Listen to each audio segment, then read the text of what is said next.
Go.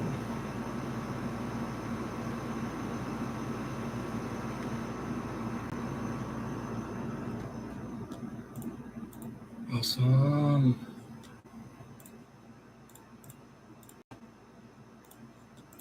Blood coming up through the arteries and down into the veins. And the way I think about this, and you can maybe choose your own kind of analogy, but for me, I think of it a little bit like a hot tub. And the uterine arteries are like the jets of water kind of coming up. And the blue veins, the uterine veins, are literally like the drains in the hot tub. So it becomes almost like a swirling pool of red blood cells. Now, importantly, these red blood cells have with them oxygen, they have nutrients, so they have a lot of the stuff that our fetus is interested in getting access to. So let's switch gears. Let's think about our fetus. Our fetus has got, we said, a couple of umbilical arteries coming down. And I also said that they're coming down inside of this Wharton's jelly, right? This umbilical cord of Wharton's jelly. And actually what happens is that the vessels actually branch out and they split up. So the uterine arteries, they form lots and lots and lots of little branches, and I'm going to draw them in for you. And let's say that the branches go kind of all over the place. Let's say they go like this. Let's draw 5 or 6 branches over here, and let's draw some branches down on this side too. They've got lots of branches off the uterine arteries, and they want access to the oxygen. Kind of push in. In fact, you have little cells here. I'm going to... I think I want some natural light for today.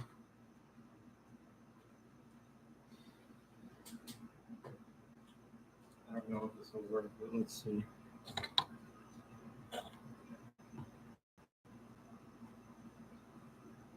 Kind of. Right?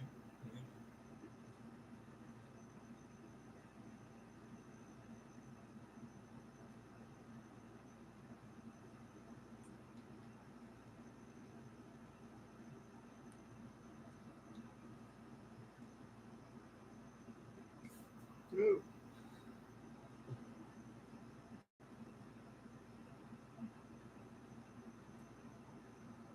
There we go. Maybe. What do we think?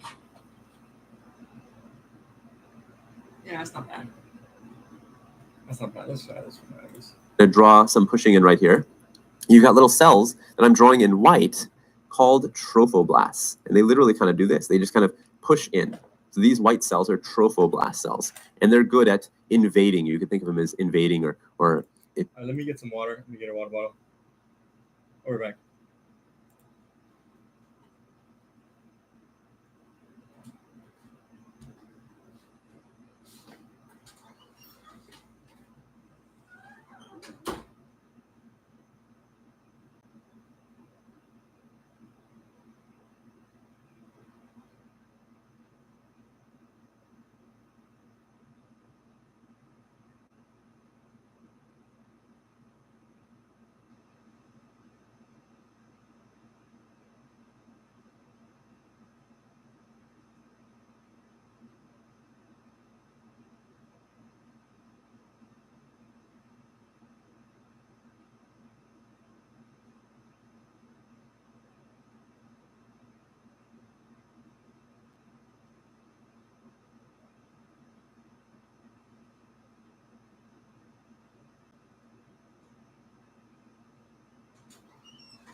if you want to be less aggressive, you could think of them as being just curious. So these little fetus cells called trophoblasts start pushing in, and within the trophoblast is a little blood vessel.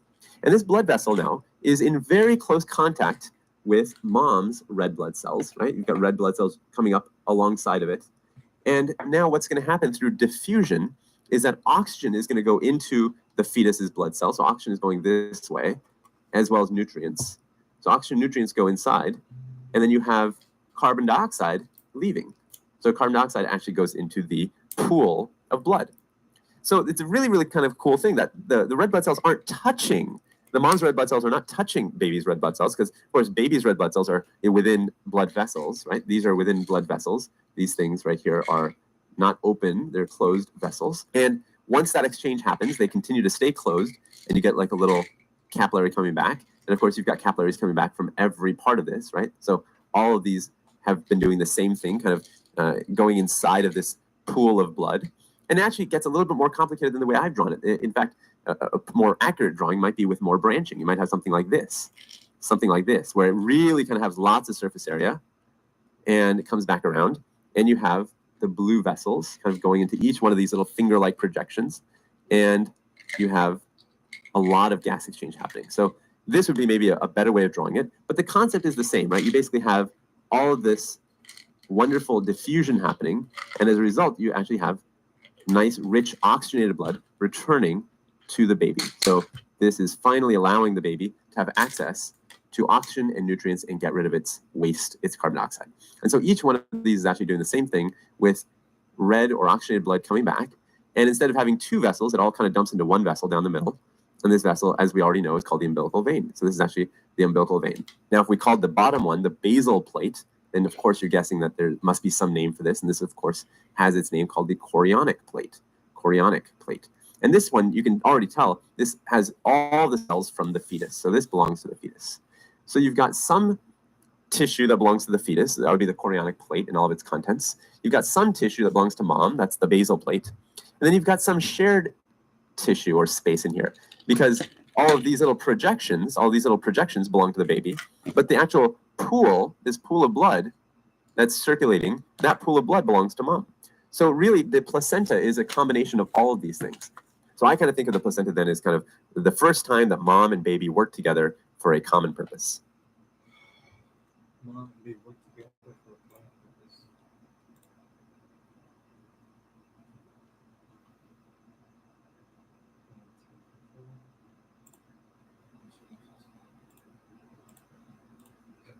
Excuse me.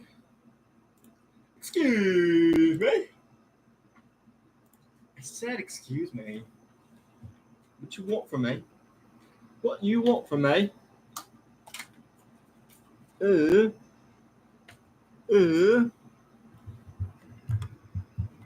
What do you want from me? Lovely. Ta. What have you done, Jamie? Dad, I didn't do it. Dad, I didn't do it. I didn't touch her, Dad. I didn't touch her. Jamie, what have you done? What have you done, Jamie?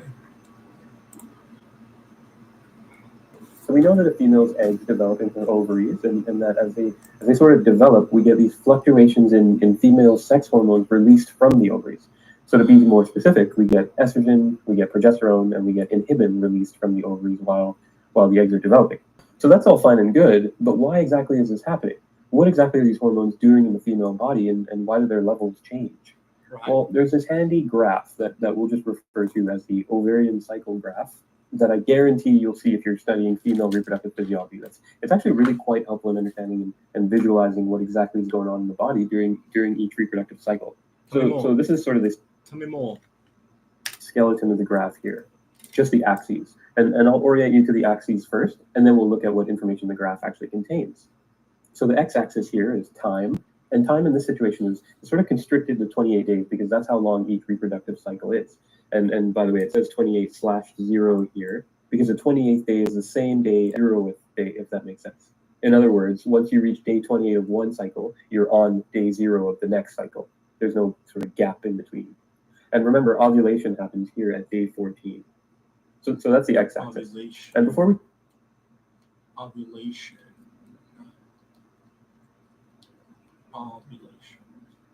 talk about the y-axis, I'll just quickly mention that we're going to split the reproductive cycle into two main phases: the follicular phase and the luteal phase.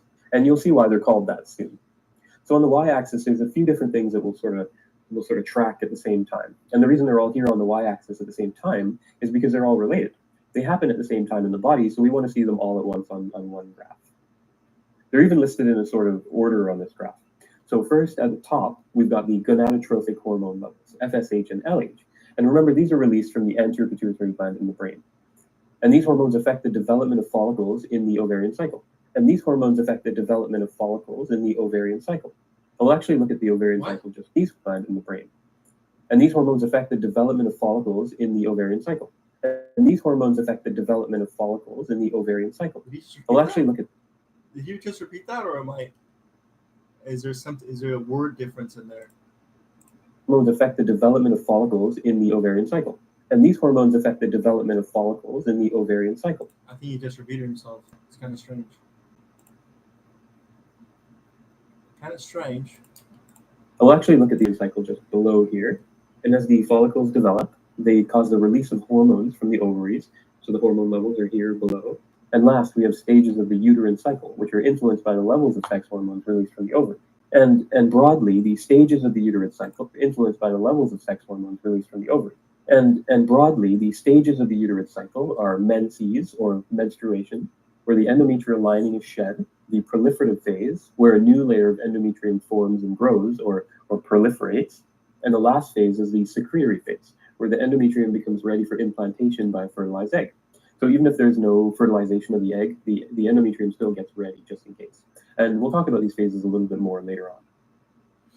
And let me just quickly say that in pink up here, in the ovarian hormone levels, the pink here is estrogen, the blue line underneath it is inhibin, and the orangey line is progesterone. So those are the three ovarian hormones that we're going to be concerned with. So we've got this sort of logical stepwise setup here, and hopefully that makes it easier to remember what's going on. So for now, we'll just look at the first half of the graph, the follicular phase part of the graph, and we won't really worry about the luteal phase part of the graph just yet. We'll just get rid of that. So on day 0 here, the anterior pituitary gland is releasing some FSH and some LH. And you can see those baseline levels here. And we know that the FSH is stimulating growth of the follicle here, and you can see it growing as the days go by. And while it grows, its number of granulosa cells is increasing, right? The granulosa cells are represented by this purple color here. And we know that granulosa cells secrete estrogen. So the amount of estrogen in the blood is going up and up and up as these follicles grow. And to add to that, besides what FSH is doing, luteinizing hormone is making the thecal cells that surround the follicle produce a hormone called androstenedione. Androstenedione is really, really similar in structure to estrogen. And actually, the granulosa cells get a hold of that androstenedione and convert it to actual estrogen. So the estrogen levels are just going way up, and you can see that reflected here. So as the follicles grow, the estrogen level is just going way up. And by the way, if we look down here at what's happening in the endometrium of the uterus, that's the inner lining of the uterus, we can see that we're in the proliferative phase.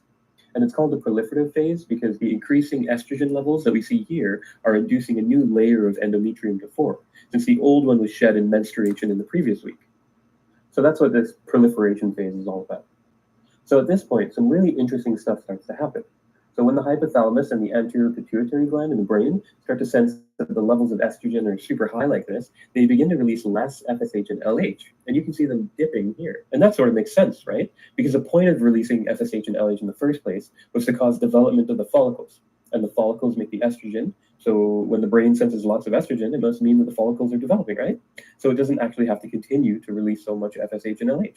That makes sense. So that's why we see these dips here in FSH and LH levels in the blood, because the high estrogen levels tell the brain to sort of reduce their production and release of these gonadotrophic hormones. But then it starts to get even more interesting. Our granulosa cells are just cranking out estrogen at this point, and they actually start to produce 2 more hormones in higher amounts. They start to produce a bit of progesterone, and they start to produce a hormone called inhibin. And let me just say that there's 2 types of inhibin A and inhibin B, but we're just going to consider them as one thing for now, inhibin. And inhibin's role is to inhibit FSH release from the anterior pituitary. So you can kind of see here that as inhibin starts to increase, FSH in blue here starts to decrease. And again, that's because inhibin is stopping the anterior pituitary from releasing FSH. You might think that's the end of the interesting stuff. It gets even more interesting. Do you remember how we said that as estrogen gets higher and higher, it stops the hypothalamus and the anterior pituitary from making more FSH and LH by a bit of negative feedback? Well, it turns out that if estrogen reaches a super high level, like up here, we'll say it reaches that super high level up here, it actually causes the brain to want to release more FSH and LH. It's sort of a paradoxical sounding event. So we reach such a high level of estrogen that the brain tries to release this really, really high amount of FSH and LH. But on the graph here, we only really see a high release of LH and not FSH. So why is that? Aha. Remember earlier we said that our granulosa cells were releasing inhibin, which reduces FSH release from the anterior pituitary? Well, look here. our inhibin amount is pretty high now, and that inhibin sort of curtails the amount of FSH released from the anterior pituitary, but it doesn't really affect the LH that gets released. So the net effect is a huge release of LH from the anterior pituitary in an event called the luteal surge. And this LH that gets released, plus the still reasonably high amount of FSH that gets released, that sort of pushes development of the follicle to its final step, ovulation. And the egg you can see sort of popping out of the follicle here in the process of ovulation. And remember that happens at day 14 here. So that's the follicular phase and ovulation on the graph. Wait, keep going.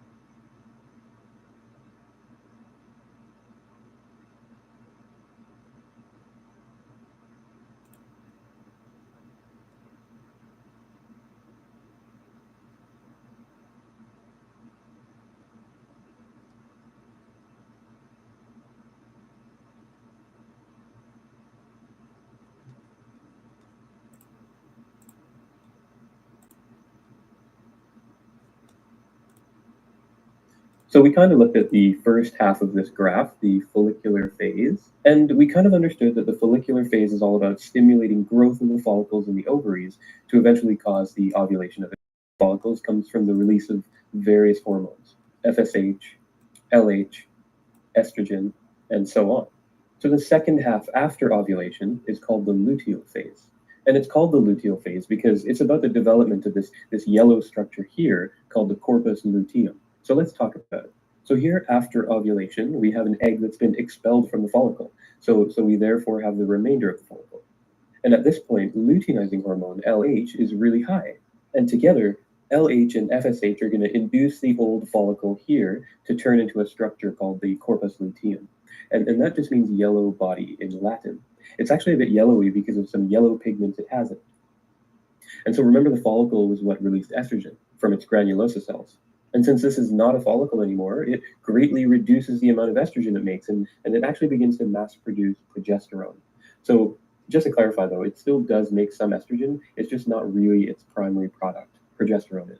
And so that's why you see this dip in estrogen here, and this almost uptick in progesterone that gets produced. So let's think about this for a second. We've ovulated, so there's a chance our egg could get fertilized by a sperm. And once it gets fertilized, it's going to need a place to hang out and grow. It's going to have to implant into the lining of the uterus called the endometrium. And so what would be really helpful right about now is if we had a nice vascular, hospitable uterine lining that our fertilized egg could implant into to support gestation of our new embryo. And by the way, at the stage of implantation, our embryo is actually called a blastocyst. And I'll just write that down over here. So in comes progesterone. And let's just look at the word for a second. Pro, meaning for, and gest, referring to gestation. And this last part just kind of clues you in that it's a hormone. So progesterone is a progestation hormone, and it's what mainly stimulates the uterine lining to prepare for implantation and gestation during this phase called the secretory phase. And in this secretory phase, progesterone does a few things. It increases blood flow to the endometrium by sort of stimulating the development of special arteries in the endometrium called, you can see them here in red. And these spiral arteries allow the embryo to eventually have access to nutrients from the mother's bloodstream. Progesterone also increases glands in the endometrium, and these secretions are important for nerve. And finally, progesterone actually reduces the contractility of the muscles of the uterus. Remember, the uterus has a lot of smooth muscle in its walls, so the progesterone actually reduces the embryo, doesn't really get too disturbed and doesn't get mother's body too early by those muscles contracting. So if we really want that nice hospitable environment for gestation, the corpus luteum produces lots and lots and lots of progesterone. And by the way, there's still a reasonable amount of estrogen kicking around, and it's really both the little bit plus the lots and lots and lots of progesterone that helps to ready the endometrium for pregnancy. The corpus luteum's hormones are doing other things too, though. So the progesterone and the little bit of estrogen produced by the corpus luteum, they're going to suppress the FSH and LH production by the anterior pituitary by that process of negative feedback. So you can see their levels dipping pretty low here. And on top of the estrogen and progesterone negatively feeding back on FSH and LH release, the corpus luteum is also producing inhibin. And you can see the amount of inhibin peak here when the corpus luteum reaches around its maximum size. and that actively inhibits FSH release from the anterior pituitary. And so, unfortunately for the corpus luteum, it kind of needs FSH and LH to survive. And since they're being suppressed by the corpus luteum's own hormone release, the corpus luteum starts to atrophy. It starts to wither away and die off. And when it dies off, progesterone and estrogen levels drop. And when progesterone and estrogen begin to drop, two things happen. The first thing is that the end of the luteal phase is triggered. So you can see we've sort of reached the end of the graph here. And so basically we've sort of triggered the end of the luteal phase, but the start of the next follicular phase. And so at this point, menstruation begins to occur, and the endometrial lining that has built itself up and prepared itself for implantation starts to shed, and it'll be lost through the vaginal canal in what we commonly call the menstrual period, or menses. And notice that sort of takes place at the beginning of each reproductive cycle. So generally speaking, menstruation is a sign that pregnancy has not occurred. And this period can last anywhere from 2 to 7 days. And FYI, women lose usually around 40 milliliters of blood per menstrual phase. The second thing that happens when estrogen and progesterone levels drop is that they stop exerting their negative feedback effects on FSH and LH release from the anterior pituitary. So the FSH and LH levels begin to go back up again. And this increasing FSH then goes on to stimulate more follicular development in the ovaries to start the whole cycle all over again over the course of another 28 days. Now, what I told you about the corpus luteum withering away and dying is only actually true when no pregnancy is occurring. And that's sort of the case in most reproductive cycles, and that's why I covered that first. But it's important to know that things are a little different if pregnancy does occur and the fertilized egg is indeed implanted into the endometrium.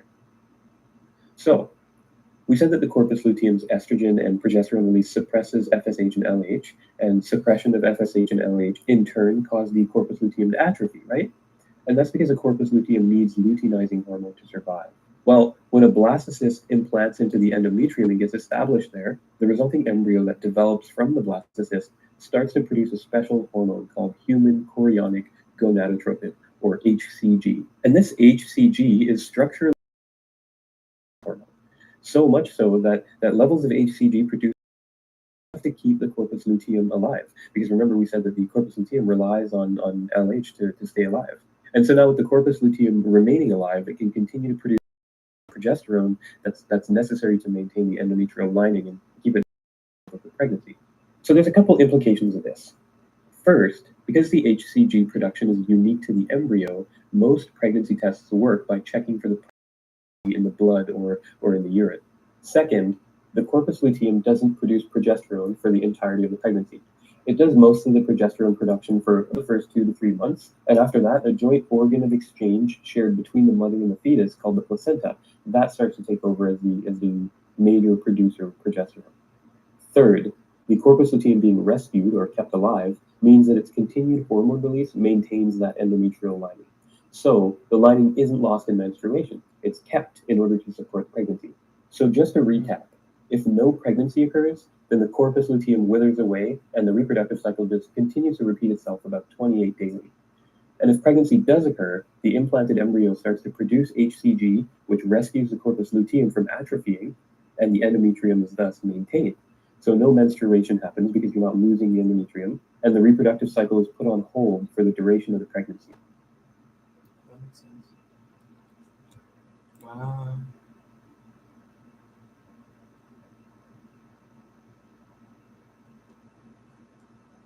Oh, that's good. Hey, Vansita. Just been doing Khan Academy. I think it's okay. It's okay. There's some other resources too that I have that we'll go over as well. There's let me see. Well, there's the IFD high yield, which are yeah. What do almost all top MCAT scorers have in common? This channel right here, which I'll go over. I want to go over a single video, and I will. I think so. I might be cutting things close, but we'll make it work. This here, the playlist right here, and what else? And then there's this guy. People like him a lot. You can't see. People like him a lot, so we're gonna watch the rest of these videos. It'll just take like half a day or something like that. And the next I'll do Oh, again, twice. What about that's extra? Are videos different? And then we'll just do the rest of this of whatever else he has. No real program, to be honest. And then we'll make sure that we do all the AMC material.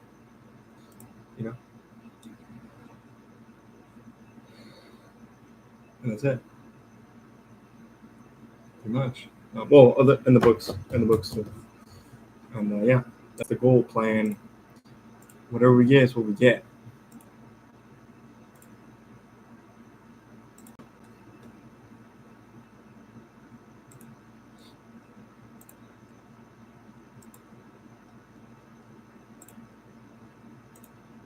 Let's talk about one of the major female sex hormones, estrogen. And before we officially start, I should mention that even though I said estrogen is one of the major female sex hormones, I just want to be clear here that males also produce and need a bit of estrogen as well. But we just produce sort of a small fraction of what females need and produce. So let's take a look. Estrogen is produced in females primarily by the ovaries. And as sort of a bonus, when she's pregnant, her placenta also produces some estrogen as well. There's also a little bit made by the adrenal glands that sit on top of the kidneys. Let's talk about one of the major female sex hormones, estrogen. And before we officially start, I should mention that even though I said estrogen is one of the major female sex hormones, I just want to be clear here that males also produce and need a bit of estrogen as well. But we just produce sort of a small fraction of what females need and produce. So let's take a look. Estrogen is produced in females primarily by the ovaries. And as sort of a bonus, when she's pregnant, her placenta also produces some estrogen as well. There's also a little bit made by the adrenal glands that sit on top of the kidneys, the breasts, and by fat cells in general. But we'll sort of keep our focus on the ovaries as a primary source for now. So the anterior pituitary hormone called follicle stimulating hormone, or FSH, causes follicles in the ovaries to develop. And when follicles in the ovaries develop, two groups of cells within them, called theca cells and granulosa cells, start to sort of team up, release estrogen into the bloodstream. And the amount sort of goes up and down throughout each month, and that's because of signals from the hypothalamus and the anterior. Keep our focus on the ovaries as a primary source for now. So the anterior pituitary hormone called follicle stimulating hormone, or FSH, causes follicles in the ovaries to develop. And when follicles in the ovaries develop, two groups of cells within them, called theca cells and granulosa cells, start to sort of team up and release estrogen into the bloodstream. And the amount sort of goes up and down throughout each month, and that's because of signals from the hypothalamus and the anterior pituitary. So now we know where we get most of the estrogen in the body, and we know that its levels are regulated by interactions between the brain and the ovaries. But before we talk about what it does from a biological standpoint, I want to go over how estrogen actually works. So after estrogen is made in the ovaries by these granulosa cells, it's transported to other places in the body by the bloodstream. And so I'll just draw a little red blood cell here, and then I'll draw estrogen in light purple here. And these blood vessels take the estrogen all over the body, so it can carry out all of its biological functions. But once it gets to its target, what exactly happens? How exactly does it work? So to show you this, I'll blow up a cell here in the thigh. And let's say that this here is the cell membrane. And this purpley blue thing here is the blood vessel that's sort of lining or running beside that cell. So we'll draw in our red blood cells and our estrogen. So when estrogen sees a cell that it wants to enter, it crosses the cell membrane where it's picked up by a carrier protein.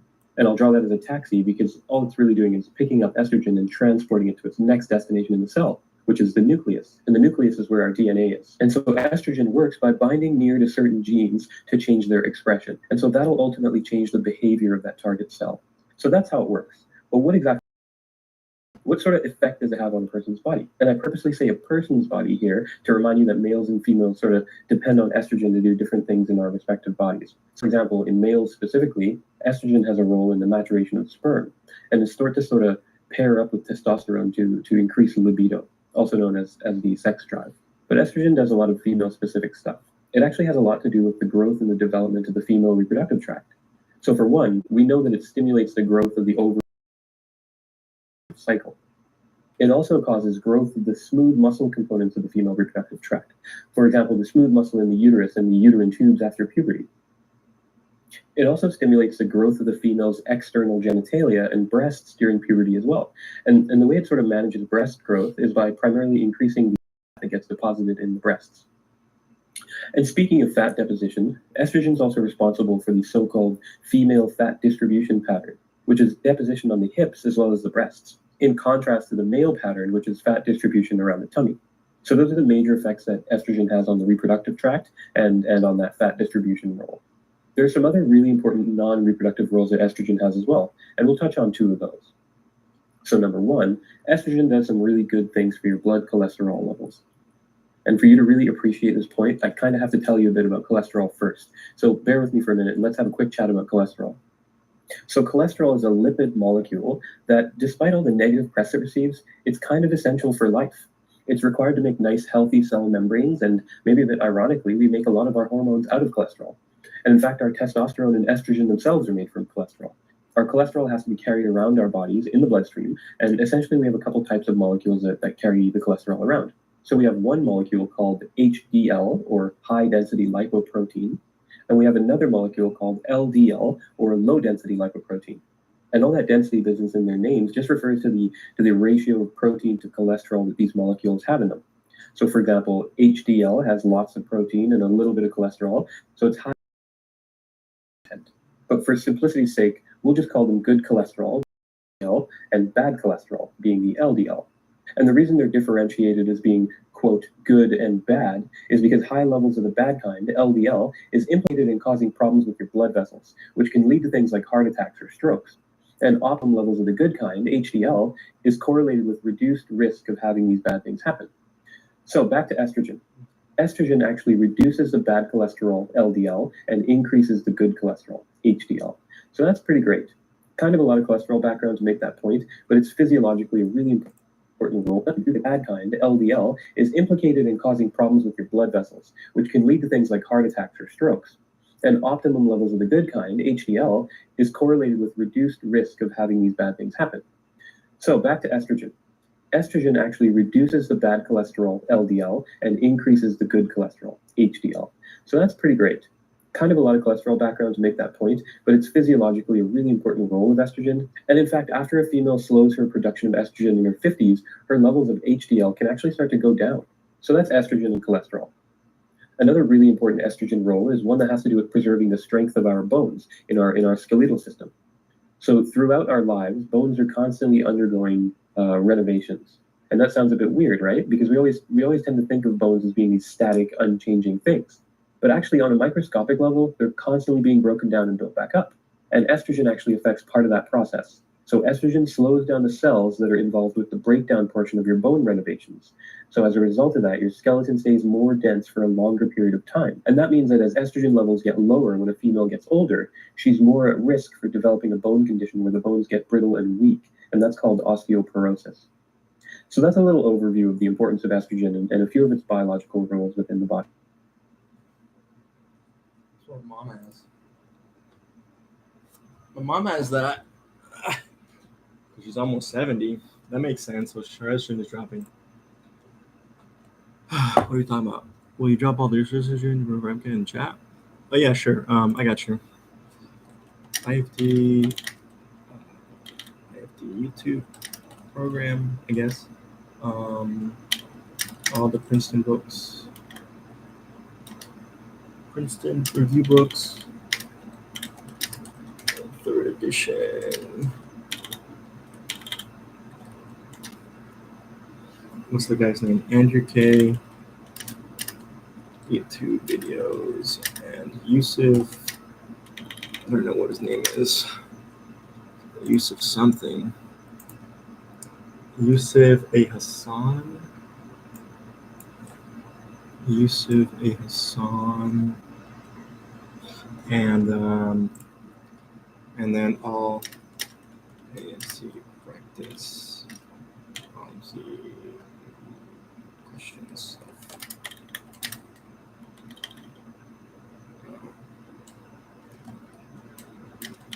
Sorry.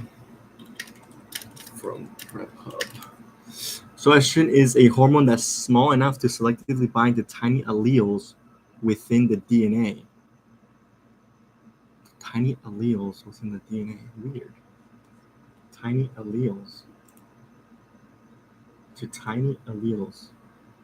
Well, Older, quote, and it's sort of pair up with testosterone to increase libido, also known as tiny alleles. Yeah. Yeah, that's exactly it. Yeah, that sounds right. Yep. You're absolutely right, Sammy. You perfect.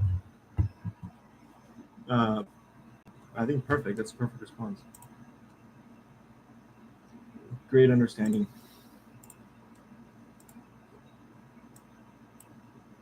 When a pregnancy has reached its full term, usually about 38.5 weeks, it's time for the baby to be born. Wait, Childbirth. 38.5 weeks. 38.5 weeks? Really?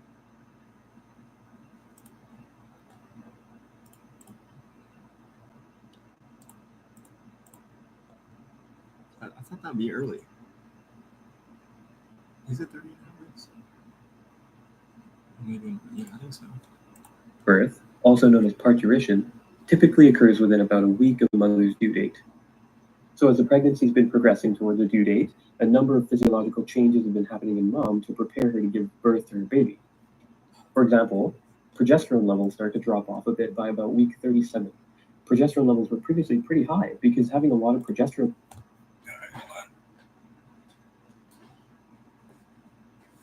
I can't fix this.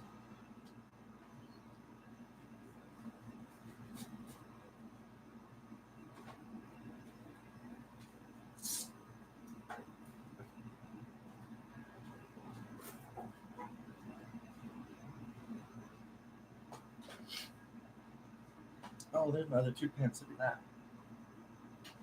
Yeah, there you go. I was looking earlier. Yeah. Around relaxes the smooth muscle of the uterus, preventing it from contracting and trying to expel the baby before it's. When a pregnancy has reached its full term, usually about 38.5 weeks, it's time for the baby to be born. Childbirth, also known as parturition, typically occurs within about a week of a mother's due date. So as the pregnancy has been progressing toward the due date, a number of physiological changes have been happening in mom to prepare her to give birth to her baby. For example, progesterone levels start to drop off a bit by about week 37. Progesterone levels were previously pretty high because having a lot of progesterone around relaxes the smooth muscle of the uterus, prevents it from contracting and trying to expel the baby muscle of the uterus. It's pretty high because levels start to drop off a bit by about week 37. Progesterone levels were previously pretty high because having a lot of progesterone around relaxes the smooth muscle of the uterus, preventing it from contracting and trying to expel the baby before its due date. That makes sense. So the level of progesterone starts to drop at about week 37, but the level of estrogen stays pretty high. And the new higher ratio of estrogen to progesterone kind of causes the uterine muscle to be more sensitive to other hormones, like oxytocin from the posterior pituitary gland, that try to stimulate uterine contractions.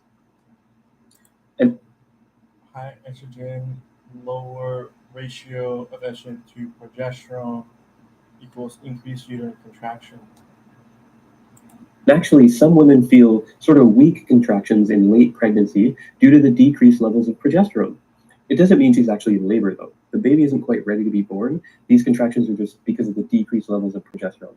And they're actually given one of 2 special names. These contractions can either be called false labor contractions or Braxton-Hick contractions.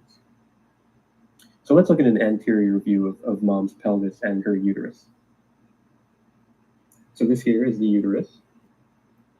Here's the placenta inside. This orange structure here, that thin sort of membrane, is the amniotic sac or membrane. Now this part here, this part is supposed to be the cervix, and normally it would be more constricted, closer together, sort of like this. But I've retracted these little bits here just to give you a better view of what everything looks like. This bone here and this bone here on the other side, these are the 2 sides of the hip bones, or the pelvic bone. So together you call the 2 sides of the pelvic bones the pelvis. This here is one of mom's thigh bones, or her femurs. And this here, the space, is called the birth canal, or the vaginal canal. So when mom reaches full term, the fetus starts to drop lower in her uterus because it's getting heavier. And when it starts to make contact with and push on the cervix here from the inside, that stimulates both uterine contractions and cervical dilation and effacement, or thinning. So let's create a little mechanism here in the corner that we'll continue to work on as we go. By the way, the placenta starts to secrete higher levels of another hormone, which we haven't actually talked about before, called relaxin. This is one of those hormones that's definitely been named according to what it does. Relaxin does 2 things to do with pelvic bones. It loosens up some of the pelvic ligaments so that the pelvic bones can come apart a little bit to support the enlarging uterus. But maybe a bit more importantly, it opens up the pelvic outlet. outlet by loosening the pubic symphysis joint between the left and right sides of the pelvis. And these relaxation events are important for two main reasons. One, to accommodate the growing fetus a bit better, and two, to make it a little easier for the baby to be born through that pelvic outlet because it's a little wider now. Relaxin actually helps the childbirth process even more than this though. It also helps to dilate the cervix during labor, and we'll see that soon. So now that we have an idea of what's happening in mom's body just before labor, let's look at the actual stages of labor. And there's three main stages. There's cervicalization, expulsion of the baby, and the afterbirth. And in total, labor can take anywhere from 7 to 20 hours, depending on how quickly each stage progresses.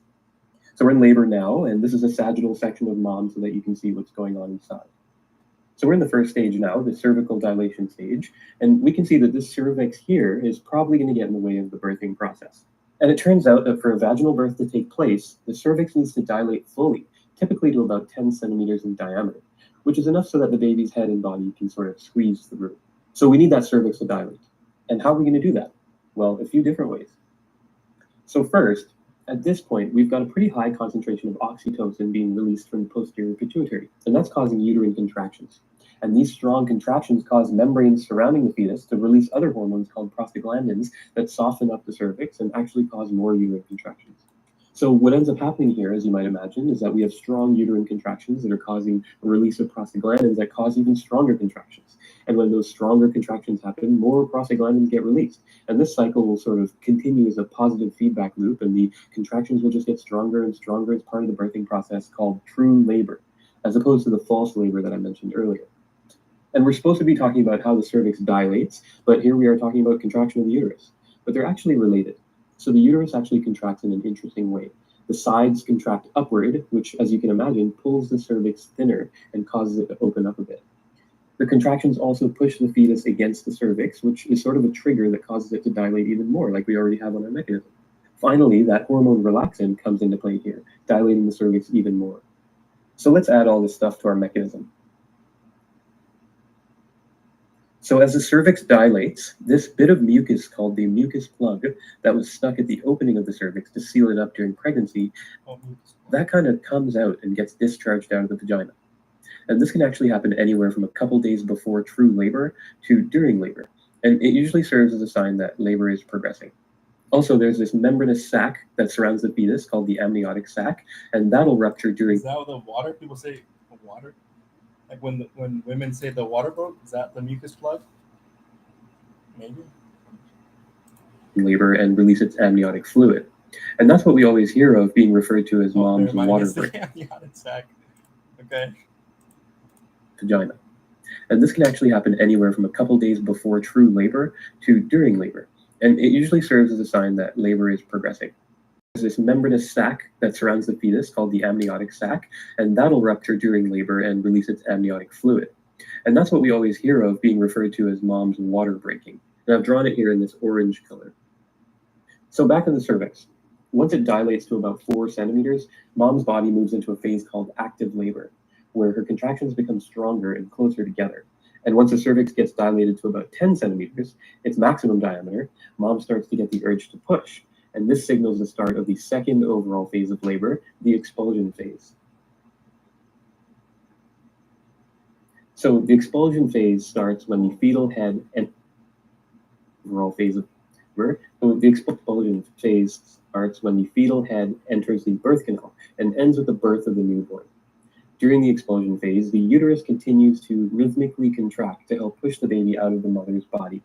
Now, you might be thinking the birth canal might be a little small for the baby's head. Are we worried about that? Well, it turns out that the skull bones of the newborn haven't really fused together yet. So they sort of slide over top of each other a bit and sort of compress the skull enough so that the baby can make it through the birth canal. Squishy head, squishy head. Once the baby's head crowns or becomes visible to the healthcare professional assisting with the birth, they'll turn the baby to the side to make delivery of the rest of the baby's body a little bit easier on both the mother and the baby. By the way, in this drawing here, this baby's a little past crowning. Once the baby is out, the umbilical cord that connected the baby's belly button or umbilicus to the placenta gets cut and the baby gets cleaned up. The final step of labor is the delivery of the placenta and its associated membranes, collectively called the afterbirth. Once the baby is delivered, the uterus continues to contract, And in doing so, it sort of causes the placenta to detach from the walls of the uterus and eject out of the vagina. And this actually happens pretty easily compared to the birth of the baby, or so I'm told. The uterus actually continues to contract after this happens, though, and that helps the uterus to return to its pre-gestation size.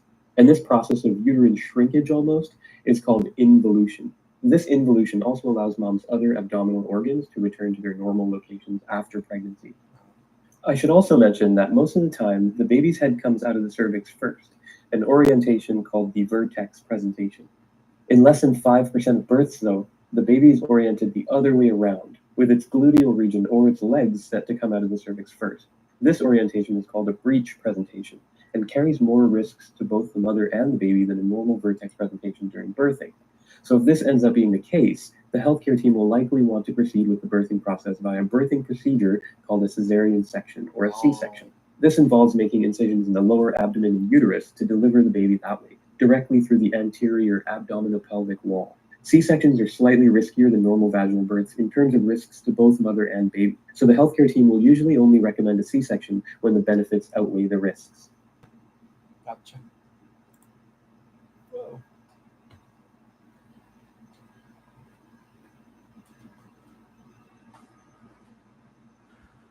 Oh, is it? I don't know.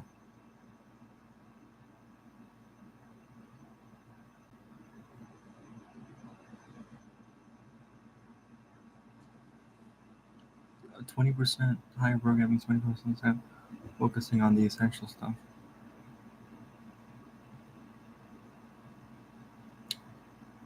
Okay. I mean, yeah, I mean, you're probably right.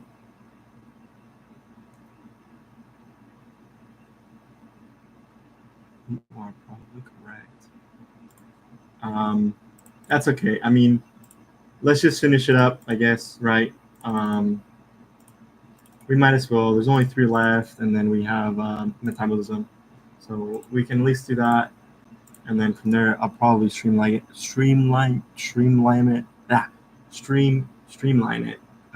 better. Streamline it better.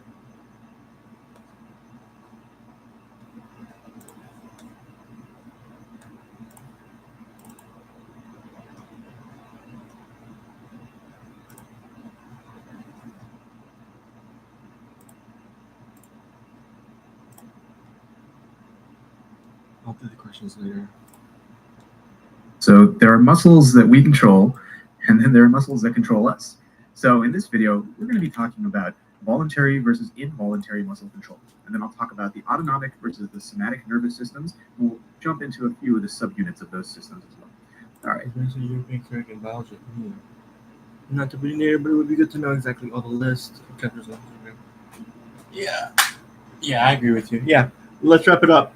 When I wrap up biology, most likely the rest of the stuff that I do will just be, well, be straight from the books, right? And then some based on what Yusuf says. I think this guy, Yusuf, has a pretty good understanding of like what's going to be in there, and what he covers is, it sounds like it's more in line with what's going to be on the MCAT, I think. And then I also have the high yield guide, which based on the IFD YouTube channel, and then I'll go over the practice questions when I'm on the AMC material itself. So that's going to be like, direct 1-to-1, and that should be perfect. Let's see if there's one is birth though. Birth. Yeah, I think he just goes a bit deep. But I checked if it there. All it says in the official one is birth though. Oh, okay. Yeah. Yeah, like I said, after today, maybe today or tomorrow, biology should be done, and then I'll focus on Gen Chem and the rest. So, yeah, we'll be good. No, trust me, we're doing okay. I think I just have to kind of hurry up. So imagine if we had this gentleman right here, who does not look very impressed. We can talk about what parts of our nervous system are responsible for voluntary control of muscles versus those parts of the nervous system that are responsible for involuntary muscle control. Now, the first question that should come to your mind is, why do we have this sort of a setup? Why is it important to have that are involuntarily contracting? Well, think about structures in our body that we don't actively think about. We have the heart, so we've got things like cardiac muscle. We've also got things like our intestines, so that's composed of smooth. Smooth muscle is also found lining our vessels whenever we need to vasoconstrict or narrow those vessels. So there's also that smooth muscle there. So we don't think about whether we need to divert blood away from our skin towards our abdomen or towards our brain. Our body just does that for us. And that's muscle that's controlled on an involuntary basis. What about on the flip side over here? For voluntary control, which of the three types of muscle do you think is under voluntary control? Well, if you said skeletal muscle, striated skeletal muscle, you'd be absolutely correct. So that's how we split that up. Now, what parts of our nervous system here do we use for voluntary versus involuntary control? I'll start on this side. So what we have drawn here, for this person who's not very impressed, is the brain as it goes down into the spinal cord. This general area is referred to as the cortex, the cerebral cortex. And that's part of voluntary control of muscle. In addition to that, we've also got what I can call the cord over here, the spinal cord. And that'll also be contributing to voluntary control of muscles. And the way I like to remember this is that if it's something that's controlled by me, if I'm the one that controls the muscle function, then I'm going to use either my cortex, which also happens to start with a C, or my cord, which happens to start with a C. So if it's controlled by me, or if it's voluntary, that's going to be the cortex or the spinal cord that comes in handy. Now, what about if we're talking about involuntary control?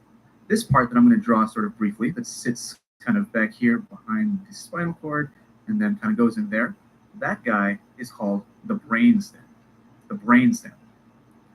And so the brainstem is responsible for things like if we should have more blood go to our abdomen instead of our skin. So if we should dilate smooth muscle in our arterioles, or if our heart should beat faster, the brainstem will regulate that through parasympathetic or sympathetic mechanisms we'll talk about in a minute.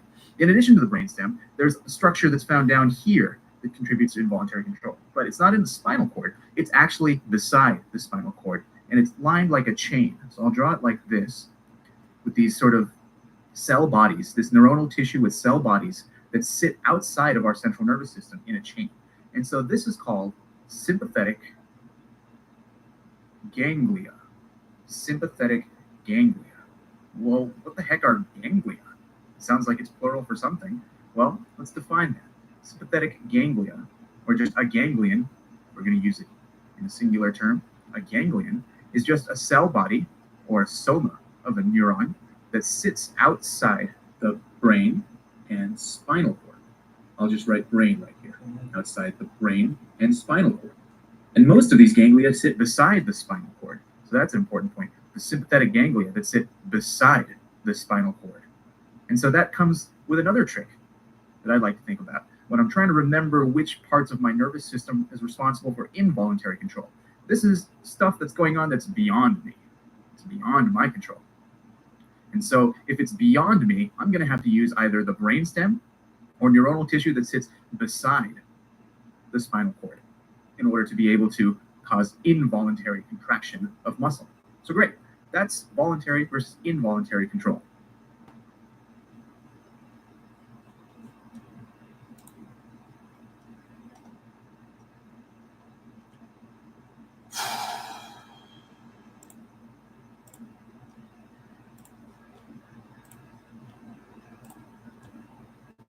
When we're at a dance party and we determine that this is an appropriate time to Dougie, how does our brain tell our body to do so? Well, in this video, we're going to be talking about motor neurons. Motor neurons. These are the nerve cells that come from our brain, go to our bodies, and tell our muscles that it's time to contract. So let's start from the top. In the brain, we have what's called an upper motor neuron. So I'll just write upper motor neuron right here. An upper motor neuron sends a signal over to a lower motor neuron that I'll abbreviate right here, lower motor neuron. And I promise I'm going to draw this out in greater detail in a moment, but just to kind of get an idea of what to do, the lower motor neuron is the direct messenger to muscle to tell it that it's time to start contracting, The upper motor neuron, because it's sending a signal to the lower motor neuron, has two jobs. One, it'll also have the job to tell muscle eventually that it's time to start contracting. The other job it has is that it has to tell lower motor neurons when it's time to stop. It'll tell them that there's no more signal coming in, so you should stop telling muscles to start contracting. So that's why upper motor neurons have two functions. So let's take a look at a lower motor neuron in better detail now. The first thing I like to draw here is called the soma. The soma is just the body of the lower motor neuron. The part of the lower motor neuron that receives the signal from the upper motor neuron is kind of branched like this. And there are multiple projections that come off right here. These guys are called dendrites. Dendrites. And they're going to receive the signal. It's where signal is going to dock on our motor neuron. And after it docks the dendrite, passes through this station, the soma, the cell body, it's cast away along an axon that I'm drawing right here. And I've drawn this extra long because there's going to be a lot going on here before this slab of meat here, or muscle, receives a message. So this is our muscle, the motor end plate, or the muscle that's going to receive information from our axon right here. So one more time, when we're at a dance party and we decide that it's time to shake a leg, how do we tell our leg that it's time to shake? Well, we have this signal that's generated from the brain, travels down the upper motor neuron, and then it goes to this lower motor neuron right here. And the way I like to think about a signal, it's kind of like how I think about ships in the Navy. So if this little ship right here is our signal, and it comes from our upper motor neuron, it needs to have somewhere it can dock on this lower motor neuron. That's what dendrites are for. This is where a signal is going to dock. Once it docks there, it has to pass through some type of station, this naval station, which is what the soma is. And after it passes through the station, it's going to move down the axon where it's cast away. The axon is where a signal is cast away from this motor neuron before it ends up going to muscle. Well, what could happen here? What problem could probably arise considering how long this axon actually is? Well, the signal could die off. It may not be able to make it all the way to the end. And that's kind of what would happen if you had a lower motor neuron injury or a lesion. If something were to happen to our lower motor neuron, we wouldn't be able to tell a muscle it's time to start contracting. Instead, you would have weakness because your muscle would not be able to contract. The same thing happens when you have an upper motor neuron injury. You're also going to see weakness because you're not able to tell the lower motor neuron it's time to tell the muscle it's supposed to start contracting. But that's not the key characteristic we see with upper motor neuron injuries. The key thing we look for is that we're not able to tell lower motor neurons to stop what they're doing. And so because of that, the lower motor neuron just keeps on telling this muscle, hey, go ahead and contract. I'm not receiving any signal from here to tell me to stop. And so because of that, this muscle is just going to continuously spastically contract. And so a key symptom or a key characteristic of an upper motor neuron injury that you don't see with lower motor neuron injuries is spasticity. And so that's what could happen if you have dissipation of a signal at the upper motor neuron. But nature has planned for this. What does she do to make sure that we don't have our signals dissipated? Well, she insulates our neurons. So I'm going to draw 3 insulating cells right here that wrap around our axonal fiber right here, or this axon. And these 3 cells, I'll label one right here. This is a single cell. It's known as a myelin sheath. Myelin sheath. It's an I. Myelin sheath. What does that mean? Well, myelin just means fatty. So, yo mama so myelin. They mean the same thing. Myelin sheath. And so we cover up the axon fiber to help insulate it. So instead of a signal dying off, it's able to go all the way to the end over here. And depending on where you have this myelin sheath cell in the body, there's a different name. In our central nervous system, which is strictly just the brain and the spinal cord, we call them oligodendrocytes. Oligodendrocytes. And that's only in the brain and the spinal cord. In the peripheral nervous system, which is literally everything else, any other nerve in our body that's not in the brain or the spinal cord, we call these myelin sheath cells Schwann cells. Schwann cells. So I've drawn 3 up here. And what's going to happen is that you're not going to have dissipation of your signal. No. Instead, it's going to continue on to this myelin cell and then jump and land on this node right here. And it's going to jump again. And it keeps doing this from node to node, or this empty space to empty space, until it finally makes it to the end of this axon, or what we call the axon terminal right here. And so this space right here, this open, empty area that has nothing in it, has a specific name. We call this the node of Ranvier. Node of Ranvier, named after probably the smartest scientist ever, because he got his name on a scientific structure that literally has nothing. This is just empty space right here.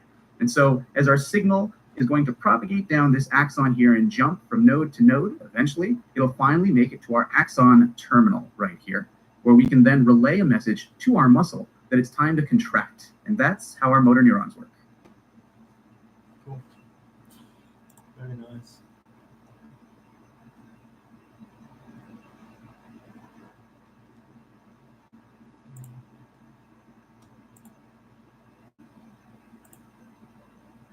So when we're at a social gathering and we've determined that this is the most appropriate time to perform the worm, how does our brain tell our muscles to contract? Well, in this video, we'll talk about the place where neurons talk directly to muscles. That's the neuromuscular junction, the junction of where motor neurons talk to muscle cells. So that involves first the axon terminal. This is the end of an axon, which is the part of a neuron that casts a signal away. And it looks like this. It gets larger at the end right here, and then it kind of tapers back off like that. Muscle cells sit adjacent to these axon terminals at the neuromuscular junction and kind of look like a block, but not exactly. They have these infoldings that I'm drawing right here, these in-pouchings. And why does nature cause in-pouchings to occur? What's the purpose of these guys? What function do they serve? Well, if you said that it serves to increase surface area, you're absolutely right. Because with the increased surface area, we're going to have extra space where we can have sodium channels present that will help us transmit a message into the muscle cell. And so it's not just present on the outside, but there are a bunch of sodium channels that are deep inside as well. And in addition to sodium channels, you definitely have calcium channels that are present as well. They're situated very deep within your muscle cells too, to make sure that the most deepest parts of your muscle cells will get an influx of calcium when it's the right time. And to foreshadow a point we'll discuss later, I'm going to draw another muscle cell right here, just kind of chilling out on its own. So now how does the axon send a message to the muscle cell? Well, if you recall, there's going to be a signal that's cast away from our motor neuron to this axon terminal. And that signal is in the form of an influx of sodium ions. So this is a depolarized membrane that propagates this signal to this axon terminal. But it's not just sodium that's influxing. You're also going to have some calcium that's running in as well.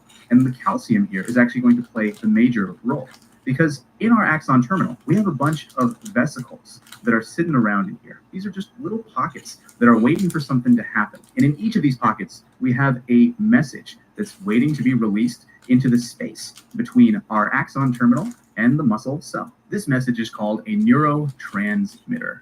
Neurotransmitter, which is a very well-named scientific term, because all this is a molecule that the neuron uses to transmit a message. And so the neurotransmitter that we use in the neuromuscular junction is called acetyl, like from chemistry, acetylcholine. And oftentimes you'll see it abbreviated as ACH. So when there's an influx of calcium into the axon terminal, what will happen is that the calcium will actually bind to our vesicle. There are proteins that are on it that'll grab onto the calcium. And so when there's calcium attached to these proteins, the vesicle will be drawn to this axon terminal membrane and actually fuse with it to become one continuous membrane. As a result, we release the acetylcholine into this space we call the synaptic cleft. The synaptic cleft is just the space between our presynaptic membrane, the membrane of our axon terminal, as well as our postsynaptic membrane, which is just the membrane of our muscle cell. So this is our postsynaptic membrane. All right, and so we have a bunch of acetylcholine that's released into the synaptic cleft and is ready to send a message on. But let's take a minute here. What just happened here with the membrane? I mean, the vesicle literally became one with the membrane of the axon terminal. What would you call this if you had to give it a name? Well, it looks like some compound within the cell exited the cell. So I'll say exo, and it exited a cell, so a site, exocytosis. And that's the process of molecules or substrates leaving a cell by vesicles fusing with membranes. And so that's what we do when we want things to leave cells. The exact opposite process where we have things enter cells by fusion of vesicles is called endocytosis. Endocytosis. And these are very important terms to keep in mind. Great. So now we've got acetylcholine all over our synaptic cleft. What is it going to do here? Well, these sodium channels have receptors that sit on them that are called nicotinic acetylcholine receptors. And as the name suggests, acetylcholine can come and very snugly sit here and send a message to this sodium channel that it's time to open and cause sodium to influx into our muscle cell. And that's going to happen across the membrane, causing a large amount of sodium to enter. And once we've depolarized the membrane enough, calcium will even start to enter. And so in this way, we'll have what's referred to as voltage-gated calcium release. Voltage-gated calcium release. All right. And so we have all this calcium that's entering the cell. Now what? Well, this is just one cell contracting. How does this make me able to tube a worm or to kick a ball or to high five my best bro? Well, we can't just have calcium entering through the membrane. There's another reservoir within our muscle cells that releases calcium for our disposal. This reservoir, kind of a large name, and I'll write it out right here, is called the sarcoplasmic reticulum. ICULUM, sarcoplasmic reticulum. This guy holds a whole bunch of calcium. It's sitting in there waiting to be released, waiting to do something. So there are proteins that are attached to the membrane of the muscle cell, and they're just waiting for enough calcium to be present here so that one of these calcium cations could bind this protein complex and then effectively cause calcium to be released from the sarcoplasmic reticulum. This process is called calcium-induced calcium release. Calcium-induced calcium release. And so now we have a bunch of calcium in here, and this muscle cell will be contracting, but it's still just one muscle cell. What's the big deal? Well, this muscle cell is attached to its neighbor right here, actually. There are proteins that link muscle cells together. These proteins are called gap junctions. Gap junctions. And they allow for cations to flow from one muscle cell into another. So these muscle cells aren't really separate at all. Actually, they're connected because of this gap junction and actually continuous. And there's a term that we use to drive home the fact that we can have our calcium cations move to this other muscle cell and to start a calcium-induced calcium release process here. And it's that our muscle cells are in a syncytium. A syncytium. What does that mean? Well, site, just like we talked about here, just means a cell. And syn means that these muscle cells are in a synergy with each other. When one contracts, it causes its neighbor to contract as well. And that's how we scale up, because when muscle cells start contracting as neighbors, you get the entire neighborhood contracting, because you can then scale up and imagine that not just muscle cells, but muscle fascicles will also be contracting too, to produce a kick of a ball or the worm. So this signal that started from our axon terminal here, that began as just depolarization, turns into an acetylcholine molecule that undergoes exocytosis to end up in the synaptic cleft, where it binds a nicotinic acetylcholine receptor to cause sodium to enter a muscle cell, and over time, calcium to enter a muscle cell, which would then cause calcium-induced calcium release, which can then go to an adjacent muscle cell to cause a synergy of muscle contraction that spans from muscle cell to muscle cell, from fascicle to fascicle. And that's what happens at the neuromuscular junction.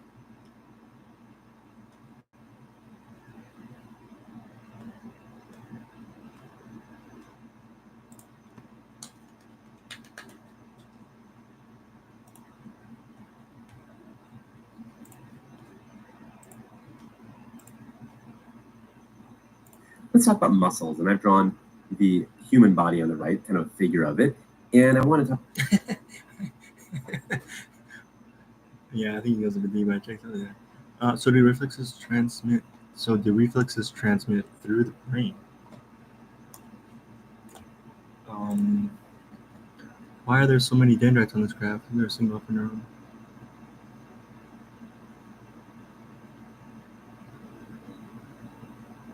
Isn't there a single upper motor neuron for any single lower? Can two different things trigger the muscle?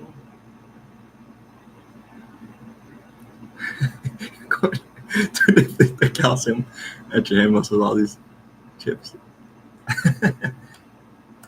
Talk about the three major types of muscles, and I thought it'd be helpful to have a picture because then we can actually draw on there and show where the different types of muscles might be. So when I mention muscles, the word I want you to start thinking about in your head is movement. So think about all the different types of movements that might happen in your body. Just be really creative and start thinking of all the different movements. You might have, for example, a really easy one would be maybe, let's say your leg is moving.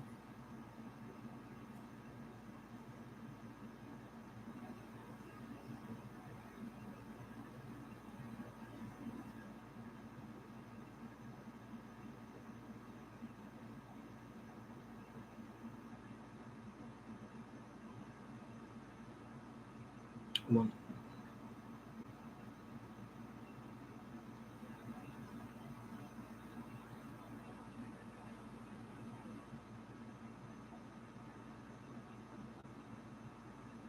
Oh.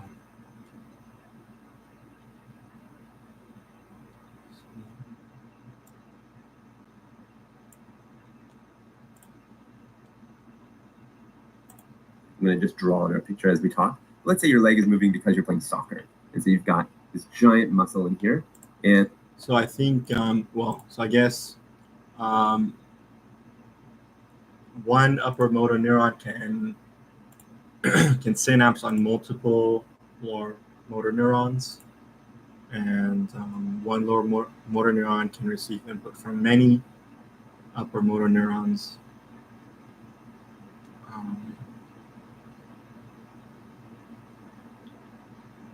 and then there's different feedbacks, right? We can have excitatory signals, inhibitory signals, sensory feedback. And what was your second question? Can two different things trigger the muscle? So, well, from what we know from before, the lower motor neuron can, is the one that sends a signal to that particular muscle, and then we just learned that it can one muscle cell can go ahead and kind of trigger the other muscle cells to have that stimulus or the response. And let's see.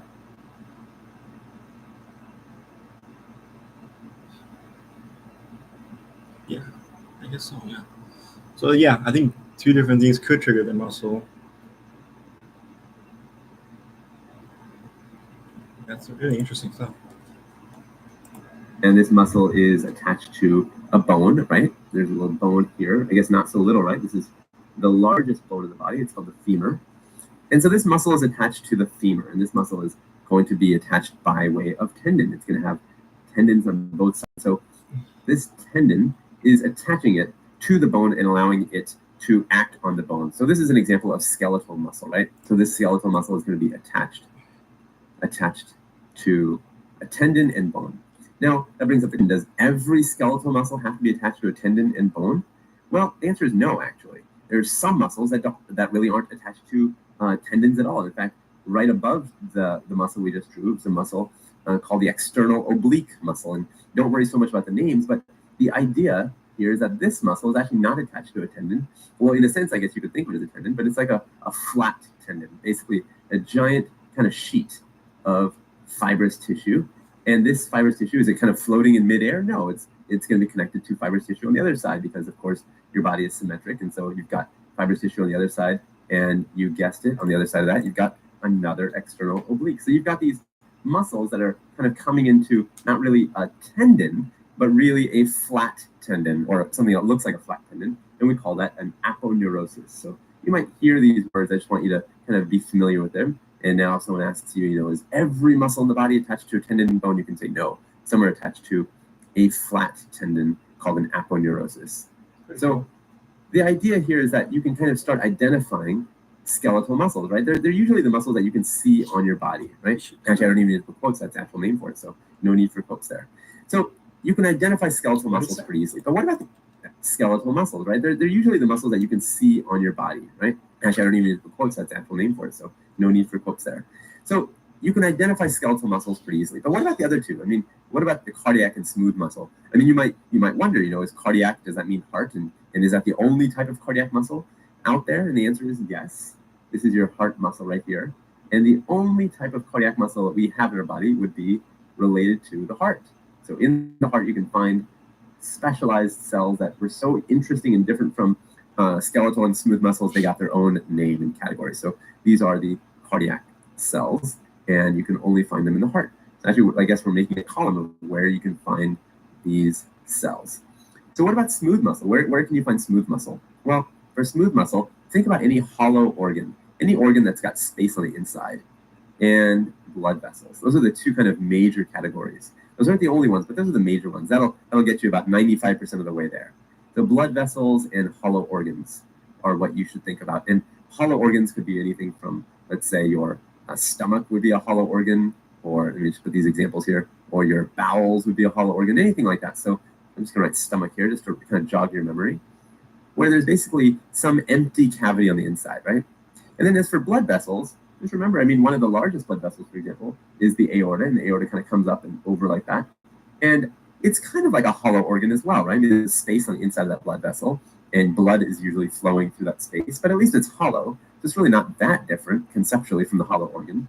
And just like in the hollow organ, the smooth muscle is in the walls of these things. So think about where the smooth muscle would be. It would be in the walls of the hollow organ or in the walls of the blood vessel.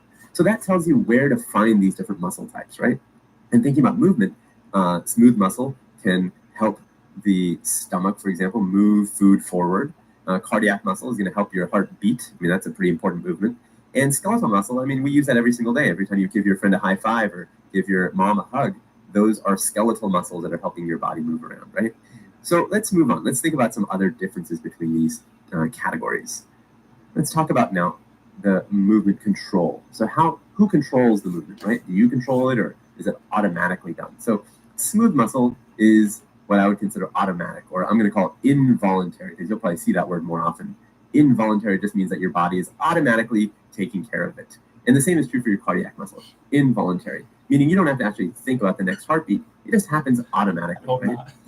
And skeletal muscle is the opposite. There, it's voluntary, meaning if I didn't want to get up, then I would not get up, right? Or if I didn't want to go running, then I wouldn't go running. All of those movements in my body are under my control. I can decide when to do those things, right? And actually, maybe I'll draw a little arrow here. How about breathing? Is breathing voluntary? Voluntary. Oh, it's both. It's both. It's pretty cool. What about speed? Which ones are fast and which ones are slow? So up here, the smooth muscle is the slowest, and the skeletal muscle would be the fastest. It's pretty cool because the voluntary stuff, the stuff you control yourself, is the fastest, and the stuff that's happening automatically is pretty slow. And actually, it's nice because cardiac muscle is somewhere in between the two, somewhere in the middle. So when your blood vessels get tinier or they get big and vasodilate, all that stuff is happening on a pretty slow time scale, as compared to, let's say, I can try to catch a ball. That's all happening really, really quickly. Thousands of little muscle movements are happening really lightning quick, and so those would be the fastest. Now, the final thing I'm going to draw is what these things look like. So how do they look? If you were to actually take a look at these cells, let's actually look at each of these one by one and figure out what they would look like. So the smooth muscle actually looks like a little eye. In fact, or like an almond, sometimes it's described that way. But I think of it as an eye, one single eye. And you can see that the edges or the ends are kind of tapered like that. And so sometimes you'll see that these are described as spindle-shaped. And I think that jump and try to catch a ball, that's all happening really slow. And actually, it's nice because cardiac muscle is somewhere in between the two, somewhere in the middle. So when your blood vessels get tinier or they get big and vasodilate, all that stuff is happening on a pretty slow time scale, as compared to, let's say, I jump and try to catch a ball. That's all happening really, really quickly. Thousands of little muscle movements are happening really lightning quick, and so those would be the fastest.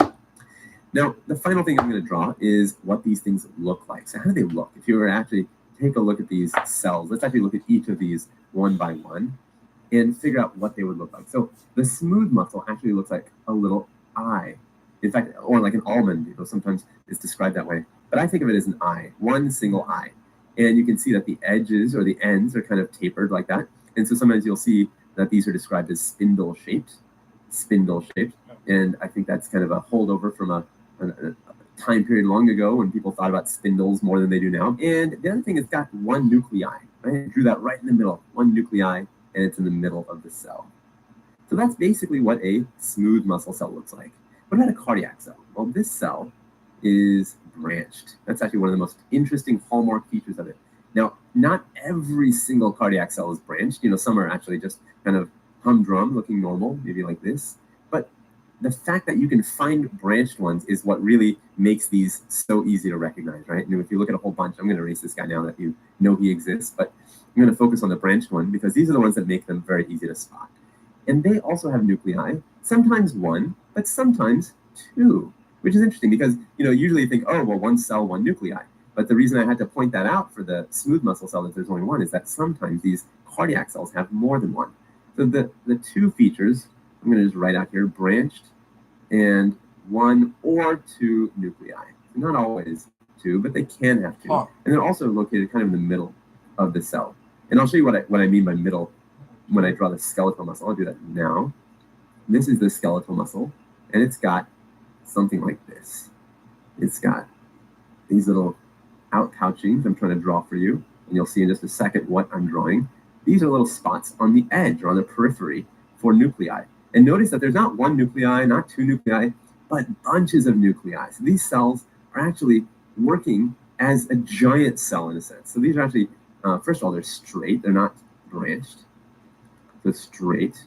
And they've got many nuclei. This is actually really, really important. And you can see how it would be easy to spot these guys, right? because they've got many nuclei, and the nuclei themselves are in the periphery, kind of on the edges. And that's why I wanted to point out that the other two are in the middle. Now, kind of a final point is that if you were to look at these under a microscope, and actually this is something that was noticed a long time ago, they would look something like this. And this is called striated. So they basically have these striations. But notice that the smooth muscle cells don't have this. It's really just the skeletal muscle and the cardiac muscle that has these striations. And so sometimes you'll hear about striated muscle, and they could be talking about either of the two, right? They could be talking about cardiac or skeletal, but you know that they're not talking about the smooth muscle. So this is striated. And striated just kind of refers to those stripes. And that's what it looks like under a microscope. And we'll talk about exactly why they're striated and what that would imply about the cell in another video. But I just want you to get a kind of a rough lay of the land. And then you can see there's actually some interesting stuff here. You have some similarities between the cardiac and the smooth muscle. They're both involuntary. You've got some similarities between the skeletal and the cardiac. They're both striated. And so you can see how all three are somehow similar, but also somehow different from one another. Yeah. Yep. Nice. Yeah, we're running through pretty fast today. I'm excited. All right, let me just use yours real quick. I'm going to draw for you the heart. Okay.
That's all right.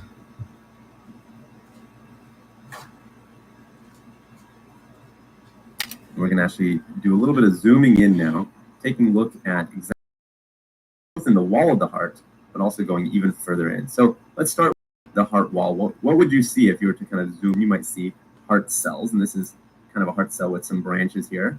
And you remember a heart cell, besides just having branches, they kind of make it very distinct looking. It has sometimes one, but also sometimes two nuclei. Let's say we were to zoom in again on this heart cell. What would we see if we kind of went further? Well, we know that there are lots and lots and lots of proteins inside that heart cell, and the ones we usually have been concerning ourselves with are the actin and myosin. These are the kind of classic cell proteins that allow it to contract. So it might look a little bit like this, right, with our actins kind of spaced out a little bit from each other. I'll label it as I go. This is our actin. And in the middle of the actin, you've got myosin, right? So you've got this purple myosin, and it looks maybe something like this with little myosin heads hanging off of it. And you've got some on both sides. And these myosins are going to be tethered to the wall, right? This wall at the end, and I'll draw that tethering with green. This might be something like that. And this is basically known as titin. This protein titin is what kind of keeps the myosin from drifting away, you could think of it as. Well, what happens over time is that these myosins and actins are going to start binding, right? They're going to start binding to one another, and we call these actin-myosin cross bridges, or you might hear different terms, but basically the two are interacting with each other. And what the myosin is going to want to do is it's going to want to yank this way, right? It's going to want to bind the actin like this and yank it that way. And in fact, all of these little myosins are going to kind of act the same way. They're going to want to yank the actin in the same direction. And on the opposite side, you've got pulling in the opposite way, right? You've got pulling towards the middle, Tighten. basically. So if this was to work, what would happen? Well, at the edges here, these things right here, we call these Z discs. Z discs. You might have heard the term Z line because it looks like a line under a microscope. But if you actually kind of zoom in and you could go up close to it, it's basically a disc of protein, right? So these Z discs, if our actins and myosins are indeed kind of interacting and tugging on one another the way that we think they should, these are going to be pulled inwards, right? It's almost like kind of bringing a wall in towards the center. You kind of think of it that way. You can kind of think of the actin as like a rope hanging off of this Z disc. And the myosin is literally kind of hands-on, grabbing the rope and yanking on the disc. And in fact, lots and lots of myosin heads are doing it all at once, kind of in unison. So that's why these discs get moved towards the center. And when they get moved towards the center, we literally call that contraction of the cell or cell contraction. And so these actin ropes, if you want to keep thinking of them that way, are going to, of course, they're not going to get cut or shrunk or anything. They're going to be the same length. But these Z discs get brought closer together. So overall, the effect is that the entire thing looks a little bit more crowded because the myosin has kind of brought everything to the center. So that's cell contraction. Now, I'm going to actually take a little further zoom in. Let's say you actually wanted to zoom in. Let's look at two of these. Let's say you wanted to zoom into something like this white box here, and kind of take a look at what that might look like. Let's see that. I'm going to make a little bit of space on the canvas. Let's just keep that scene like that. Let me start by drawing the actin. It'll look something like this. And I'm going to try to keep it somewhat consistent so you can actually see what it is that we're going to try to draw along the way. So we've got our actin and we've got our myosin. And our myosin I'm going to orient kind of in the same direction as oriented in the other pictures. So something like this. Let's say it's one head there. You get moved towards the center. We literally call it, and let's say we've got our thing and we've got consistence so you can actually see what it is that we're going to try to draw along the way. So we've got our actin and we've got our myosin. And our myosin I'm going to orient kind of in the same direction as oriented in the other pictures. So something like this. Let's say it's one head there, and let's say you've got our second head right there, right? So you've got our myosin, and of course our myosin is going to continue in really in both directions, but really it's the majority of the myosin is going to be that way, right? So we've got our actin, we've got our myosin, and the story from the previous picture kind of ends there, but we know that we've got our myosin actin binding sites are going to be kind of bound up by tropomyosin, right? Tropomyosin is kind of snaking its way through. Looks a little bit like that, right? And it's going to basically be sitting in all of the binding sites that myosin really can't get in there. And in fact, there's also another protein. We talked about the fact that there's a protein called troponin. And troponin is also kind of in the same area. I'm actually going to draw troponin like this. You might be thinking, why am I drawing troponin in 3 parts? Why is there, a little crescent-shaped thing and then also 2 little circles? And actually, troponin, even though previously we talked about troponin kind of as one protein, this whole thing is probably more commonly known as troponin complex. Instead of just the one word troponin, it's actually a complex of proteins. And there are 3 to be precise. There's troponin C over here, I, and T. And in fact, if that's not clear, let me put it on this side right here so you can see it. So there's troponin C, troponin I, and troponin T. And in yellow, we've got our tropomyosin. So now our picture is looking a little bit more accurate, right? We've got all of this stuff going on with the tropomyosin getting in the way of our myosin head. Now, what's going to make that troponin complex move away? What's going to kind of clear space for our myosin head? Well, we know that it's going to be calcium, and I'm going to draw calcium here binding to which part of the troponin complex? Well, the troponin C, C like calcium, is what's going to bind the calcium. So troponin C is going to bind calcium, and once it does, once the calcium is bound there, it then can scooch the tropomyosin out of the way. So now the tropomyosin, I'm going to just draw with some green arrows, is going to basically be scooched out of the way, and the myosin head is very happy because it can bind finally to the actin. Now, if there's no calcium, like you can see in our friend to the right, this troponin is not going to bind to the calcium, so the tropomyosin is not moved out of the way, it's in the way, and at the end of the day, the myosin is going to be sad because it cannot bind to that actin. So you can see now the myosin, from a myosin standpoint, it likes when calcium is around, because that means it can do work. Now let me clear a little bit more space for us, and I'm going to bring up one final point. I mean, if we think that a happy myosin head is a working myosin head, if we take that approach, it's a little bit like, I guess, getting a job, right? It makes everyone happy when they have a job, when they're employed. And myosin heads are no different. They want to be employed. Yep. And so how do you employ myosin heads? How do you get more jobs for myosin heads? Well, there are basically two strategies for increasing what we call inotropy, or basically getting more myosin heads working. So two strategies. Let's go through them one by one. So the first strategy would be what? Well, you could affect the amount of calcium, right? You could get more calcium around. That would be one strategy. And the other strategy might be you could have the troponin C. Remember, the troponin C is part of the complex that's actually binding the calcium. You could get troponin C to be more sensitive to calcium. And I'm going to put that in quotes because what do I mean by sensitive? Well, essentially, you're saying that troponin C could change its shape or its conformation to bind the calcium that is already around more easily. So basically, bind calcium more easily. Okay. But I wanted to put the word sensitive because sometimes you'll see that word and you wonder what it means. So bind calcium more easily. So these are the two basic strategies, and you can imagine increasing in one strategy, increasing the calcium, but leaving the sensitivity of troponin C the same, really not changing how easily it will bind calcium. And the overall effect is more myosin heads are working. So more myosin heads are working. That would be the kind of overall effect, right?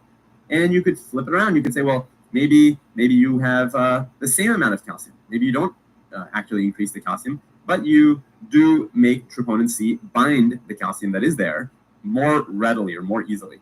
Well, in that situation, you also get more myosin heads working, right? So in either scenario, in either strategy, you're going to get more myosin heads working. And so these are the two basic strategies for inotropy. Cool.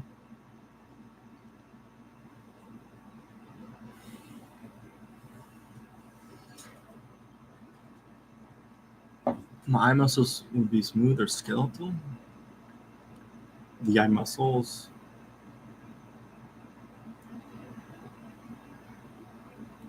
I think skeletal, right?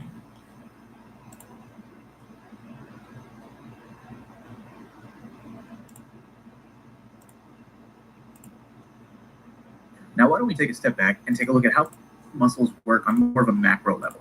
So why don't we start out by just drawing a little muscle right here. Let's say this is just the bicep. And on either side, there's a little bit of tendon that's kind of attached to it right here. So that's some tendon. So I'll label that right there.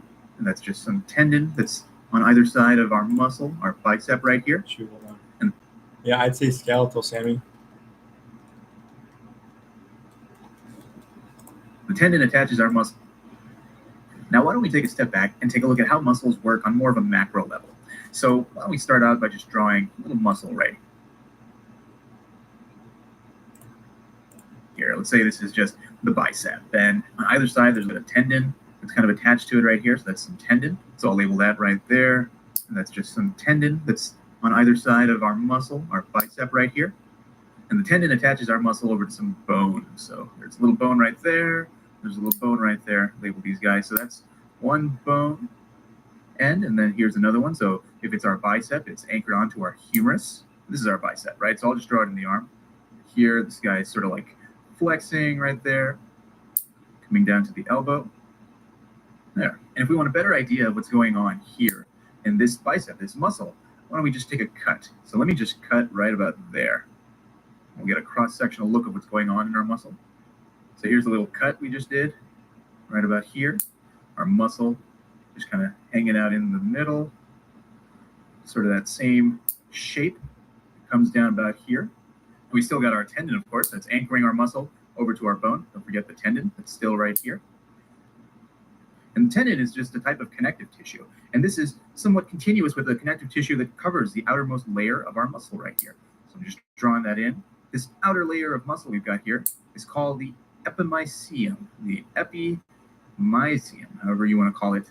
And that's sort of continuous with the tendon, and it's supposed to help protect our muscle here so it doesn't shear against the bone or all the other things that are in the compartment of our arm if we're talking about the bicep. But as you know, this can apply to muscles in our leg or in our jaw when we're chewing, anything that we control. So in addition to this connective tissue layer, there's another connective tissue layer that's sort of on the inside right here underneath the epimysium. And so this connective tissue layer, I'll just draw sort of as a circle or as a sheath that's kind of sitting around here. This guy is called... Okay.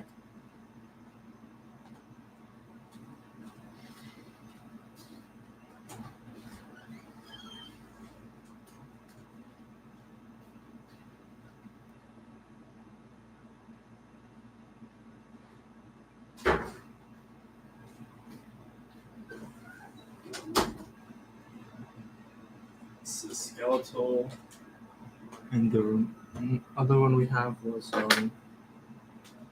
is that it? Is it just skeletal and then integumentary? Integumentary. No, let me see. Oh no. Wait. Oh, this is muscle. Okay, yeah. Called the paramycium. Skeletal the and paramycium. And this paramycium covers full layers of sheath. In addition to this connective tissue layer that's sort of on the inside right here underneath the epimycium. And so this connective tissue layer I'll just draw sort of as a circle or as a sheath that's kind of sitting around here. This guy is called the paramycium. The paramycium. And this paramycium covers subunits of muscle that sit right here. And there's a bunch of them. And they all have their own names. So I'll take this one right here and just kind of draw it out a little more so we can take a closer look inside. So this little dude right here, this muscle subunit that's covered by this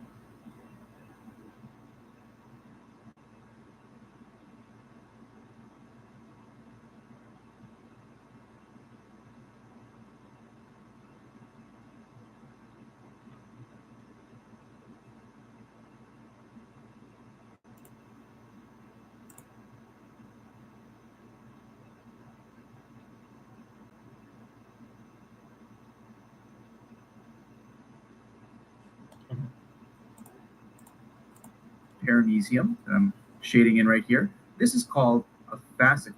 It's got two names actually. So it can be called a fascicle, C-I-C-L-E. It's also known as a fasciculus, So it depends on whether you're talking about fascicles or a single fasciculus, whatever term you want to use. And then within the fascicle, within each of the fascicles, there's another connective tissue layer. This is called the endomycium.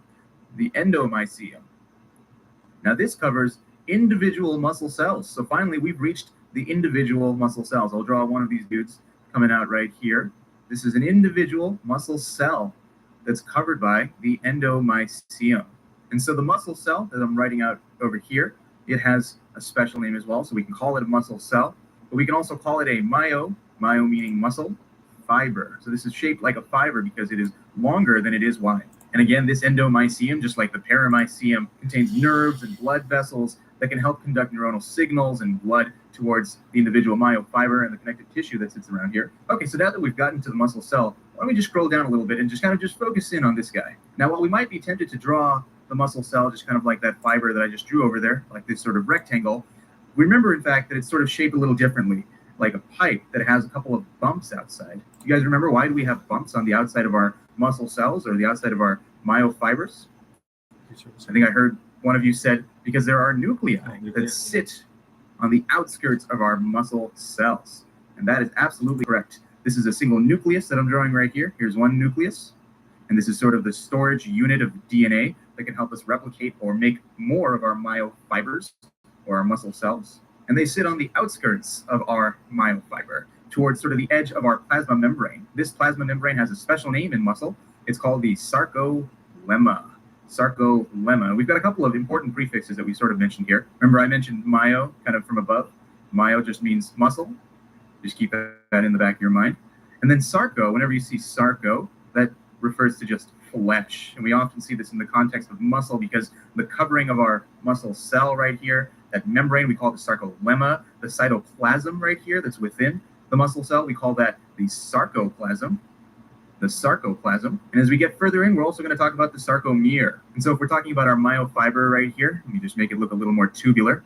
So the myofiber itself, this muscle cell, has a bunch of smaller units within it too. And these smaller units are where we have our main contractions occurring. So I'm going to draw one of these guys out right here. And this is just called the muscle fibril. Not fiber, but myofibril. Now we've come to where we're storing our myosin and our actin that's sitting inside here. This is where the actual contraction will occur. So if we look at our muscle cells under a microscope, we'll see that they've got these striations on them, these bands. Because remember, another name for skeletal muscle is striated skeletal muscle. So they have these lines that are here that you'll see under a microscope. So if we blow that up, let me just get some space down here to talk about it. So if I were to draw just kind of a blown up version of it right here, we'd have our striation line right there. I'll draw another one right here and right here. Just put it in this line, in this box right here. And we have all these bands that we would see under the microscope, right? So we have the striations that are on the sides, and there are these bands that are kind of going across this unit right here that we're looking at. Now, what are these striations right here? Well, we talked about these before. Sal mentioned these are the Z lines. So the Z lines are these striations we see under the microscope. And so I've drawn 3 of them here for you guys. Z lines, I'll just connect that one back here. And remember, the space between 2 Z lines going from here all the way to here, that's the sarcomere. The sarcomere. And this is our most basic unit of contraction. This is where we're going to have our actin and our myosin fibers interact and have us flex at our most macro level we'll get back to in a second. And there are different parts of the sarcomere, right? There's the part that's designated the A band that's in the middle. There's this other part up here called the I band. The I band. All right, so let's focus in on a single sarcomere right here. A single sarcomere. So I'm drawing the outskirts of our sarcomere.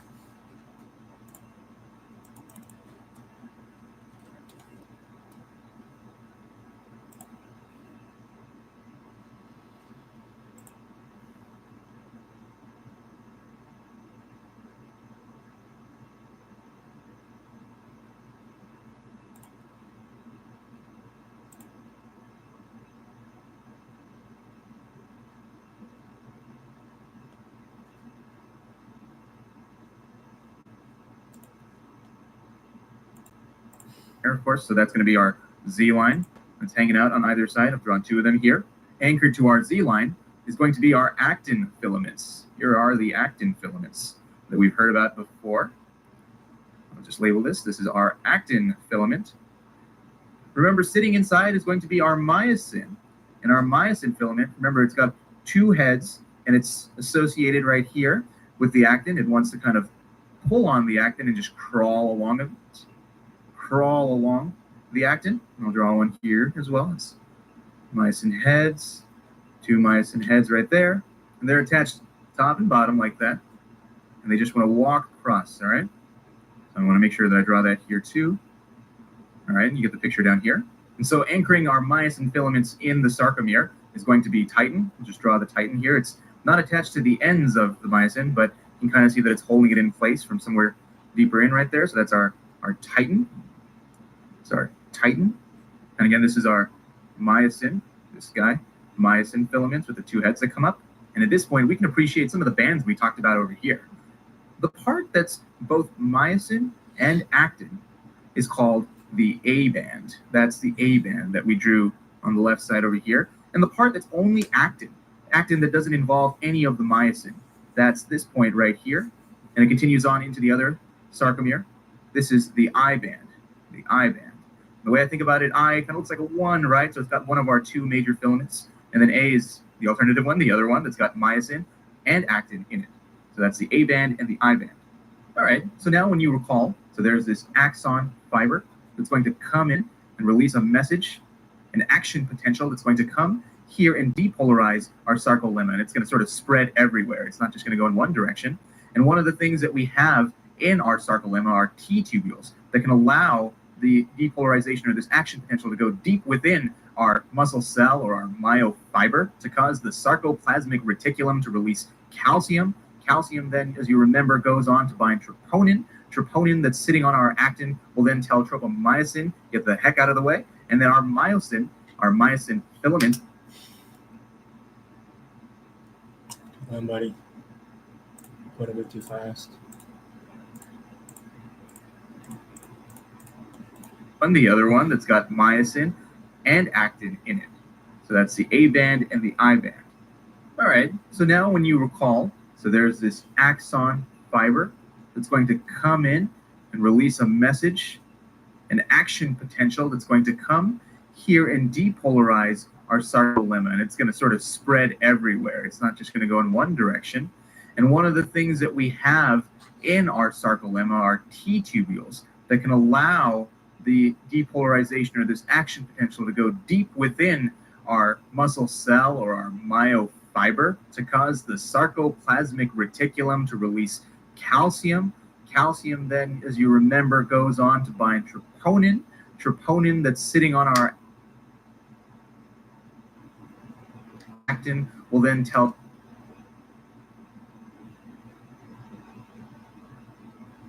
tropomyosin, get the heck out of the way. And then our myosin filaments that we drew right here can go ahead and use ATP to sort of walk along our actin filaments. And so they would sort of walk along this way, and they would, relatively to the actin filament, stand still. They would be crawling this way, but wouldn't really do any of the moving. They'd be anchored down. It's the actin filaments, actually, that move.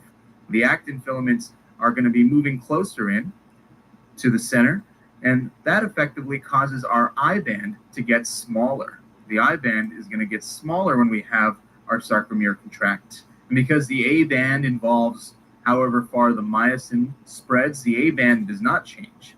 Only the I band changes here, as we effectively bring the two Z lines closer to each other and shorten the length of our sarcomere.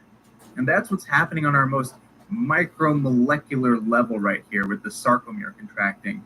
And all of that began with this axon fiber spreading the signal. So I hope you can appreciate just kind of going from the top right here when we're contracting our skeletal muscle and we go through all these smaller layers happening at this molecular level right here. What's allowing us to contract to flip.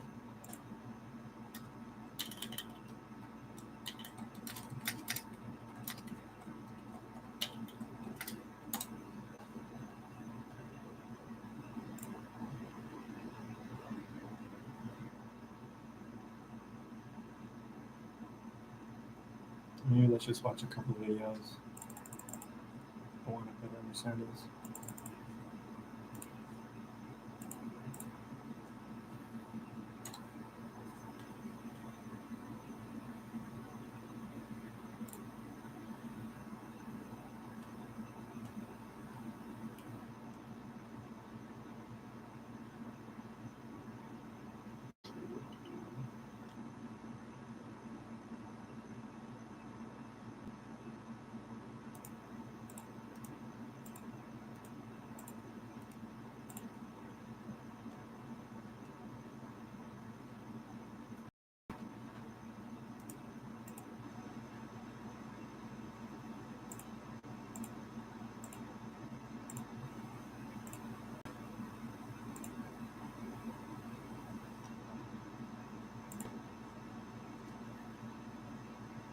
Muscle contraction is at the basis of all skeletal movements.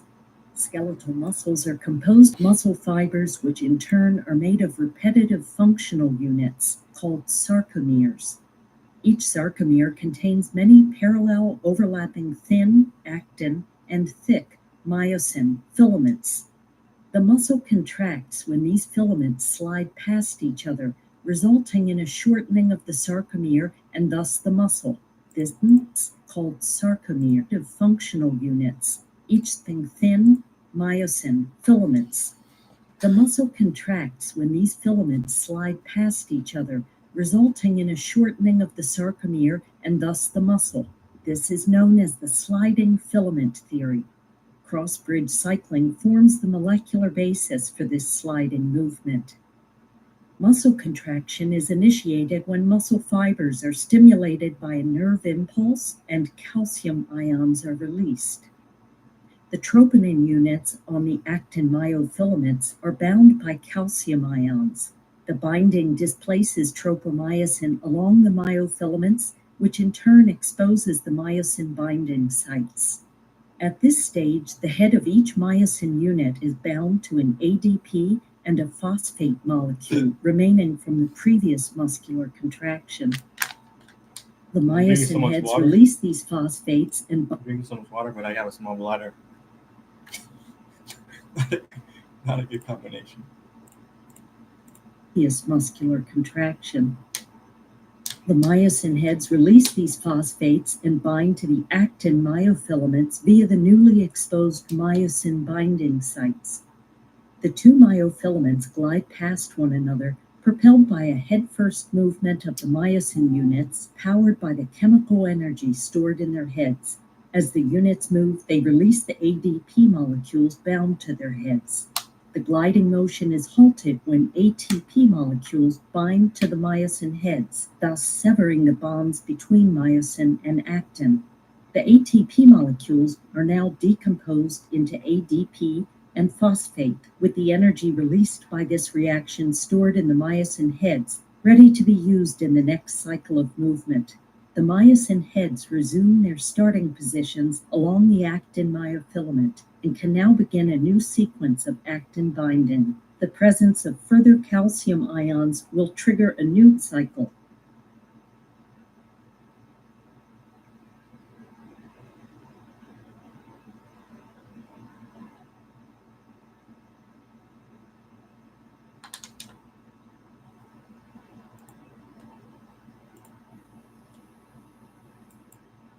Muscle cells, aided muscle, is made up of bundles of multinucleated muscle cells called myofibers. A myofiber is packed with myofibrils that extend the length of the cell. A sarcomere, the functional instructional unit of muscle, consists of thick myosin filaments and thin actin filaments. Titin keeps thick filaments centered during contraction.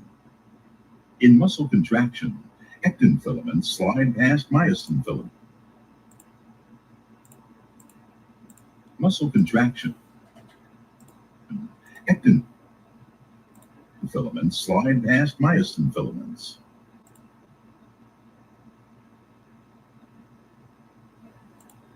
Neither filaments change in length. Filaments slide past myosin filaments.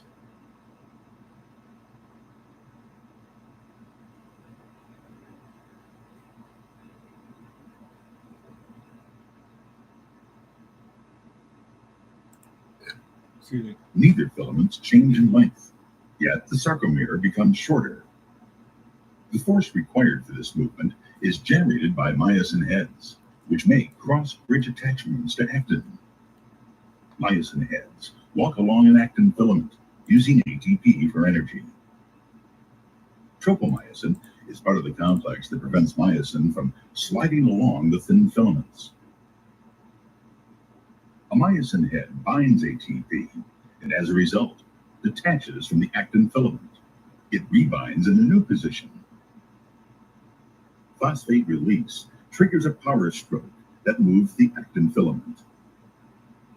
ADP dissociates, and the process is repeated.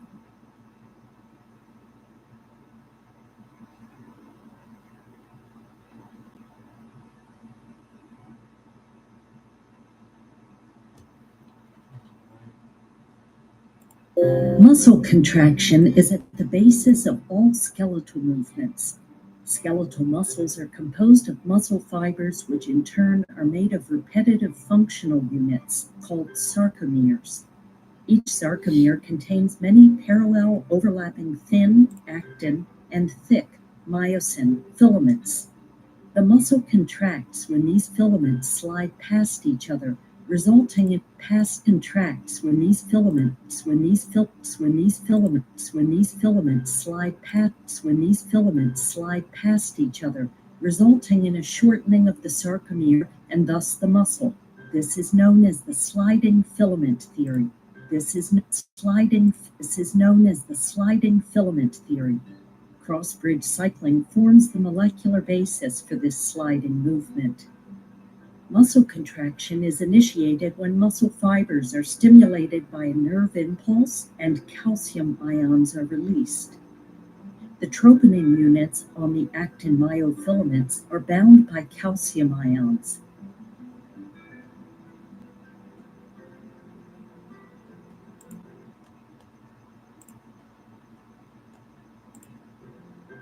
The binding displaces tropomyosin along the myofilaments, which in turn exposes the myosin binding sites. At this stage, the head of each myosin unit is bound to an ADP myosin head exposed past one another, propelled by a head-first movement of the myosin units as they halted when ATP molecules bind to the myosin heads, thus severing them, are now decomposed into adenosine and actin. The ATP molecules are now decomposed into ADP and phosphate, between myosin and actin, composed and stored in the myosin actin myofilament, and can now begin a new sequence of actin binding. Professor Dave here. Let's talk about which are in turn comprised of myofilaments arranged into sarcomeres. And this is the contractile in the middle by a region called the Z disc. We can identify an individual or ATP binding sites as well as muscle contraction through storage and release. This structure includes the T tubules, which sit at each A-band, I-band junction, encircling each sarcomere and helping signals reach every region of the muscle cell. Now that we've examined each structural component, its muscle fibers, the myosin heads on the thick filaments will interact with the binding sites on the actin subunits. These attachments will form and break several times as the thick filaments pull the thin filaments in towards the center of the sarcomere, thus pulling the Z discs towards the M line. The I bands shorten and the H zone disappears. The overall effect is that the A bands from adjacent sarcomeres get closer together, so the entire muscle cell will shorten. This is the mechanism by which muscles contract. Now the question is, how is all of this activity initiated? As we said, each muscle fiber has one, and these sections, called axon terminals, are nearly touching the muscle fiber, separated only by a thin space called the synaptic cleft, where the muscle produces junctional folds within the postsynaptic.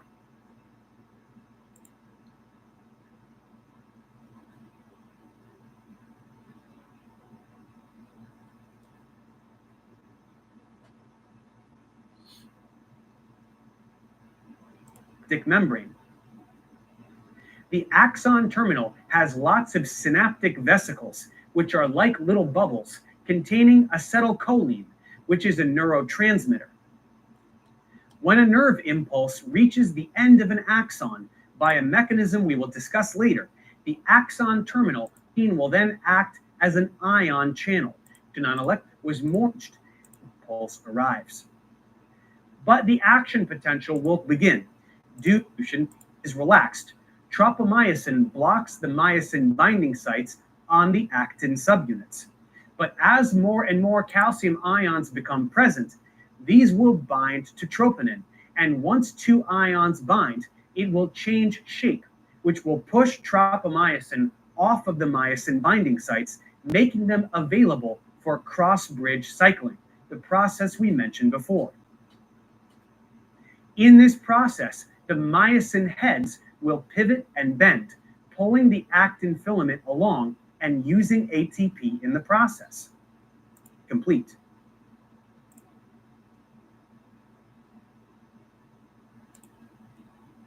As calcium levels deplete, troponin returns to its original shape. Tropomyosin blocks actin's binding sites once more, and the muscle fiber relaxes. There is a lot more to discuss regarding muscle contraction. We could talk about the time frames associated with each step in muscle contraction. We could talk about graded muscle responses, or the differences in contraction for smooth muscle versus skeletal. But we will have to leave that for another day, since it's best to really understand the basics first. Before moving forward, let's quickly review what we discussed. Muscle contraction in a skeletal ion channels, which results in a local change in membrane voltage. This is where calcium ions are released, which interact with the myofilaments such that myosin and actin are able to bind, and contraction begins. Now that we understand the structure of a muscle, as well as the mechanism by which muscles contract, let's move forward and look at the entire muscular system as a whole so that we can get the big picture regarding how we move around.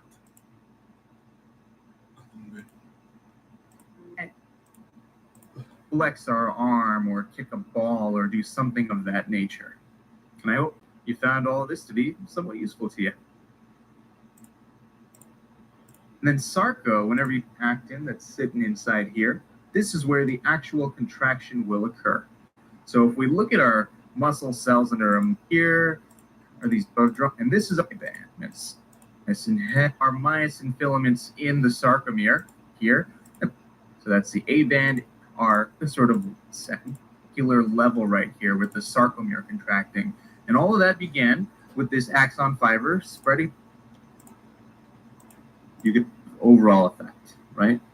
And you could flip it around. You could say, well, maybe you have the myosin heads are working. So more myosin heads are working. That would be the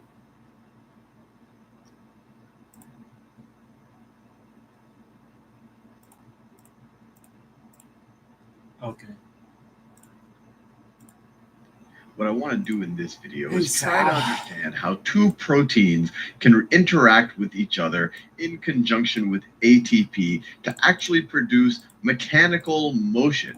And the reason why I want to do this, one, it occurs outside of muscle cells as well, but this is really going to be the first video on really how muscles work. And then we'll talk about how nerves actually stimulate muscles to work. So it'll all build up from this video. So what I've done here is I've copied and pasted two images of proteins from Wikipedia. This is myosin. It's actually myosin 2 because you actually have two strands of the myosin protein. They're interwound around each other. So you can see it's this very complex looking protein or enzyme, however you want to talk about it. I'll tell you why it's called an enzyme, because it actually helps react ATP into ADP and phosphate groups. So that's why it's called an ATPase, or it's a subclass of the ATPase enzymes. This right here is actin.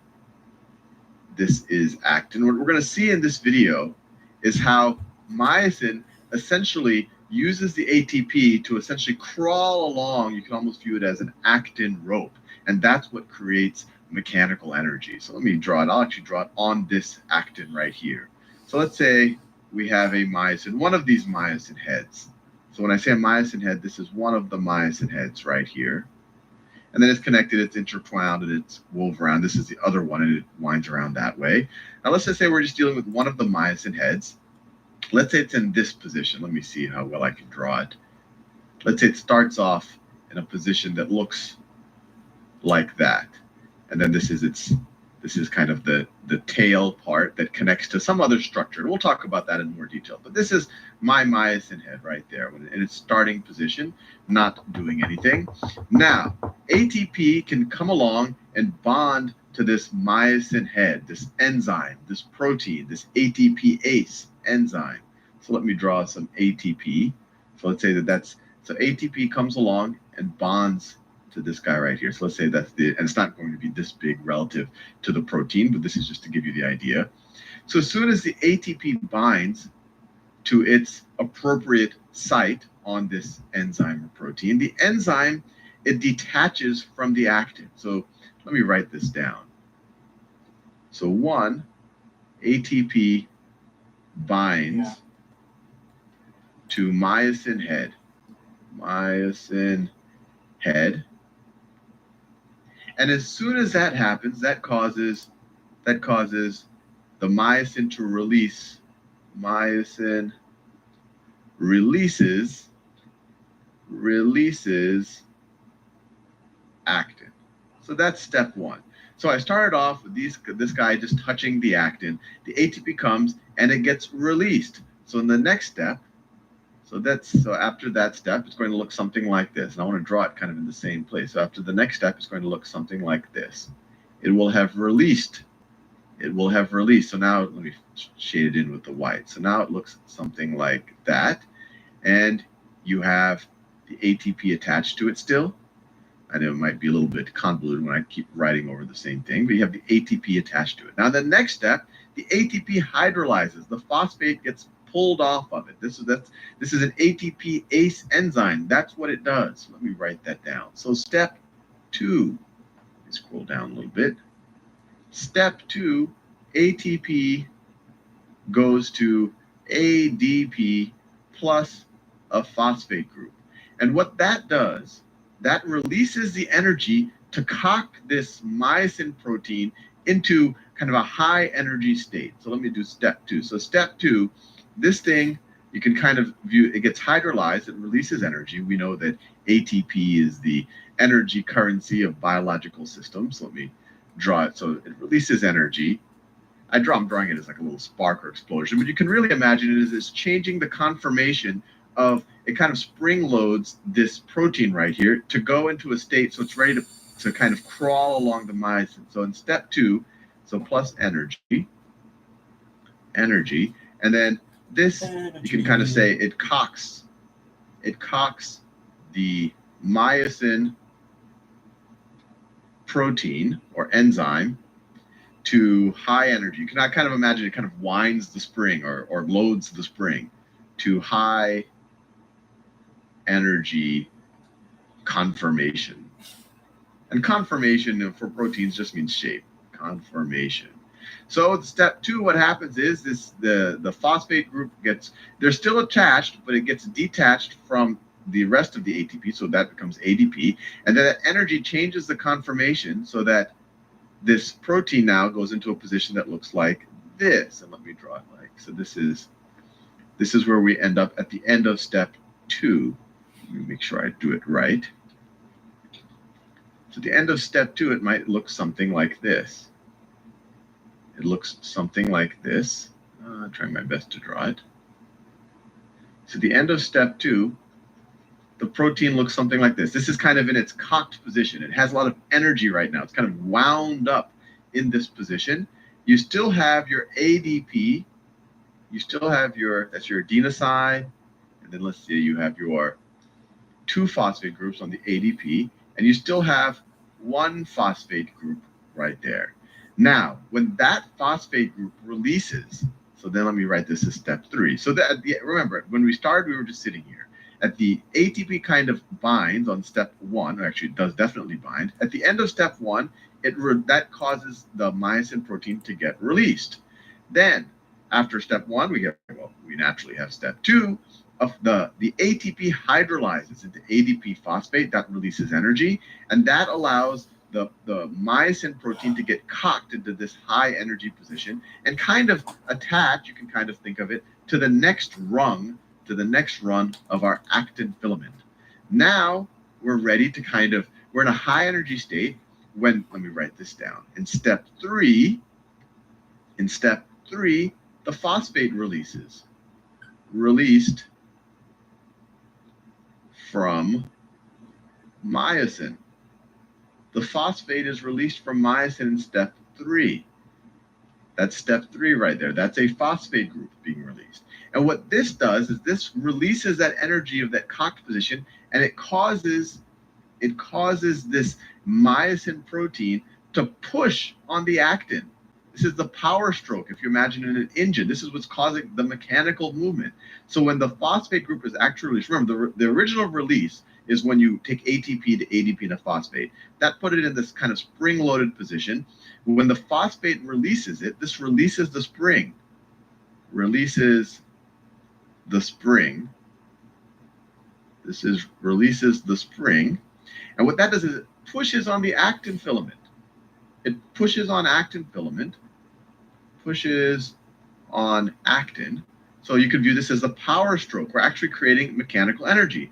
So depending on which one you want to view as fixed, if you view the actin as fixed, whatever myosin is attached to would move to the left. If you imagine the myosin being fixed, then whatever the actin and whatever it's attached to would move to the right. Either way. But this is where we fundamentally get the muscle action. And then step 4, you have the ADP released. ADP released. And then we're exactly where we were. We're exactly where we were before we did step 1, except we're just one rung further to the left on the actin molecule. So to me, this is pretty amazing. We actually are seeing how ATP energy can be used to, we're going from chemical energy. Let me write that down. We're going from chemical energy or bond energy in ATP, chemical energy, to mechanical energy. Mechanical energy. And for me, that's amazing, because when I first learned about ATP, and people say, oh, they use ATP to do everything in your cells and contract muscles. Well, gee, how do you go from bond energy to actually contracting things, to actually doing, what we see in our everyday world is mechanical energy? And this is really where it all occurs. This is really the core issue that's going on here. And you have to say, well, gee, how does this thing change shape and all that? And you have to remember, these proteins, based on what's bonded to it and what's not bonded to it, they change shape. And some of those shapes take more energy to attain. And then if you kind of do the right things, that energy can be released, and then it can push. What happens when it another relaxes? protein. But I find this just fascinating. And now we can build up from this actin and myosin interactions to understand how muscles actually work. Where did the myosin heads go? Did they just go back?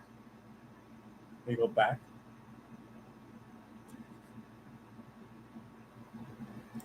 In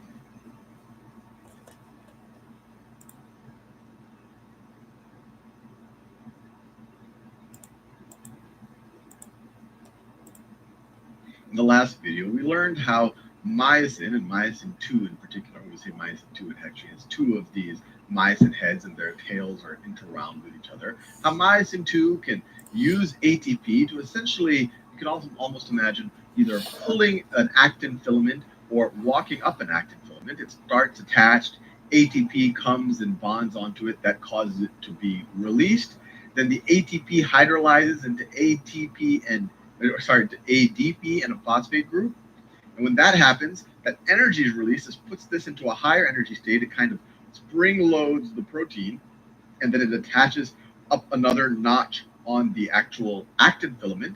And then the phosphate group leaves, and that's where the conformation change in this protein is enough. It generates the power stroke to actually push on the actin filament, and either, you can imagine, either move the myosin, whatever the myosin is connected to the left, or whatever the actin is connected to the right. We're going to talk a lot more about what they're connected to in future videos. Now, a couple of questions might have been raising in your head.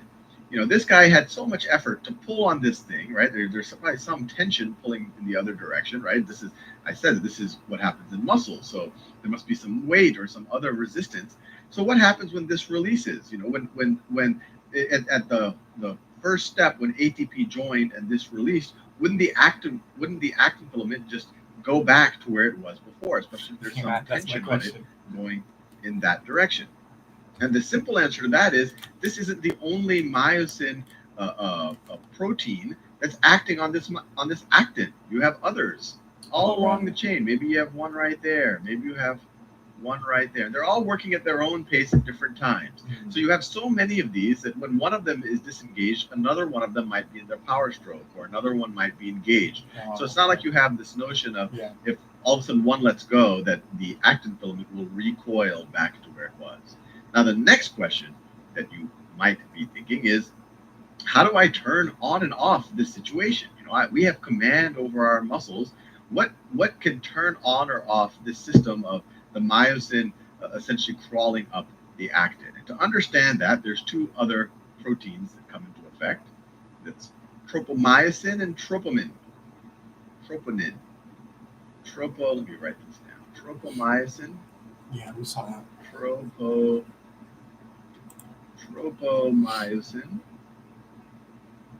Myosin in a different color. I'll write troponin. Troponin. And so I'm going to redraw the actin. I'll do a very rough drawing of the actin filament. Let's say that that's my actin filament right there with its little grooves. It's actually a helical structure. Let's say it looks like this. Like that. Oh, that's close enough. And actually, these grooves, it's a kind of a helical structure, but we won't worry too much about that. What we drew so far, or at least in the last video, you have these little myosin. You can give them this feet or head or whatever that keep attaching to it, and then based on where they are in that ATP cycle, they can keep getting cranked back up, or the spring loaded, and then go to the next one and push back. Now, on top of this actin, you actually have this tropomyosin protein. And this tropomyosin protein it coils around the actin. So let me draw the trope. So this is our actin right here. This is the myosin. This is one of the two heads of the myosin tube. Myosin. And then we have our tropomyosin. Tropomyosin is coiled around. It's a very rough sketch. You can imagine it's coiled around, and it goes back behind it. It goes like that. Then it goes back behind it. It goes like that. So it's coiled around it. And the important thing about it is, if there's, well, let me take a step back. It's coiled around it, and it's attached to the actin by another protein called troponin. This is the troponin that we draw. So let's say it's attached there. And, this isn't exact, but let's say it's attached there and there and there and there and there by the troponin. So let me write this down. This is troponin, and then this is tropomyosin. Tropomyosin. So you can imagine the troponin is kind of like the nails into the actin. So it dictates where the tropomyosin is. So when a muscle is not contracting, it turns out that the tropomyosin is blocking the myosin from being able to, and I've read a bunch of accounts on this, and I think this is still an area of research. It's not 100% clear one way or the other. Tropomyosin is, or maybe both, blocking the myosin from being able to attach to the actin where it normally attaches, so it won't be able to crawl up the actin. Or sometimes the myosin is attached to the actin, but it keeps it from sliding, from releasing and sliding up the actin to keep that walking procedure. So the bottom line is that this tropomyosin kind of blocks the myosin, the myosin head. This is the myosin head right there. This is the myosin head that I'm talking about, from crawling up the actin, from crawling up the actin, either by physically blocking its actual binding site, or if it's already bound, from keeping it from being able to keep sliding up the actin. Either way, it's blocking it. And the only way to make it unblocked is for the troponins to actually change their conformation, for them to change their shape. And the only way for them to change their shape is if we have a high calcium ion concentration. So if you have a bunch of calcium ions, they do. If you have a high enough concentration, these calcium ions are going to bond to the troponin. They're going to bond to the troponin, and then that changes the conformation of the troponin enough to move the configuration of the tropomyosin. So let me write this down. So normally tropomyosin blocks, but then when you have a high calcium ion concentration, they bind to troponin, and then the troponin, they change their conformation, so it moves the tropomyosin out of the way. Moves tropomyosin out of the way. So when it moves out of the way, you have a high concentration, calcium concentration, bonds to troponin, moves tropomyosin out of the way. Then all of a sudden, what we talked about in the last video, these guys can start walking up the actin, or pushing the actin to the right, however you want to view it. But then if the calcium concentration goes low, so low calcium ion concentration, then the calciums get released from the troponin. You need to have enough to always hang around here. If the concentration becomes really low here, these guys will start to leave. So then the troponin goes back to, I guess, standard conformation. Goes back to the standard conformation, and that makes the tropomyosin can block the myosin again. Makes tropomyosin block again.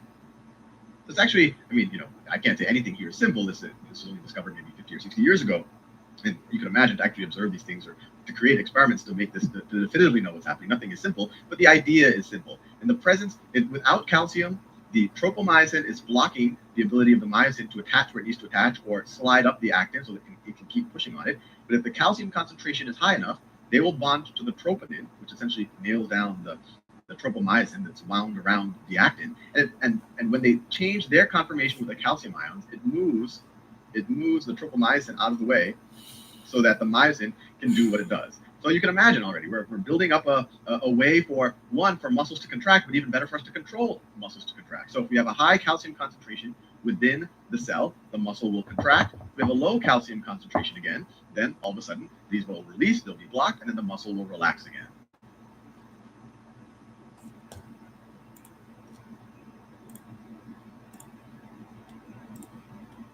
We know from the last week. I gotta pee again. Yeah, what this is last video for this one, and then we have an article to read.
Let's get something to eat after this.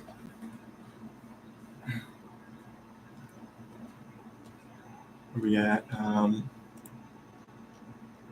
Last video, and then I read the article.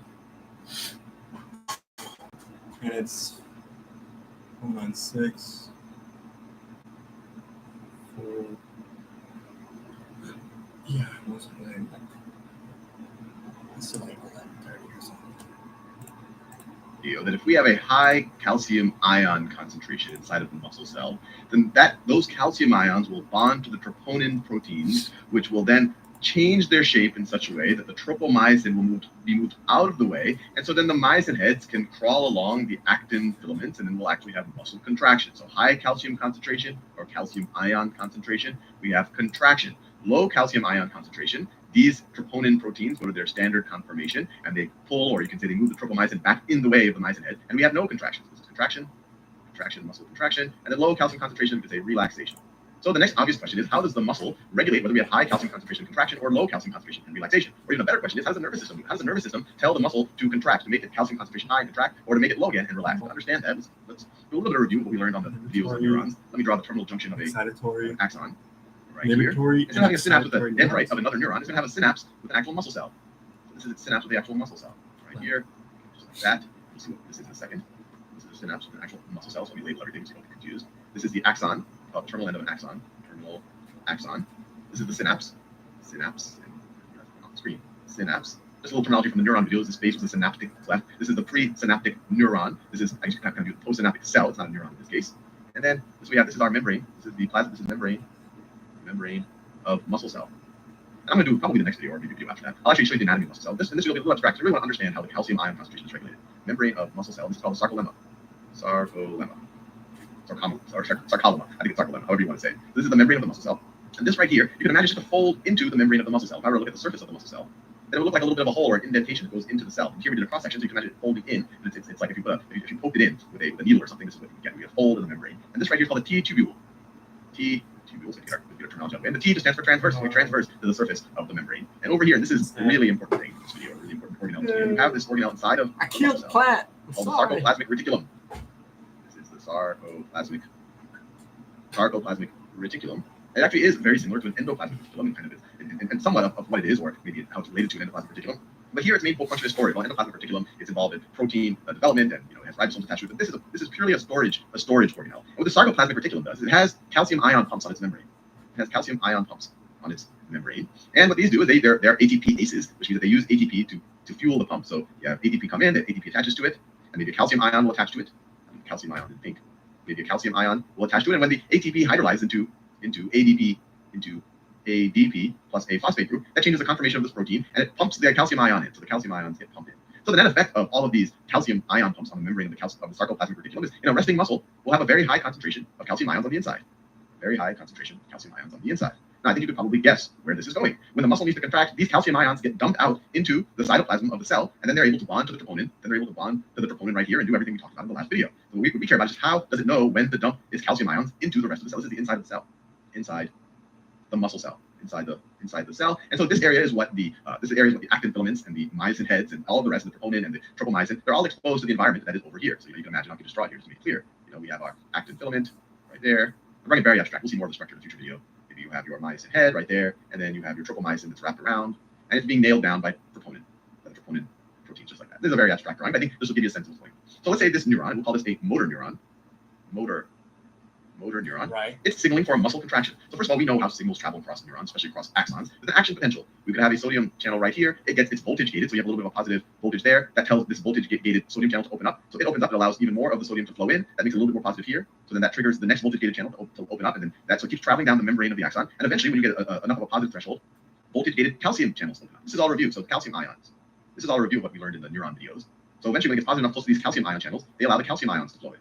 The calcium ions flow in, and they bond to those special proteins near the synaptic membrane or the presynaptic membrane right there. These are calcium ions. They bond to proteins that were docking vesicles. Remember, vesicles were just these membranes or these membranes around neurotransmitters.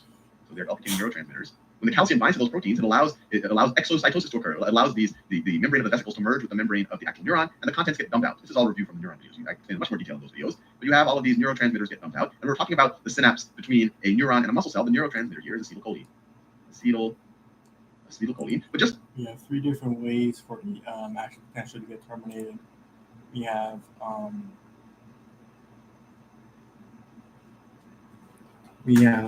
breakdown or degradation of the neurotransmitters. We have reuptake to the presynaptic terminal, and reabsorption, and we have diffusion outside of the diffusion outside of the synapse. Right, chat? Yes.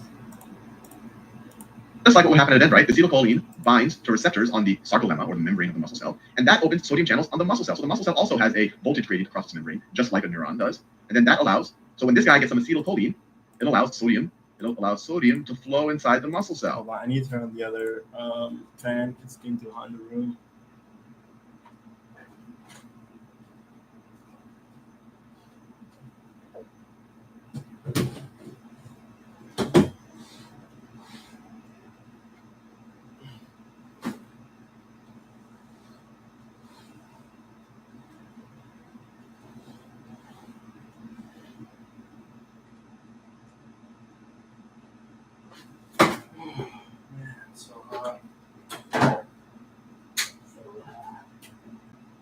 There we go.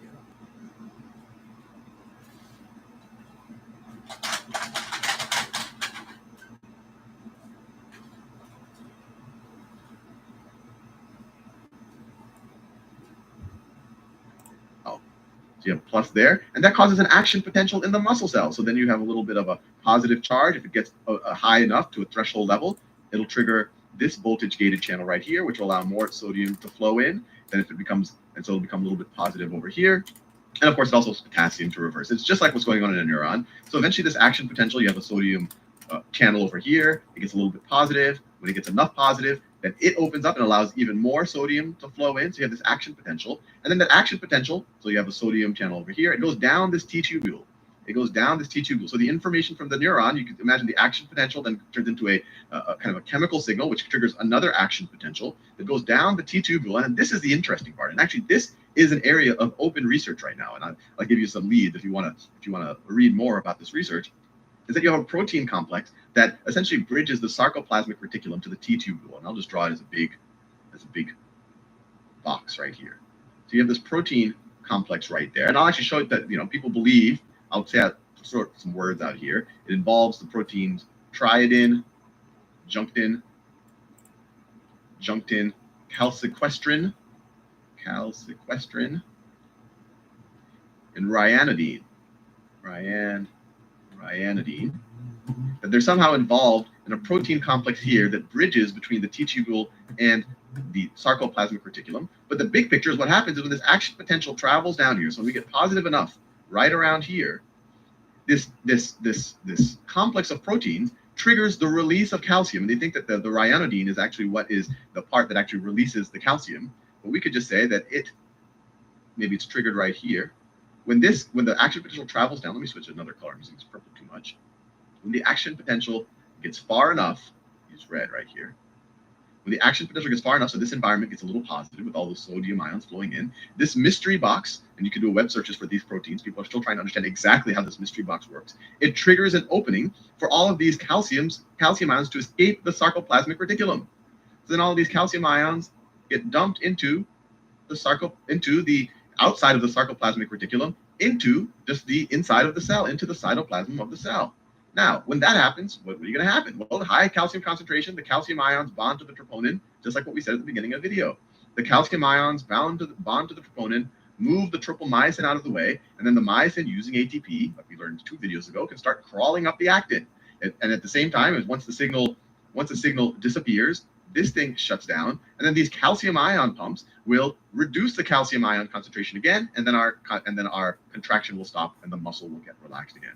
So the whole big thing here is that we have this container of calcium ions that when the muscle is relaxed is essentially taking the calcium ions out of the inside of the cell, so the muscle is relaxed, so that you can't have your myosin climb up the actin. But then when it gets the signal, it dumps it back in, and then we actually have a muscle contraction because the tropomyosin gets moved out of the way by the troponin.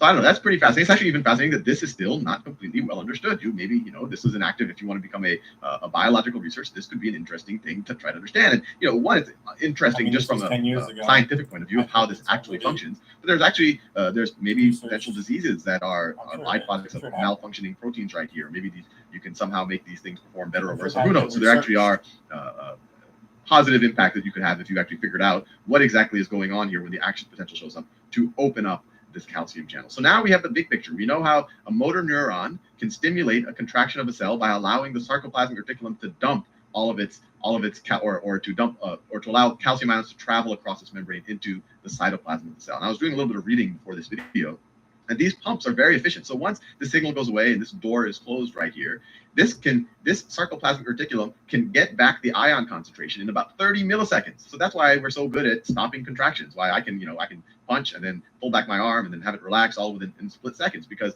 we can stop the contraction in 30 milliseconds, which is it's less than a 30th of a second. So anyway, I'll see you in the next video where we'll study the actual anatomy of a muscle cell in a little bit more detail.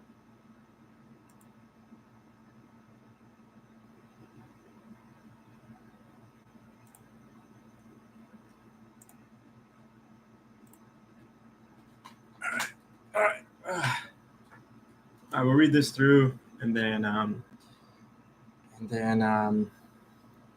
we'll take a break / exercise.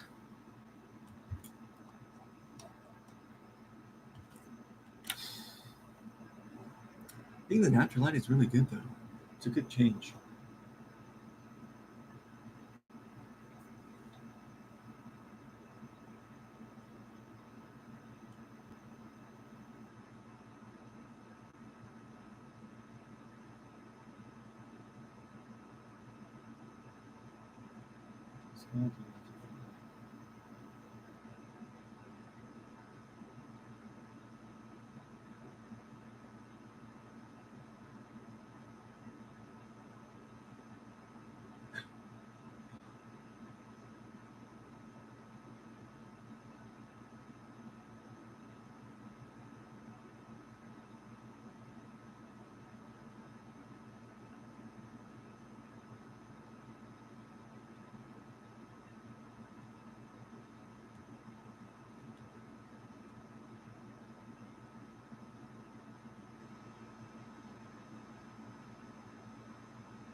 Yep.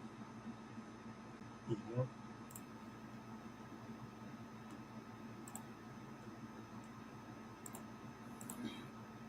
Okay. Yeah. Let's take a quick break, and then when I come back, we'll start the timer again. Like we'll do the 1 hour timer. We'll do the 1 hour timer, 10-minute break style. Okay. Anyways. Hold on. Yeah.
Sun's out. Beautiful, beautiful time right now.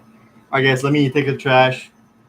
And I want to organize some of my cables in my room. So you guys can see me doing that. I mean, I wanted to do that for a long time. But I bought the where'd they go now? I bought the cable ties for it. Oh, they're right here. Yeah, I bought the cable ties. First, it doesn't look like 60, but there's actually 60 in here. And you'll see me rearrange the cables. But it is what it is. And then I want to exercise a little bit, and we'll get back. You know, it is what it is. I'll be back. I need to take out the trash.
sun. Here comes the sun.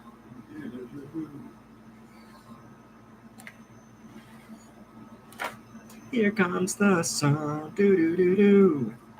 Here comes the sun. I see. It's alright.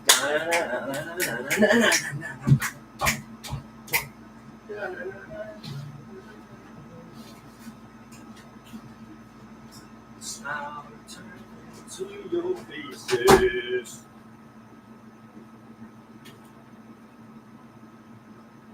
Here comes the sun. Do, do, do, do. You guys heard that song? Comment down below if you know what song I'm talking about. Why is this so dirty?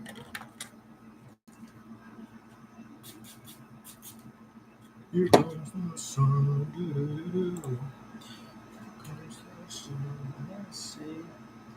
Oh, I think. Actually, I don't know. I think I swapped these out. Did I? I don't know. Hey, thanks, Adam. I appreciate you, buddy. Thanks for the kind words. Thanks, champ. Appreciate you. Thank you. Thank you kindly. Thank you kindly. Hopefully, yeah, thank you kindly. I appreciate that.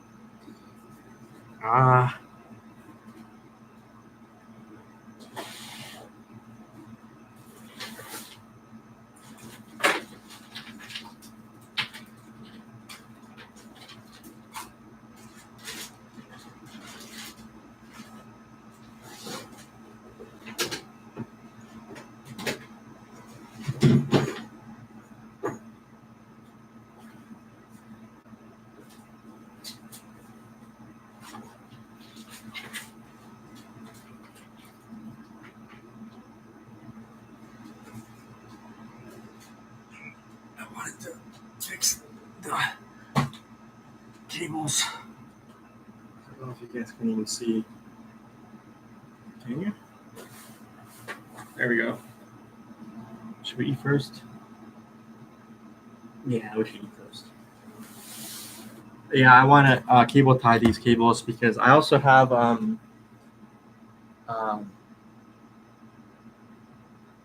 what do you call it? The electrode?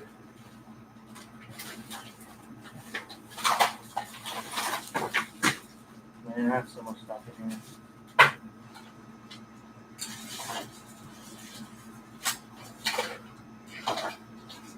It's just a part of it. It's making the room look more messy. But yeah, I want it to end.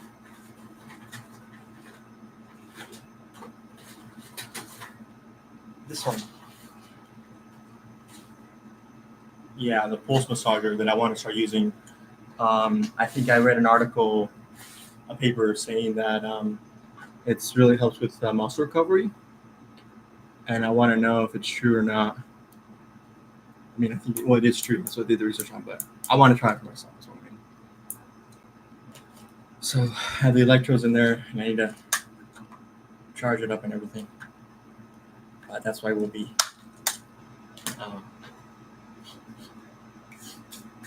cleaning it up, organizing all the cables.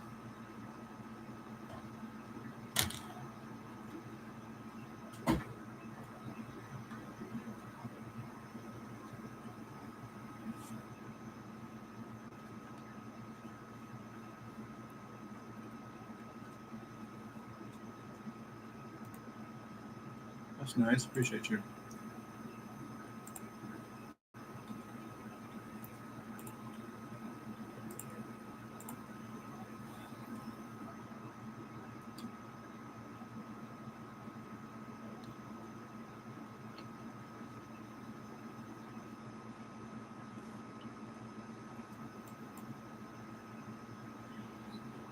I mean, normally around this time I'd eat more, but kind of wait.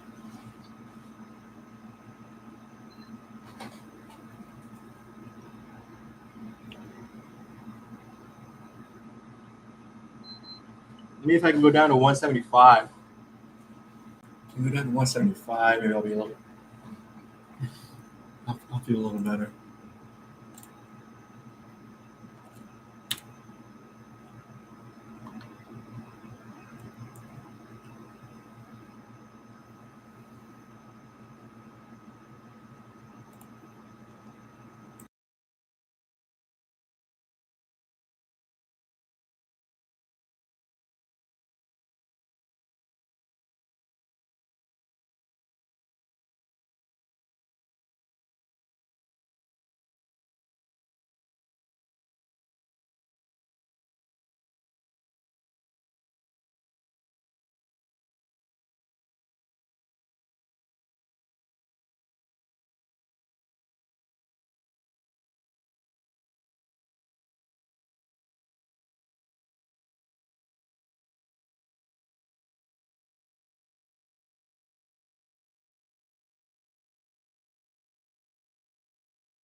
We'll just take like a 10-minute break, maybe a 15. I want to do this, and then I want to do some. I want to do about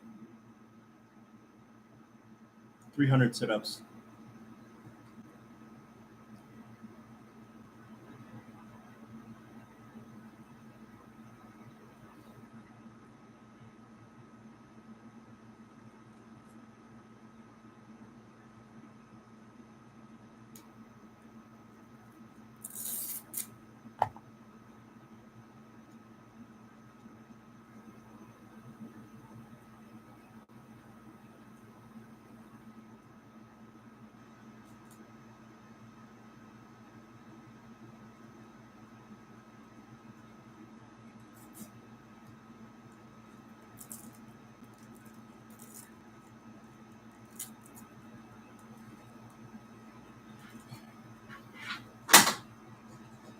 There we go.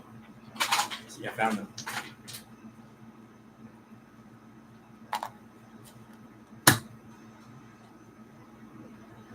But we also need the other.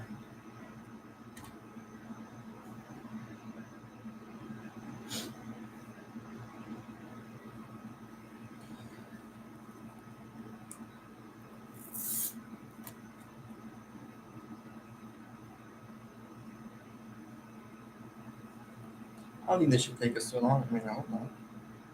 I don't want for this to take too long.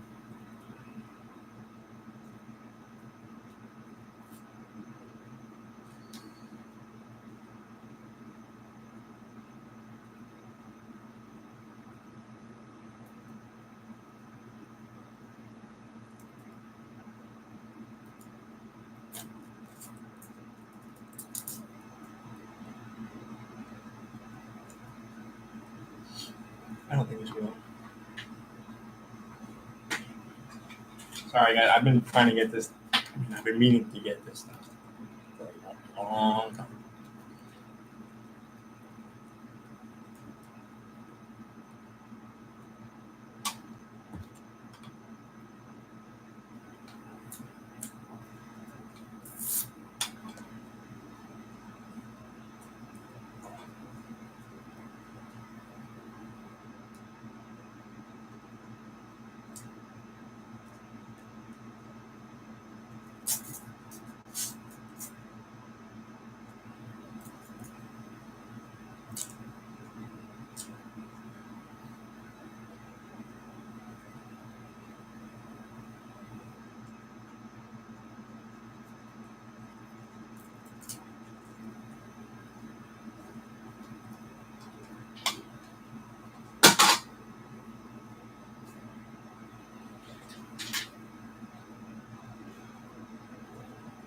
Got the volume off if they're the same.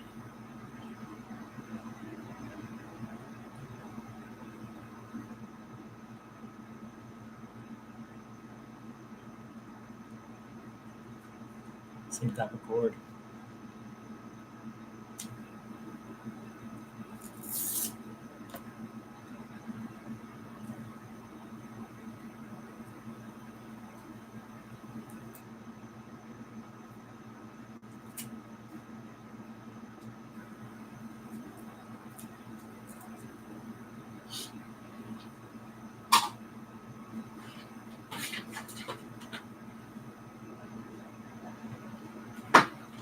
Just the adapter for the AC, but it didn't work. I mean, it does work. It's just not that good. Unfortunately.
Yeah. We'll finish this though. We still got time today. I mean, I'll go to 11. You know, this don't take like 10 minutes.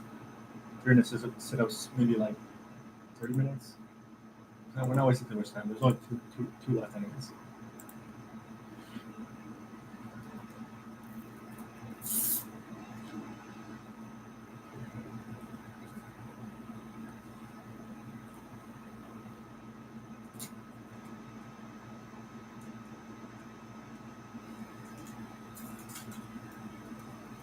Because if this gets organized, then I can use the more stuff just more freely. Plus, I can figure out what kind of cables I have to, right? That way, if anybody needs them, I'm ready.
Do something like this instead. Kind of match the right number. That way, it's a little bit thinner.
some more teeth. I don't know why I still had him. That's crazy.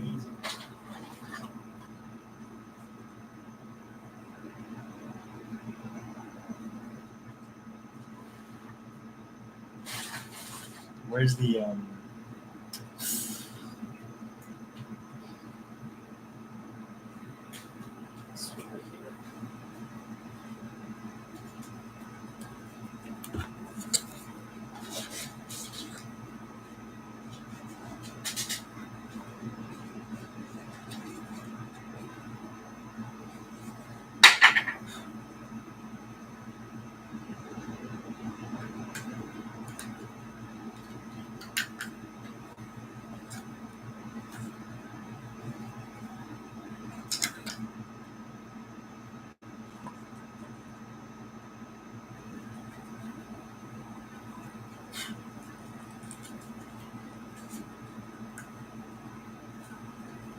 where's the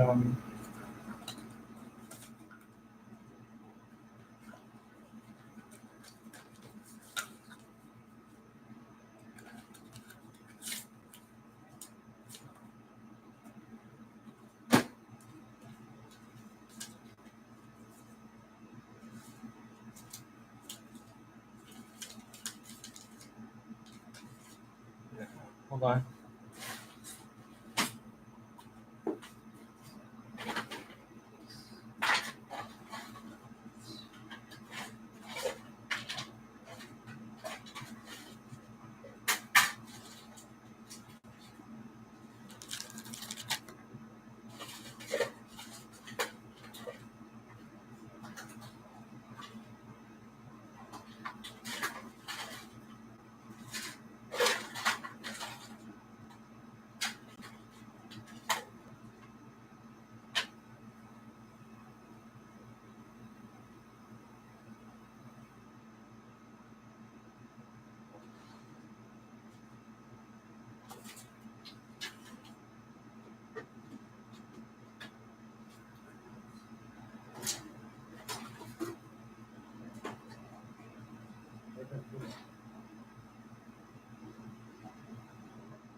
mess.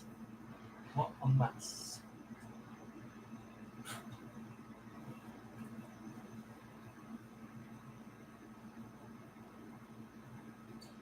It's my fault.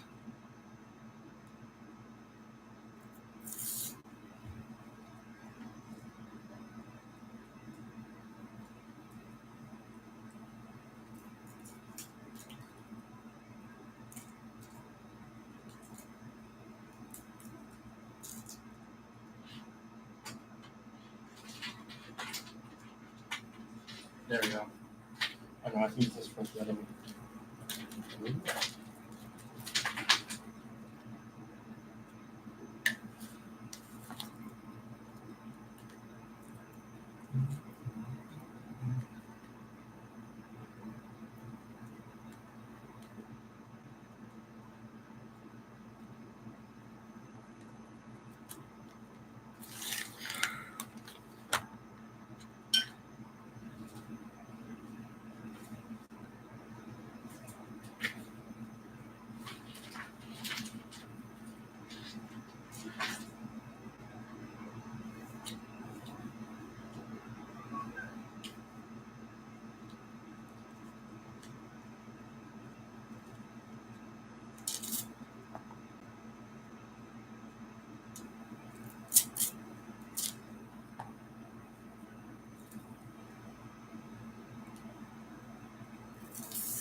Yeah, it's right here.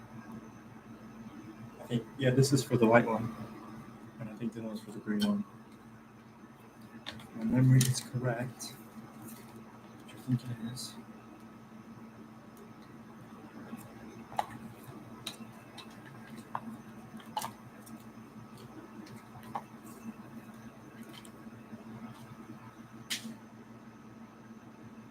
Oh.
Yeah.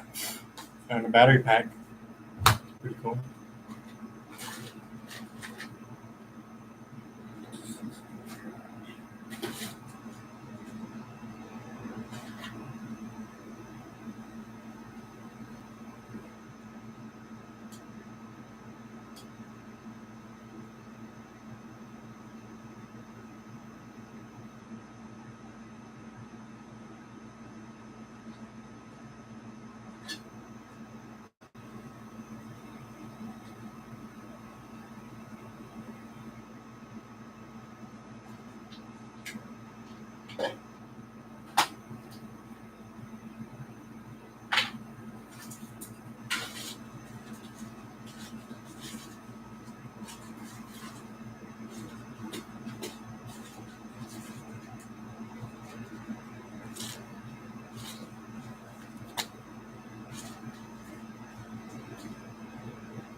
Here it is.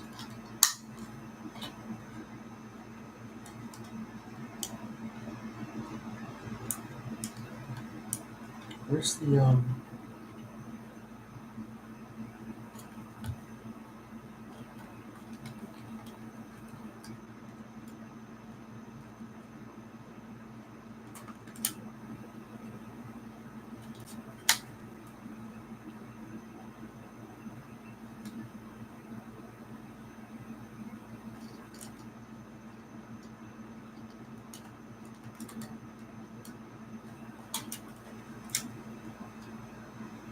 it's right there.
this one.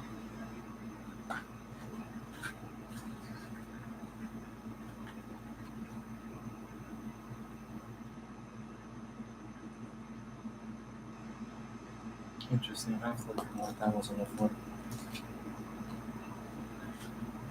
Let's go back actually. Find the bathroom.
Yeah.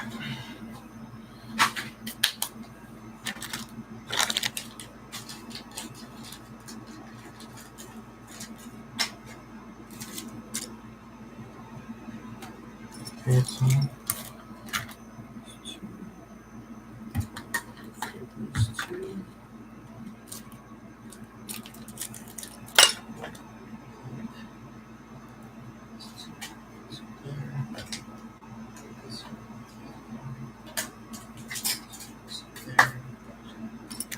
This is pretty cool.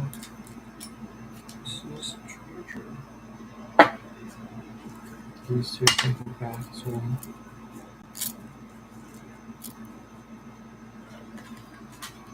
This one.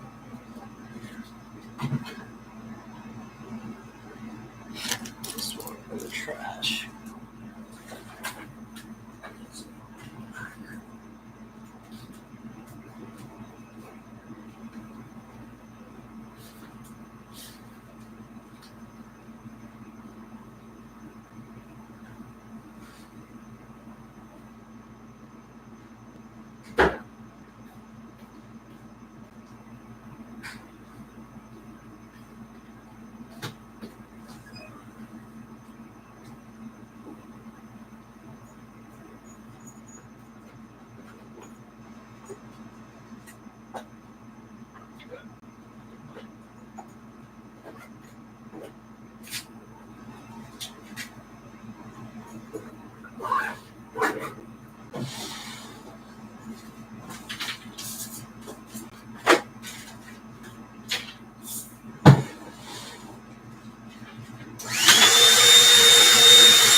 quick. That. Pretty cool, huh?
And 2 AA batteries. I'll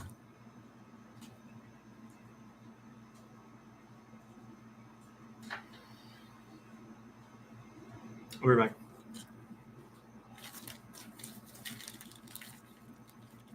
We know what the other one works. Just don't know if this one works.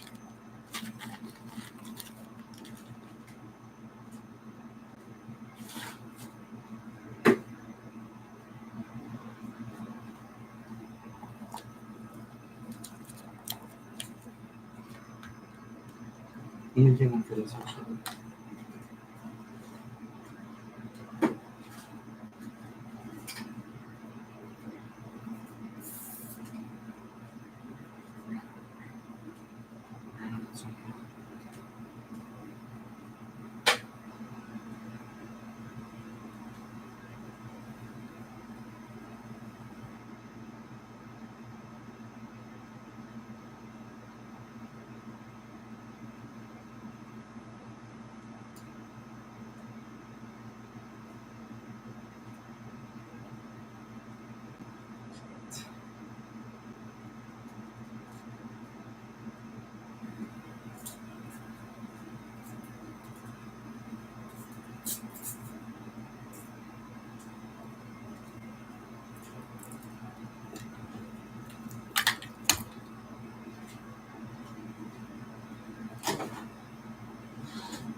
Perfect.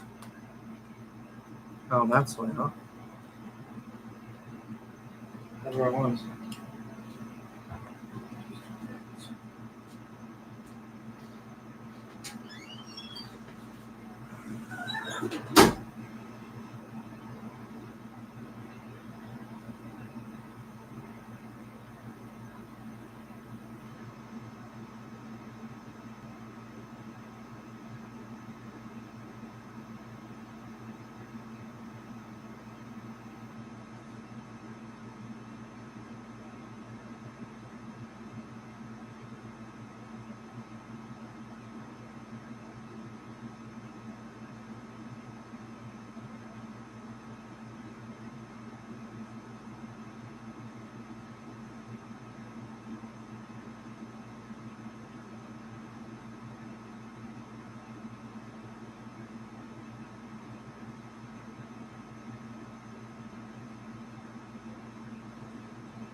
Mission failed.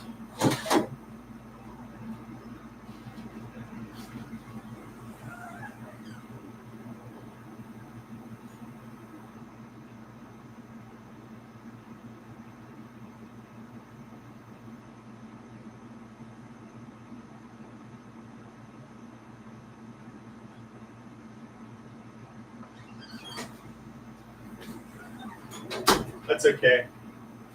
Let's just see if maybe this one works. And we'll try it after. Let's try it with 2 just to see.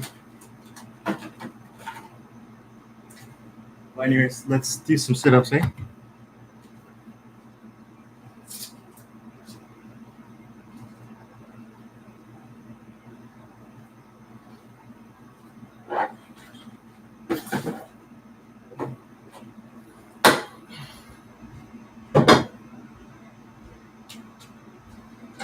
Yeah, I'm pretty happy that I got done actually. That was a lot of the stuff on the bookshelf. Put you guys down here. How's that? Yeah, that's pretty good.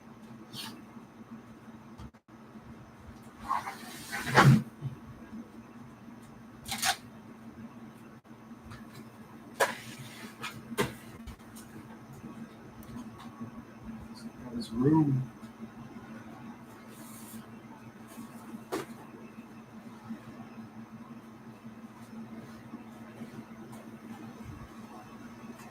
And we thought some eye drops.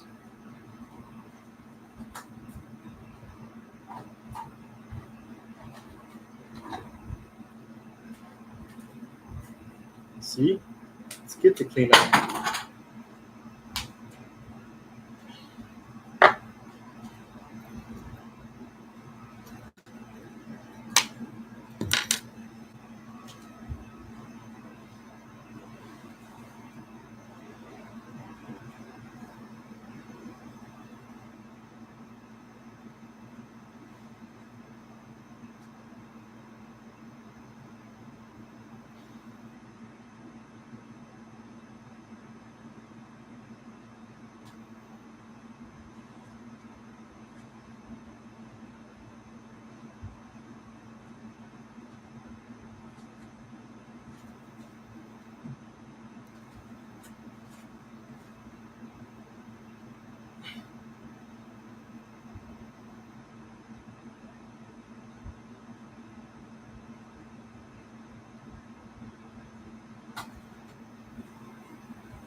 Cool.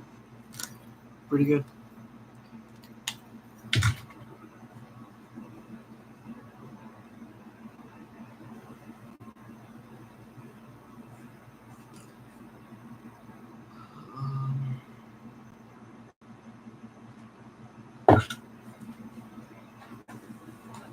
Let's try this. Oh, I need to fix the neck.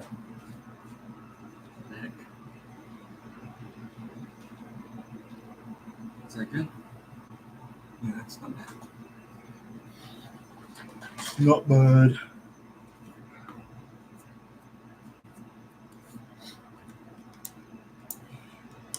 It's yellow, but it's not. It's not. Hold on. I had this all day. I need to take it off.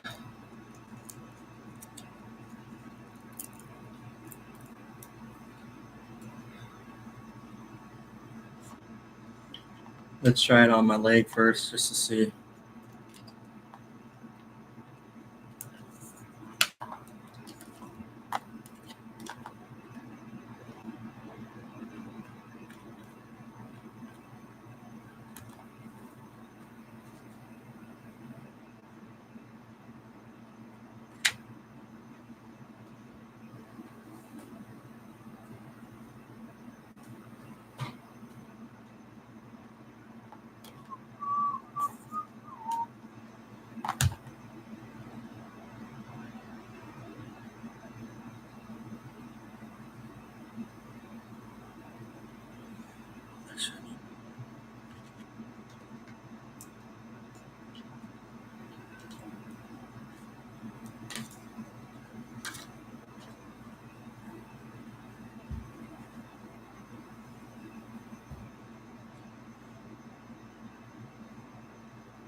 Yeah.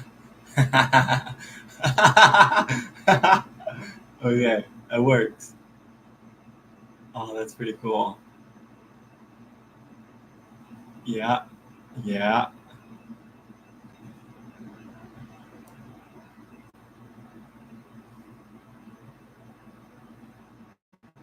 Nice. Let's go. Okay, let's turn off. I just want it a little bit higher.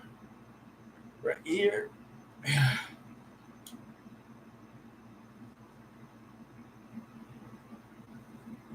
Yes, sir. Oh man. I don't know if the camera's picking up on that.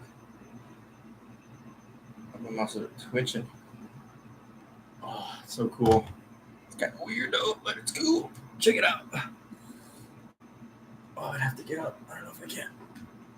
Like, yeah, let's see if you guys can see. Look at my leg. Hold up. It's not touching anymore because I'm touching it.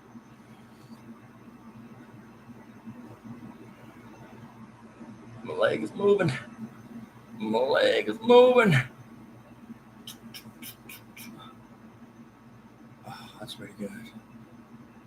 I feel so good. It's kind of strange. My leg is moving. Okay, I'll zoom out. Yeah. Yeah.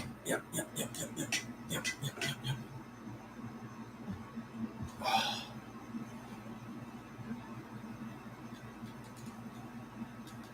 Yeah. Yeah, these guys are gonna be a little bit kind of weirdly angled. That's alright. Yeah. Oh, I should have had this on like way before. Oh, that feels so good. Kind of slightly weird because my leg is twitching, but I don't know if you guys understand. It's amazing. In this video, we're going to be talking about skeletal structure and then the function of those skeletons, and specifically human skeletons is what we're interested in. But before we talk about human skeletons, let's talk about bug skeletons, or the skeletons of arthropods or insects. And so I'm going to draw a little ladybug here. And our little ladybug, being an arthropod, has what is called an exoskeleton. And the exo in exoskeleton actually refers to the fact that this skeleton is outside of the ladybug. So exo is actually Greek for outside or external. Humans, on the other hand, we are vertebrates. And as vertebrates, we have this amazing network of bones located on the interior of our bodies. And so we have what are called endoskeletons. And endo is Greek for within or inner, referring to the location of the skeleton as being inside of our bodies as opposed to outside. Now, as humans, our endoskeleton performs a variety. Oh, let me fix it. I want to fix you guys. Oh man, guys, I'm not even joking. This is a game changer. This is a game changer for me.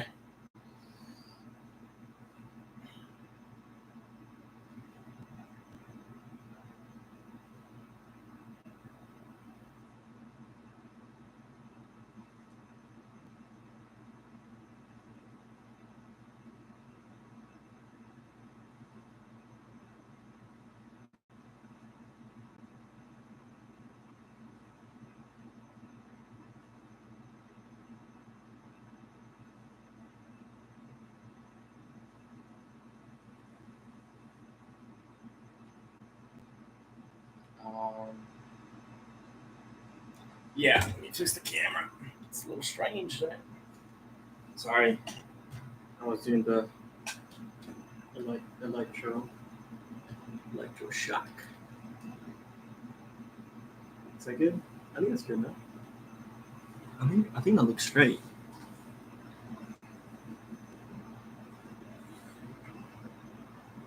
Let's put this left one up a little higher. Yeah.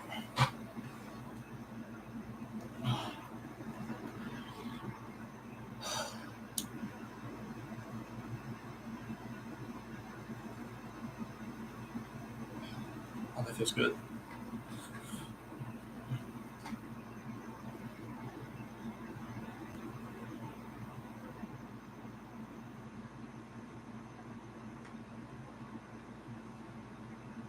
It was slightly weird seeing my legs switch like that, but it's okay.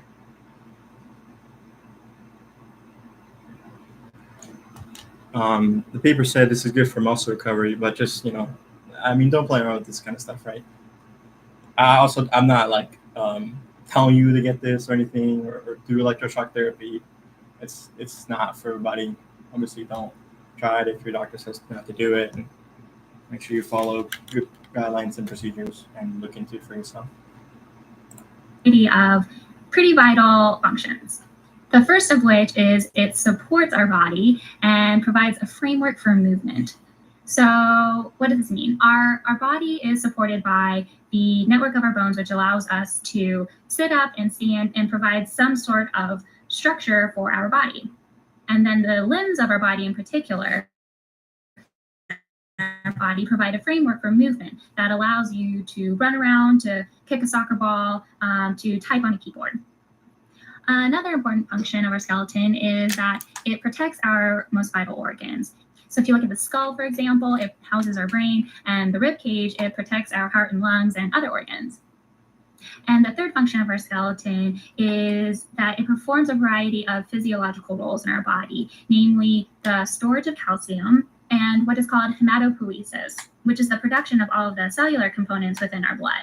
So our blood is made up of many different components, plasma, proteins, among other things, and the cellular components of our blood, which are red blood cells, white blood cells, and platelets, are all formed within the bone marrow of our bones. And so those are the main functions of the bones that form our skeleton. Now, one way of classifying bones is differentiating between those that form the axial skeleton and then those that form the appendicular skeleton. Now, the axial skeleton is made up of our skull and rib cage and our vertebral column. That is the axial skeleton. It forms sort of the axis of our body, right in the center, down the midline. And then the bones of the forelimbs and our pelvis form what is called the appendicular skeleton. And so our four appendages form the appendicular skeleton, which is attached to our central or axial skeleton. Another classification. Okay, hold on. We have to turn the lights. I'm getting a headache. Okay, turn on the lights. I'm getting a slight headache.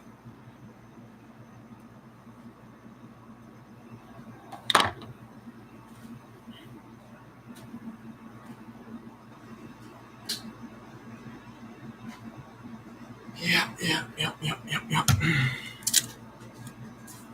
We'll do legs, and then I want to do my stomach.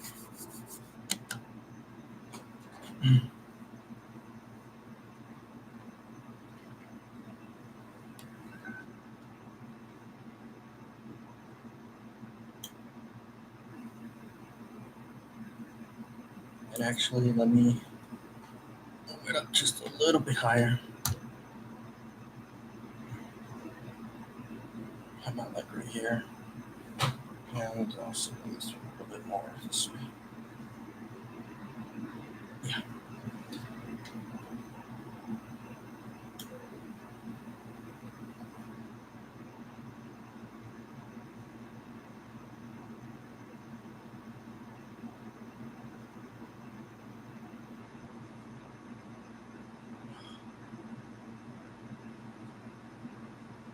That's good.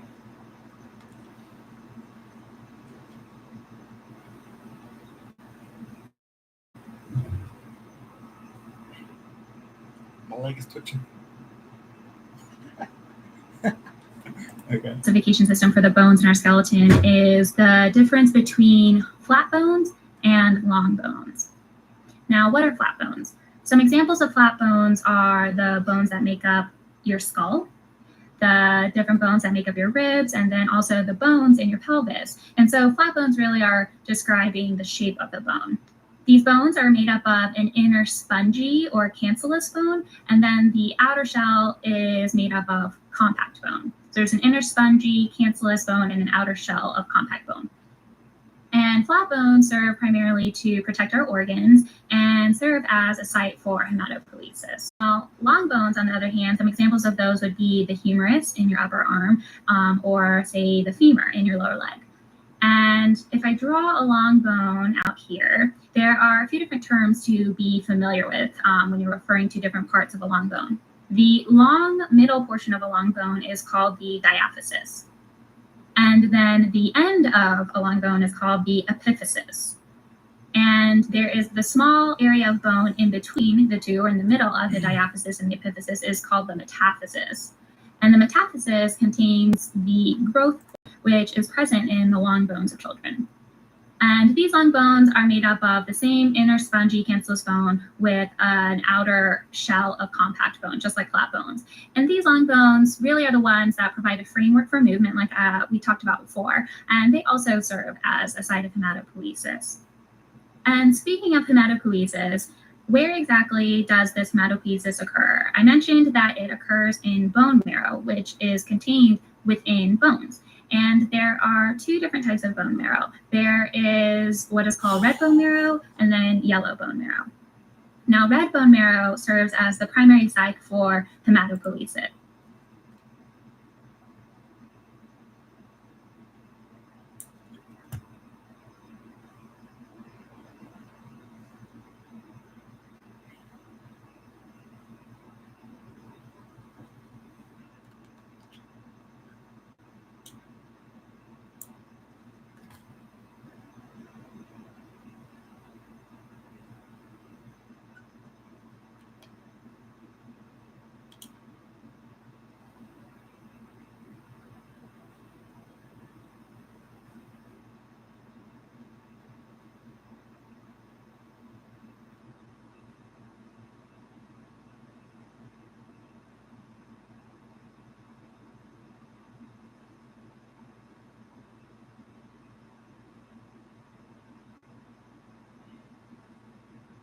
Nice. Okay.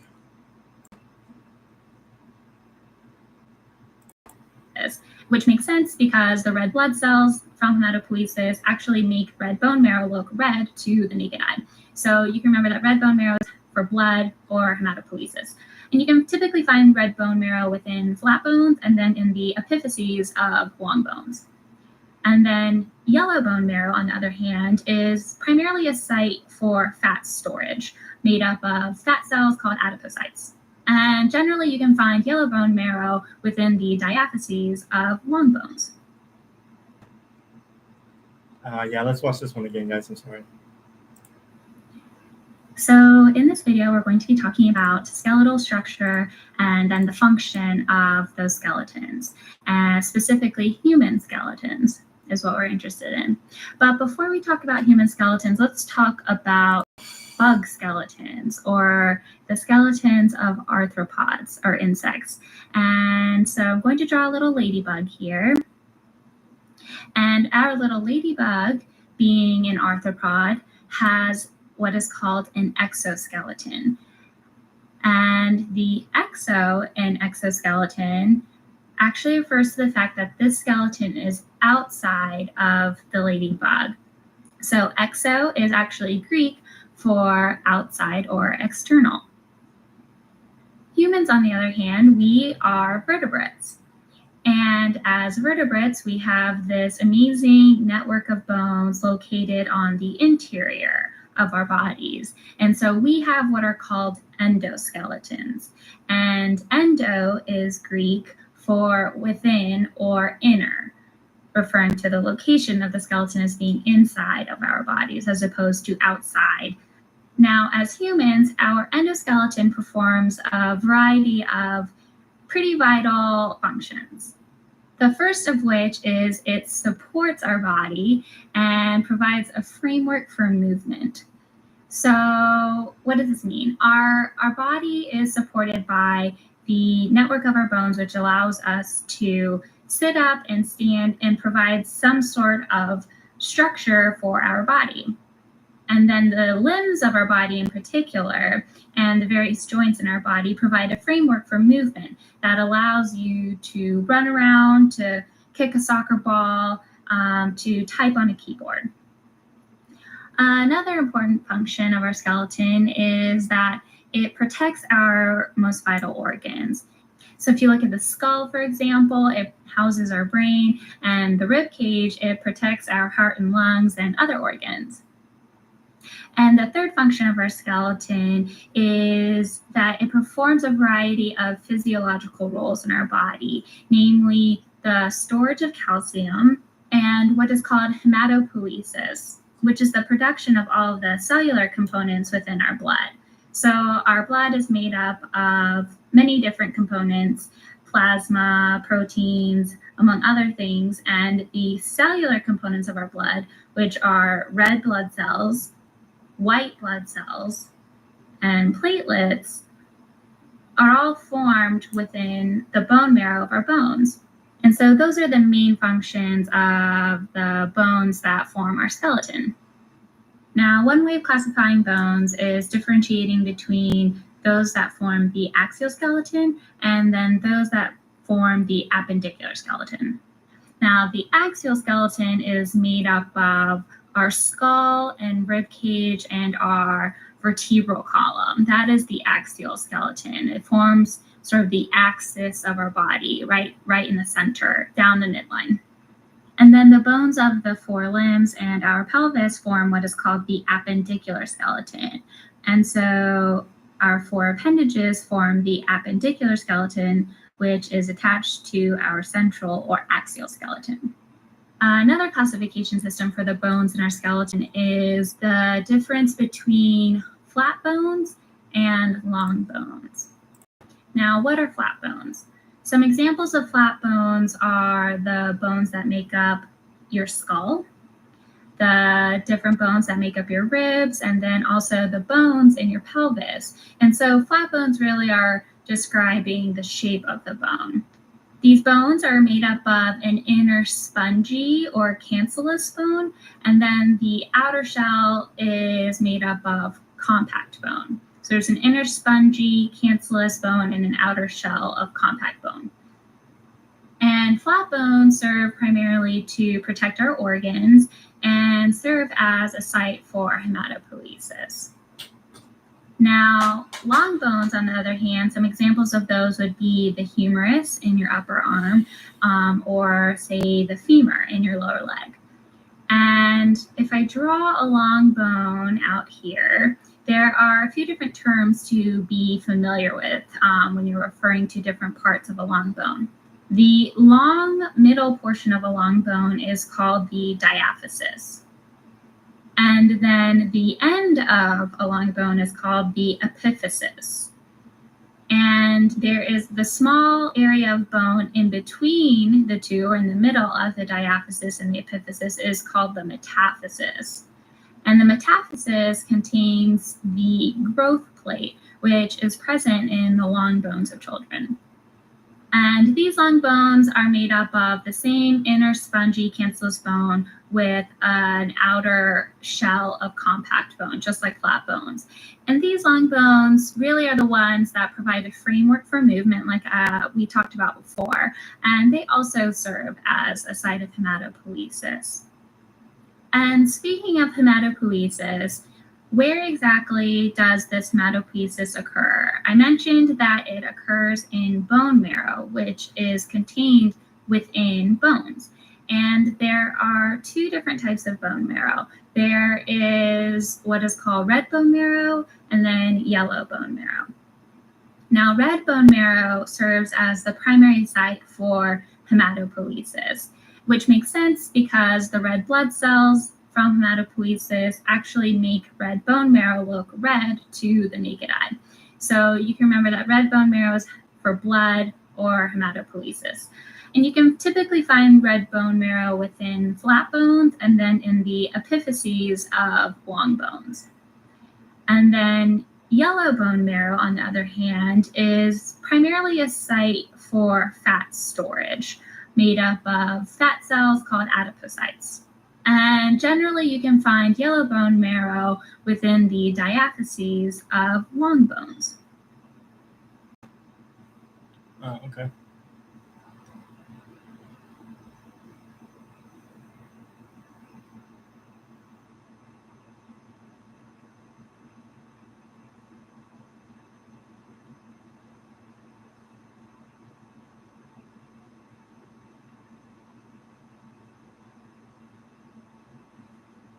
That's a good analogy.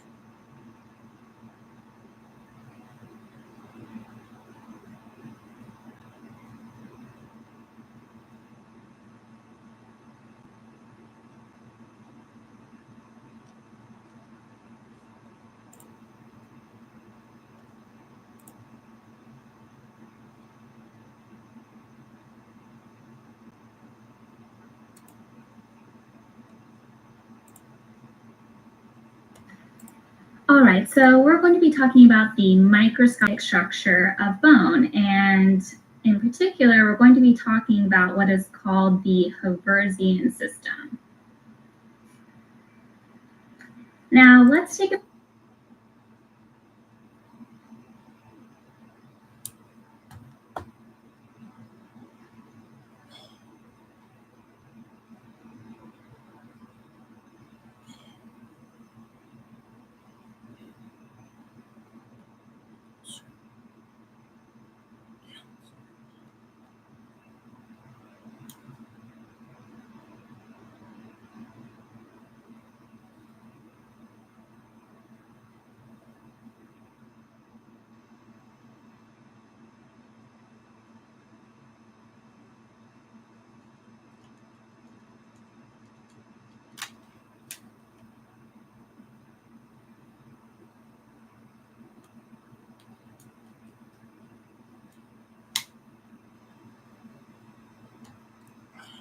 piece of bone and cut it in half and see what it looks like on the inside.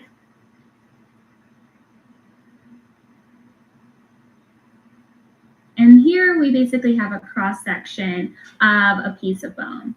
So let's take a look inside. Now, the innermost portion of this bone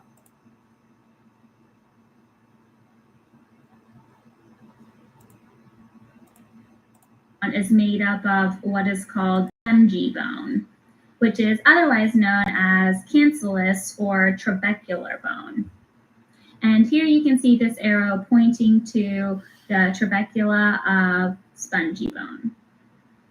And so it's no surprise that if you take a look at spongy bone, that it looks pretty much a lot like a sponge. And in fact, because of all these various trabeculae or cavities, the surface area of spongy bone is 10 times that of the outer layer of compact bone. So basically, spongy bone is just a bone, and cut it in half and see what it looks like on the inside.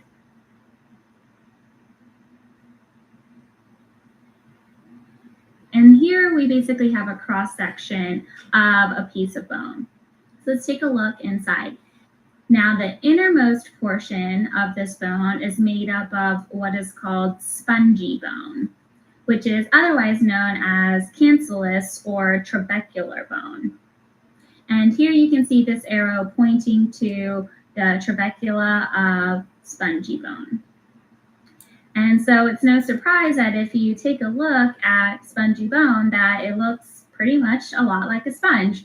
And in fact, because of all these various trabeculae or cavities, the surface area of spongy bone is 10 times that of the outer layer of compact bone.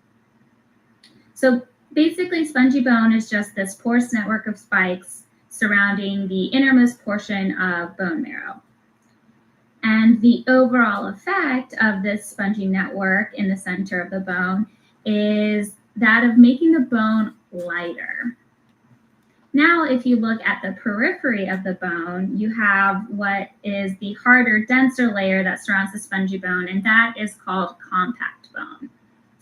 And compact bone, it's no surprise that it's, well, more compact than spongy bone. It has fewer gaps and spaces. But what really makes compact bone different from spongy bone is that it has a specific type of organization made up of these osteons, these repeating functional units. And here's a blown up view of an osteon. And another word for these osteons is the Haversian system.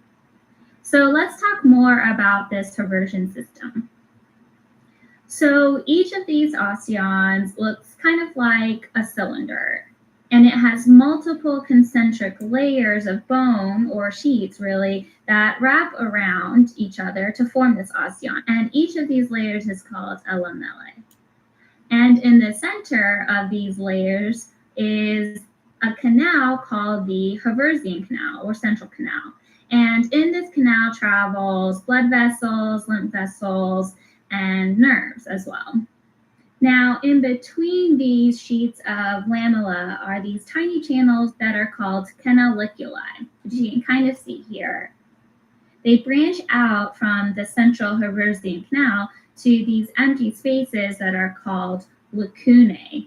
And whenever you see the word lacuna or lacunae, you should think empty space. And so each of these lacunae is really just an empty space for osteocytes or bone cells. And these osteocytes have these long cellular processes that branch through the canaliculi to contact other osteocytes via gap junctions, which allow these cells to communicate with each other and exchange nutrients and signals with each other. And then finally, you have these Volkmann's canals, which are canals that run perpendicular. So we're going to be talking about the microscopic structure of bone. And in particular, we're going to be talking about what is called the Haversian system. Now let's take a piece of bone and cut it in half and see what it looks like on the inside.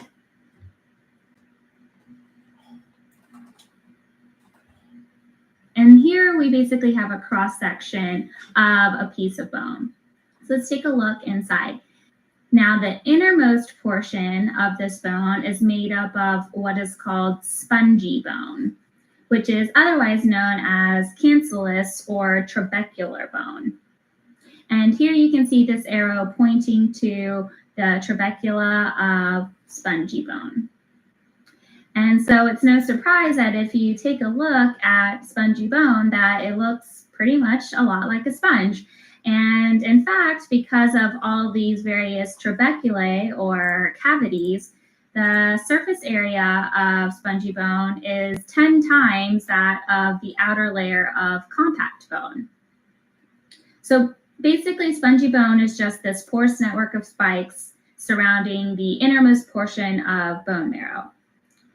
And the overall effect of this spongy network in the center of the bone is that of making the bone lighter. Now, if you look at the periphery of the bone, you have what is the harder, denser layer that surrounds the spongy bone, and that is called compact bone. And compact bone, it's no surprise that it's, well, more compact than spongy bone. It has fewer gaps and spaces. But what really makes compact bone different from spongy bone is that it has a specific type of organization made up of these osteons, these repeating functional units. And here's a blown up view of an osteon. And another word for these osteons is the Haversian system. So let's talk more about this Haversian system. So each of these osteons looks kind of like a cylinder, and it has multiple concentric layers of bone, or sheets really, that wrap around each other to form this osteon. And each of these layers is called a lamellae. And in the center of these layers is a canal called the Haversian canal, or central canal. And in this canal travels blood vessels, lymph vessels, and nerves as well. Now, in between these sheets of lamella are these tiny channels that are called canaliculi, which you can kind of see here. They branch out from the central Haversian canal to these empty spaces that are called lacunae. And whenever you see the word lacuna or lacunae, you should think empty space. And so each of these lacunae is really just an empty space for osteocytes or bone cells. And these osteocytes have these long cellular processes that branch through the canaliculi to contact other osteocytes via gap junctions, which allow these cells to communicate with each other and exchange nutrients and signals with each other. And then finally, you have these Volkmann's canals, which are canals that run perpendicular to the Haversian canals. And these connect osteons to one another and also, as you can see, carry their own set of small blood vessels. And let's not forget that the very outermost superficial layer of bone is called the periosteum. Peri meaning around or surrounding. And so that's the layer of bone that is on the outermost that you can actually see with the naked eye.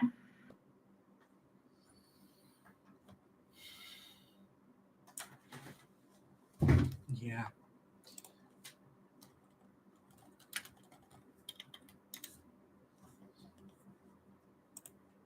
Yep.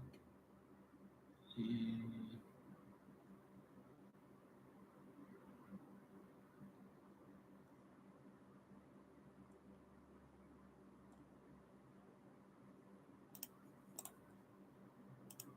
Let's just watch a couple more videos on this.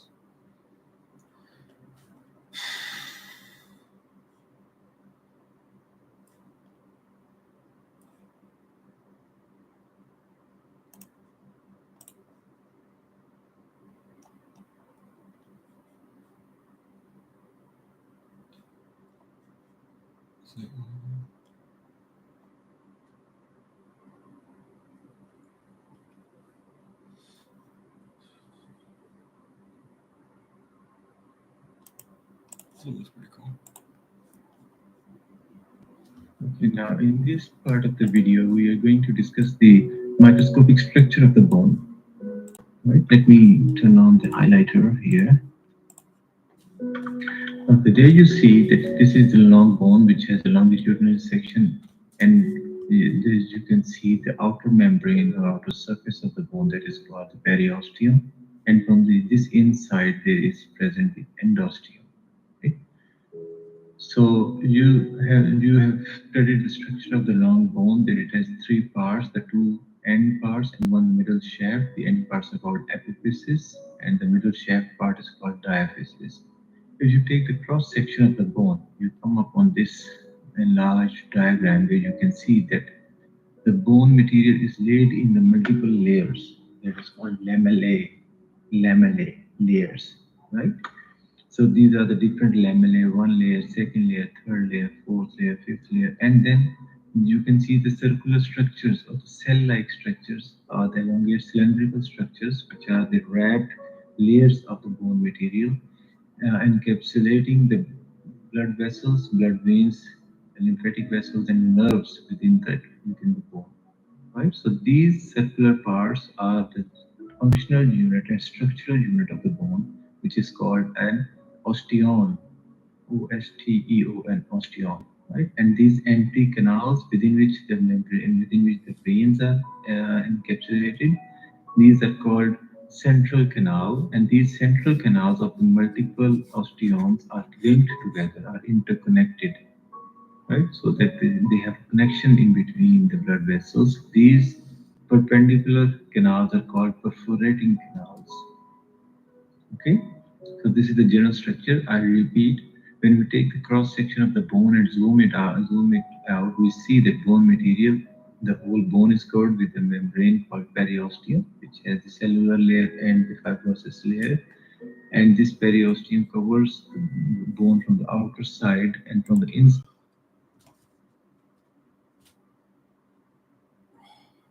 That's good.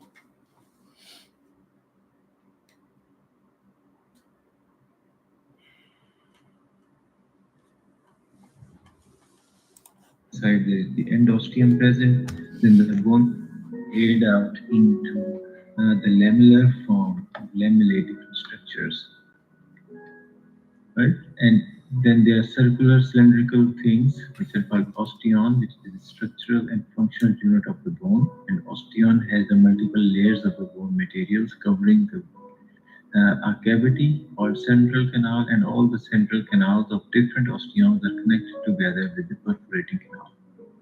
Now take one osteon and zoom it out here. You see these multiple layers of the bone material, and between these layers, you can see these darker cells. So these are osteocytes. Right? So these are the cells which are once producing the bone material have now been encapsulated within their own produced bone material into the empty cavities.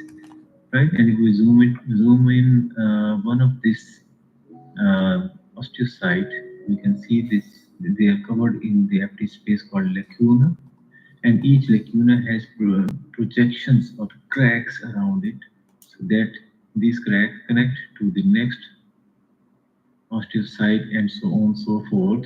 And these cracks are used for the movement of the materials, chemical signals between the cells so that they can communicate, and also for the movement of the nutrients between the osteocytes so that they can nourish each other. Right, so this is about the general structure of the bone, and here you see the microscopic cross-section of the bone, where you can see the central canal here. Then these are the lamellae, concentric lamellae, and these darker points are the osteocytes present in the lacuna. And these cracks-like structures in the bone, you can see they are canaliculi, right? So between the rings, I said the lacunae or cavities are present, which is osteocytes, and they have these smaller cracks. They are called canaliculi. You see these cracks are connected to each other. The central canal holding the blood vessels and nerves that parallel to the longest dimension of the bone is surrounded concentric cylinders of the bone called lamellae. Osteocytes are found between each lamellae, and they are connected with canaliculi, and each central canal is connected with each other by the perforating canal. So this text is actually what I have already explained in the first diagram, right? So you can read it through and you can understand it.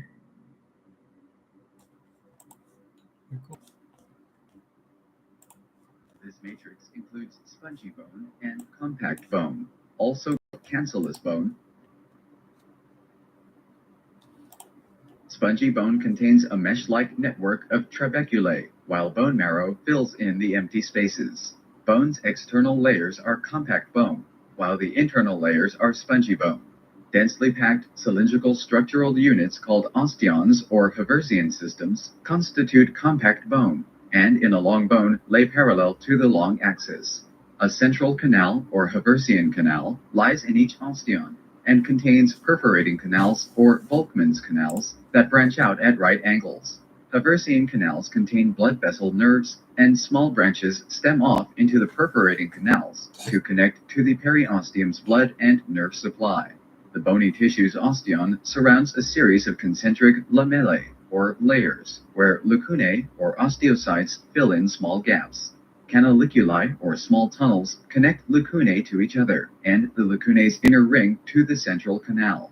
Cellular processes in the canaliculi allow osteocytes to communicate with each other. Except the epiphyses, where cartilage is attached, the periosteum covers the bone's external surface. Its external layer consists of dense, irregular connective tissue that facilitate bone and muscle attachment, while the osteogenic, or inner layer, contains bone-creating osteoblasts and bone-destroying osteoclasts.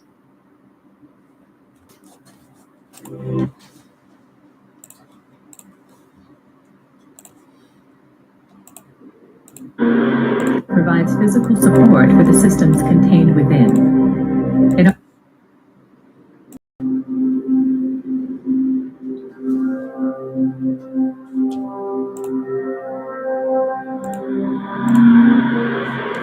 The human skeleton gives the body its shape and provides physical support for the systems contained within. It also forms part of the musculoskeletal system that enables us to move. The structure of bone is optimized so that it is strong, but relatively lightweight. The interior of bone is composed of bone marrow. It is surrounded by two major types of bone tissue. Composed of bone marrow. Of bone is composed of bone marrow. It is surrounded by two major types of bone tissue: cortical bone, or the hard outer shell of bone, and trabecular bone, the spongy-looking center. The amount of each type of tissue in bone is dependent on the function of that bone. The basic unit of cortical or compact bone is the osteon. It is composed of successive concentric lamellae. This structure contributes to bone strength by resisting bending. Cells called osteocytes are distributed within the concentric lamellae. Osteocytes form a complex network that is thought to be important in maintaining the viability and structural integrity of bone. At the center of the osteon is the Haversian canal. These canals contain blood vessels and nerves. The blood vessels within bone facilitate the exchange between osteocytes and the blood. Trabecular bone is present in the interior of some bones and resists compression.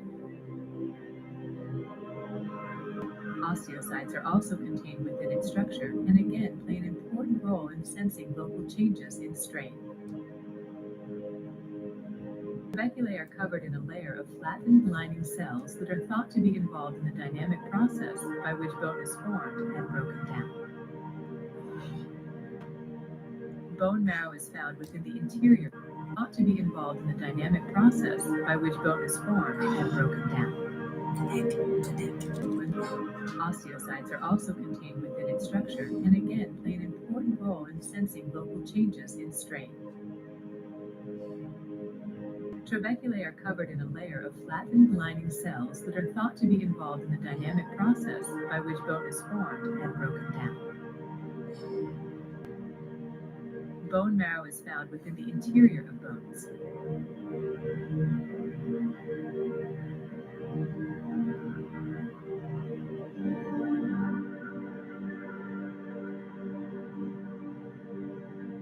The surrounding trabeculae and vascular network provide structural support, nutrition, and a waste removal system for the heterogeneous group of cells found within this space.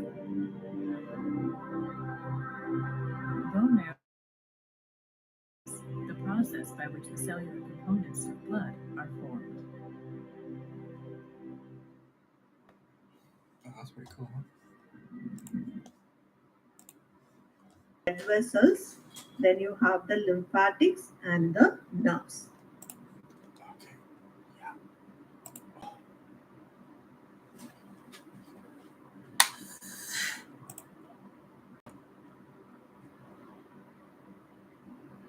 Oh, that's what it actually looks like. That's pretty cool. This is an actual image of it. Isn't that pretty cool? Come on, guys, it's pretty cool. Come on. Come on, it's cool. I have to admit, it's pretty cool.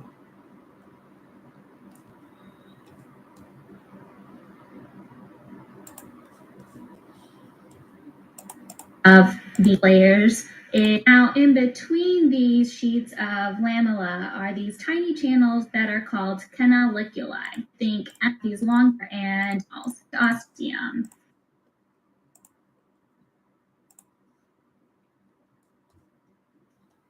Okay, so now let's talk about the cellular structure of bone. You can think of bone as being mostly made up of the bone matrix and then the cells that actually help to form this bone matrix. Now, the majority of bone is made up of the bone matrix, which consists of two principal building blocks. The first of which is called osteoid, and this forms the organic portion of the matrix.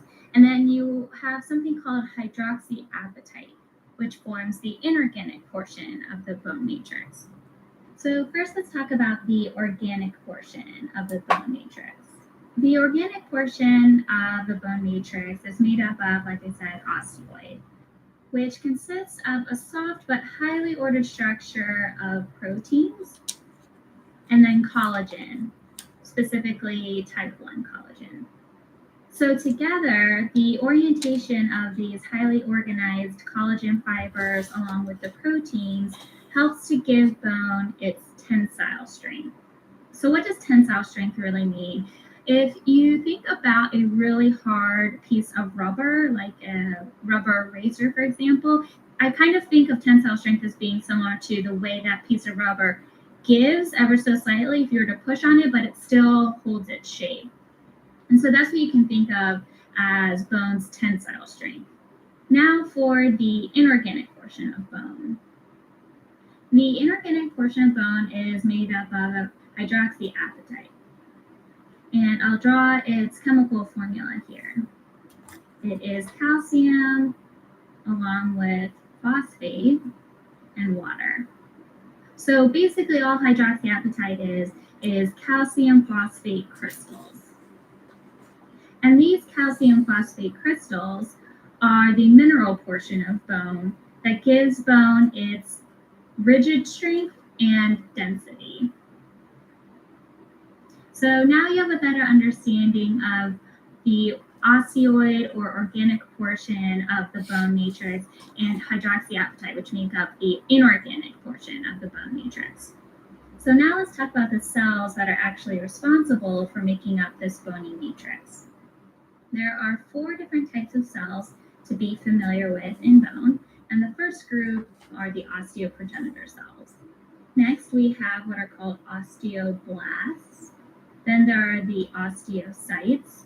And finally, we have the osteoclasts. And so you can see they all share the same root, osteo meaning bone. So let's make a little bit more room here and talk about each of these cells one by one and what they do. So first up, we have the osteoprogenitor cells. These cells are basically just the precursor to osteoblasts. So basically, they're just an immature version of osteoblasts, and they differentiate into osteoblasts under the influence of various growth factors. So that brings us up to osteoblasts. Now, osteoblasts are the cells that are responsible for synthesizing both collagen and proteins. Specifically, a couple of proteins called osteocalcin and osteochondrin. I'll be right back.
Maybe I might have left it here. Uh-oh, we got the night mode on. Hey guys, let me take a quick 15. I'll be back at like what is that? 9:20. I'll be back at 9:20.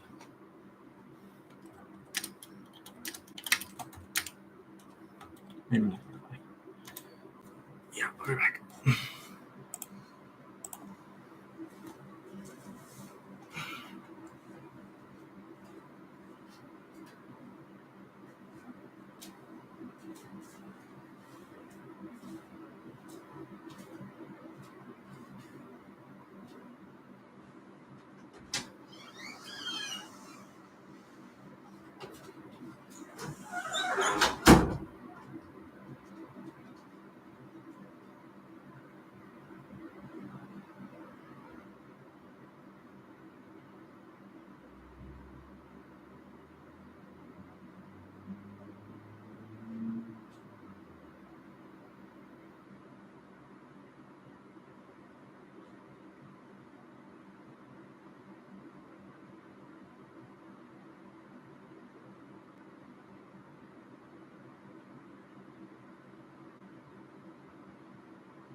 Sorry, guys. I'm back.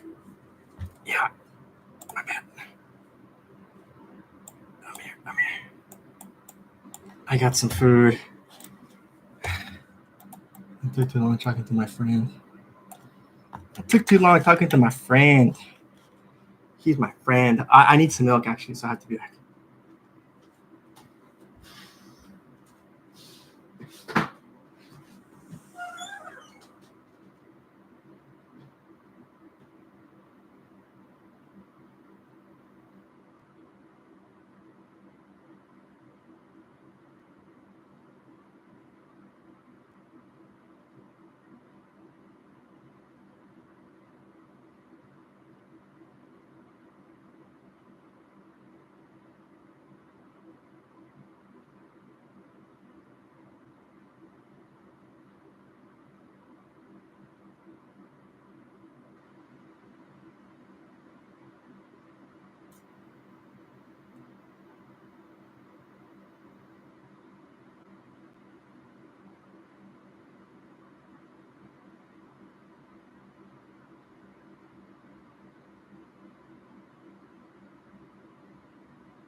Yep.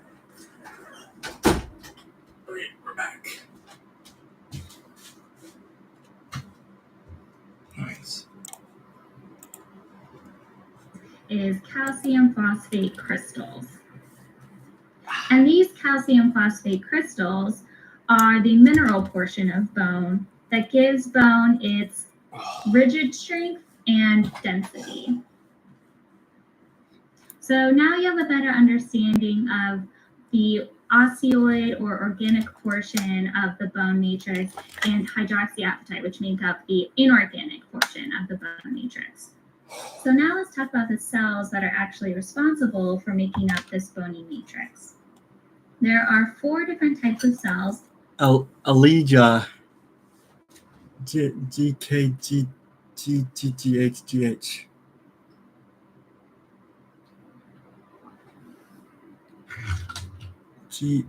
GKGJGH. I'm not sure what that means. I'm sorry. To be familiar with in bone. And the first group are the osteoprogenitor cells. Next, we have what are called osteoblasts. Then there are the osteocytes. And finally, we have the osteoclasts. And so you can see they all share the same root, osteo, meaning bone. So let's make a little bit more room here and talk about each of these cells one by one and what they do. So first up, we have the osteoprogenitor cells. These cells are basically just the precursor to osteoblasts. So basically, they're just an immature version of osteoblasts, and they differentiate into osteoblasts under the influence of various growth factors. So that brings us up to osteoblasts. Now, osteoblasts are the cells that are responsible for synthesizing both collagen and proteins. Specifically, a couple of proteins called osteocalcin and osteopontin. And together, these make up osteoid. Osteoblasts are also responsible for producing. You know what you should do? You know what YouTube should allow users to do is increase the size of the subtitles. Alkaline phosphatase, which is the enzyme that is responsible for forming hydroxyapatite, or the mineral portion of bone. Once osteoblasts have synthesized enough collagen and proteins and alkaline phosphatase to form the organic and inorganic portion of the bony matrix around them, and they're finally surrounded by all of this, they mature into the osteocyte. So the mature version of an osteoblast, once it's all done synthesizing the bony matrix, becomes an osteocyte. So that brings us to osteocytes. Now the spaces that osteocytes occupy are called, within bone, are called lacunae. And the term lacunae really just refers to an empty space within bone. So under a microscope, these spaces look to me like little lakes. And so that's how I remember what lacunae are. They are little lakes or absences, empty spaces within bone. And these osteocytes have little arms or branches that reach out to communicate with other osteocytes or osteoblasts, which kind of gives them this star-like appearance. And these little branches are like sensors that pick up new information, send out signals, basically allowing osteocytes to communicate with other cells that help to maintain bone. And then the final cell type is the osteoclasts. Now, osteoclasts are derived from a cell line called monocytes, and they are responsible for bone resorption. So basically, they break bone back down again, and they do this with an enzyme called tartrate-resistant acid phosphatase. So osteoblasts help build up bone with an enzyme alkaline phosphatase, and then osteoclasts help to break that bone back down again with an enzyme.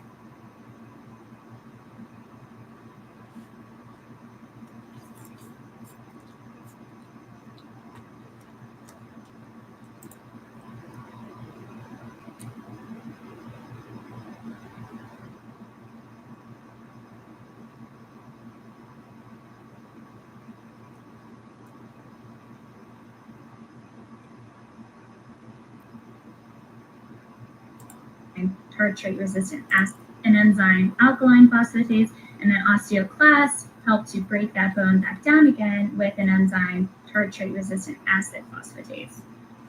So bone is basically constantly being remodeled, built up by osteoblasts and broken down again by osteoclasts.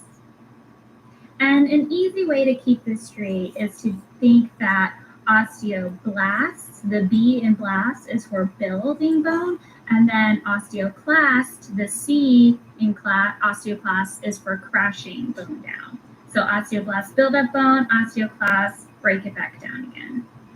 Now, as osteoclasts are resolving bone, they start to form little empty spaces in bone. And wait, what are empty spaces in bone called? They're called lacunae. And so just like osteocytes occupy lacunae, osteoclasts occupy a special kind of lacunae called Howship's lacunae, which are just the little resorption pits formed by osteoclasts as they break down the bone surrounding them.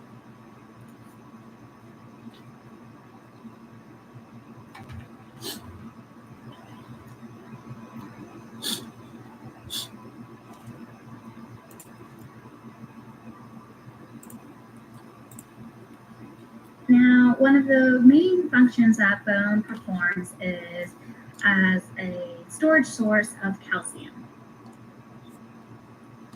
So now you know why your mom told you that you needed plenty of calcium, probably in the form of a tall glass of cold milk, so that you could form strong bones.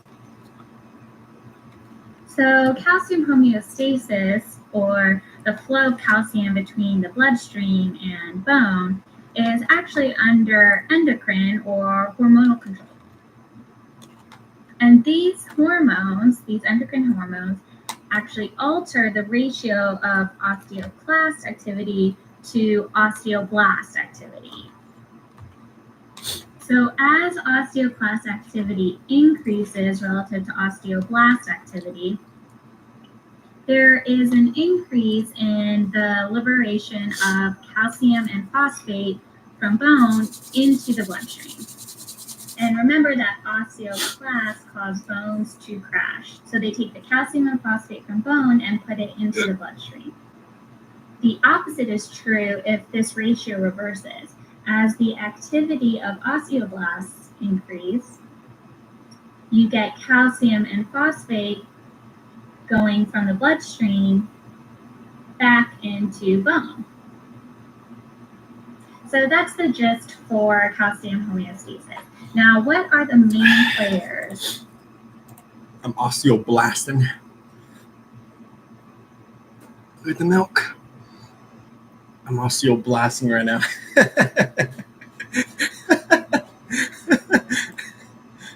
The hormones that are responsible for maintaining this calcium homeostasis, this balance between calcium and phosphate in the bloodstream and calcium and phosphate in the bone. Well, the main players are parathyroid hormone, calcitonin, and a third hormone called calcitriol, which is really just the active form of vitamin D. These hormones basically help to regulate the amount of calcium that is either absorbed from the gut or reabsorbed from the kidneys. And they also affect the level of activity, or this ratio of osteoclast to osteoblast activity. Parathyroid hormone, or PTH, and calcitriol have the same overall effect of increasing calcium and phosphate in the blood, with calcitonin having the opposite effect. It decreases the amount of calcium and phosphate in the blood. And the way I remember this is that calcitonin actually tones down the calcium in blood. And so as you can see, there are a couple of general themes here. The first being that each time calcium increases in the blood, you have a concurrent increase of phosphate. They kind of go together, they're buddies. And the same thing for if calcium decreases in the blood, phosphate will decrease. The other thing to kind of keep in mind is that as calcium or phosphate increases in the blood, there is a concurrent decrease of these two ions in bone. It has to be coming from the bone if it's going to be increasing in the blood. And the opposite is true for whenever calcium and phosphate is decreasing from the bloodstream, it's decreasing because it's being placed back into bone, deposited in the form of bone ions in bone. It has to be coming from the bone if it's going to be increasing in the blood. And the opposite is true for whenever calcium and phosphate is decreasing from the bloodstream, it's decreasing because it's being placed back into bone, deposited in the form of bone. And the opposite is true for whenever calcium and phosphate is decreasing from the bloodstream. In the blood, you have a concurrent increase. See, there are a couple of general themes here. The first being that each time calcium increases in the blood, you have a concurrent increase of phosphate. They kind of go together, they're buddies. And the same thing for if calcium decreases in the blood, phosphate will decrease. The other thing to kind of keep in mind is that as calcium or phosphate increases in the blood,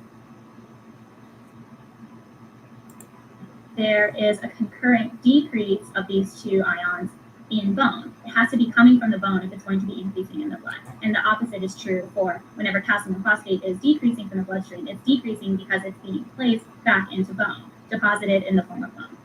Right. So one thing that I think would be particularly helpful is if we draw out a table and go through how each of these hormones affects the cellular activity of osteoblasts and osteoclasts, and also calcium absorption from either the intestines or kidneys. So here, going across the table, we'll put parathyroid hormone, calcitonin, and calcitriol.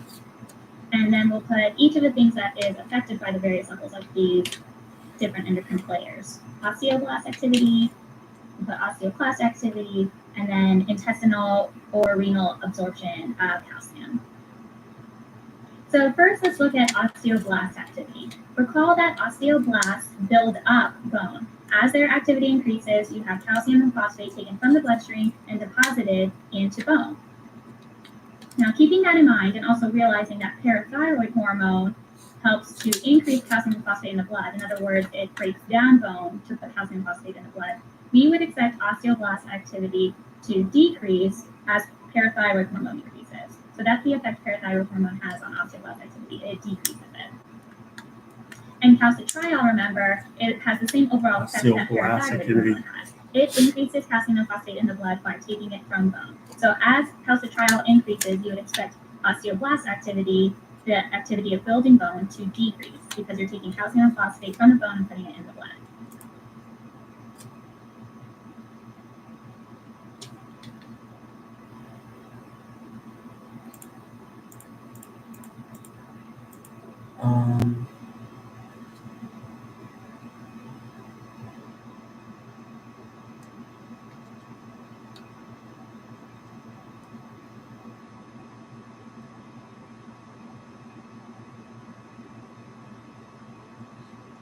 phosphate increases blood, and the bulk of is activity, the osteoclast activity, and then intestinal Yeah, or that makes renal sense. absorption of Osteoblast is going to build the bone, but in this case, parathyroid hormone is increasing calcium in blood, taking it from breaking it down from the bone. So then it's osteoblast going to decrease. So first, let's look at osteoblast activity. Recall that osteoblasts build up bone. As their activity increases, you have calcium and phosphate taken from the bloodstream and deposited into bone. Right. Now, keeping that in mind and also realizing that parathyroid hormone helps to increase calcium and phosphate in the blood, in other words, it breaks down bone to put calcium and phosphate in the blood, we would expect osteoblast activity to decrease as parathyroid hormone increases. So that's the effect parathyroid increase, calcitrol decrease. And calcitriol, remember, it has the same overall effect that parathyroid hormone has. It increases calcium and phosphate in the blood by taking it from bone. So as calcitriol increases, you would expect osteoblast activity, the activity of building bone, to decrease because you're taking calcium and phosphate from the bone and putting it in the blood. Calcitonin, on the other hand, remember, tones down calcium and phosphate in the blood. It takes these ions and puts it back into bone. And so as calcitonin increases, we would expect osteoblast activity to increase because more bone is being formed from calcium and phosphate being taken from the blood. And you'll see this theme of parathyroid hormone and calcitriol having the same effect on either osteoblast activity, osteoclast activity, or the absorption of calcium because they have the same effect of increasing calcium and phosphate in the blood. So next, let's go to osteoclast activity. So for osteoclast,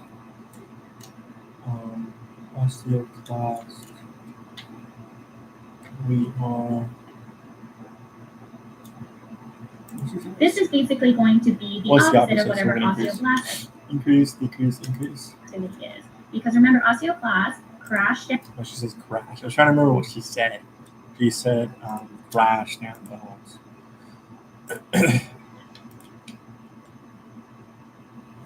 So it's going to be crash down bones, yeah. Down bone, they take the calcium and phosphate and put it back into the bloodstream. And remember that parathyroid hormone stimulates this process. So the effect of parathyroid hormone on osteoclast activity is to increase it. And likewise, calcitriol is going to increase osteoclast activity. And then calcitonin, because it decreases calcium and phosphate being put into the bloodstream, is going to decrease this osteoclast activity. Yep. So now we're on to intestinal and renal or kidney calcium absorption. Knowing that parathyroid hormone leads to an increase in calcium and phosphate in the blood, we would expect parathyroid hormone to lead to an increase in the ability of the intestines and kidneys to absorb calcium.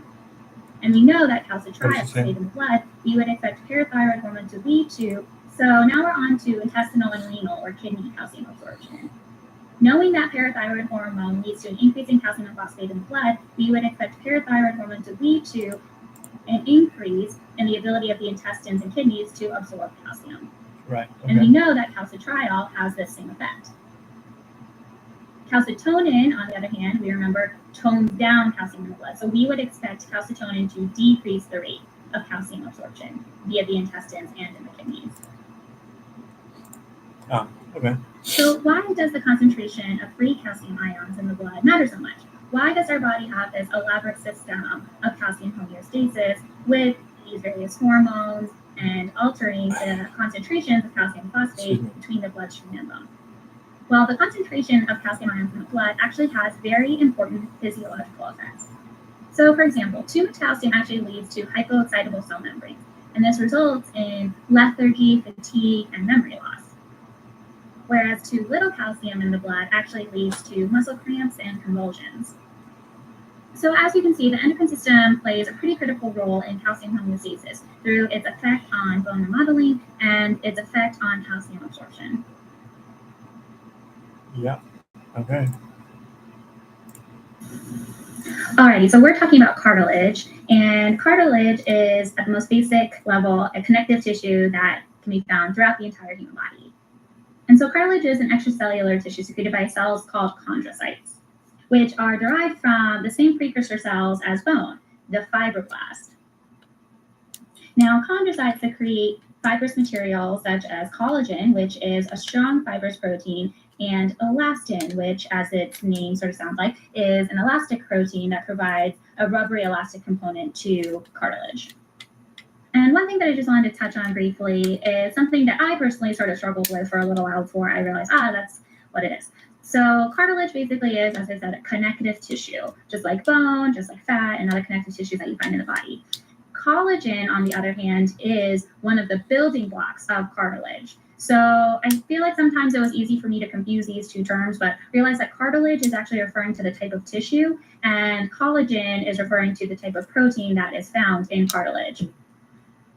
Now, the key thing to remember about collagen and elastin that make up cartilage is that it gives cartilage strength and flexibility. And a couple of other key points to remember about cartilage is that it is not innervated, meaning it doesn't have nerve cells, and it is also avascular, meaning it doesn't have any vasculature that runs through it. In other words, it doesn't have arteries and veins and blood vessels that run through.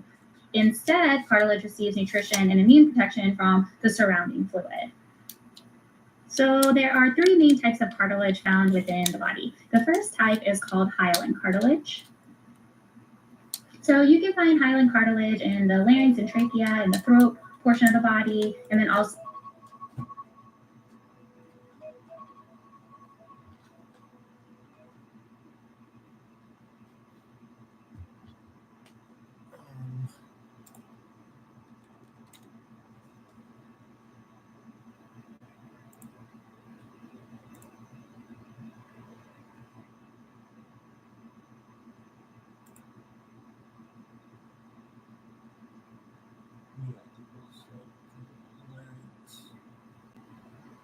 larynx, pharynx,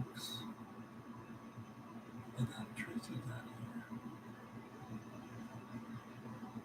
Alright, yeah, down in trachea. Larynx, trachea. so in all within the body. The first type is called hyaline cartilage. So you can find hyaline cartilage in the larynx and trachea, in the throat portion of the body, and then also in all of the joints where the surfaces of bones are articulating each other. So this is called articular cartilage. And the main purpose of hyaline cartilage is to reduce friction and absorb shock. The second type of cartilage that you will find in the human body is called elastic cartilage, which can be found in the shape of the outer ear and also the epiglottis, which is the structure that protects your airway whenever you are swallowing food. And so the main purpose of elastic cartilage is to provide shape and support. And then finally, we have fibrous cartilage.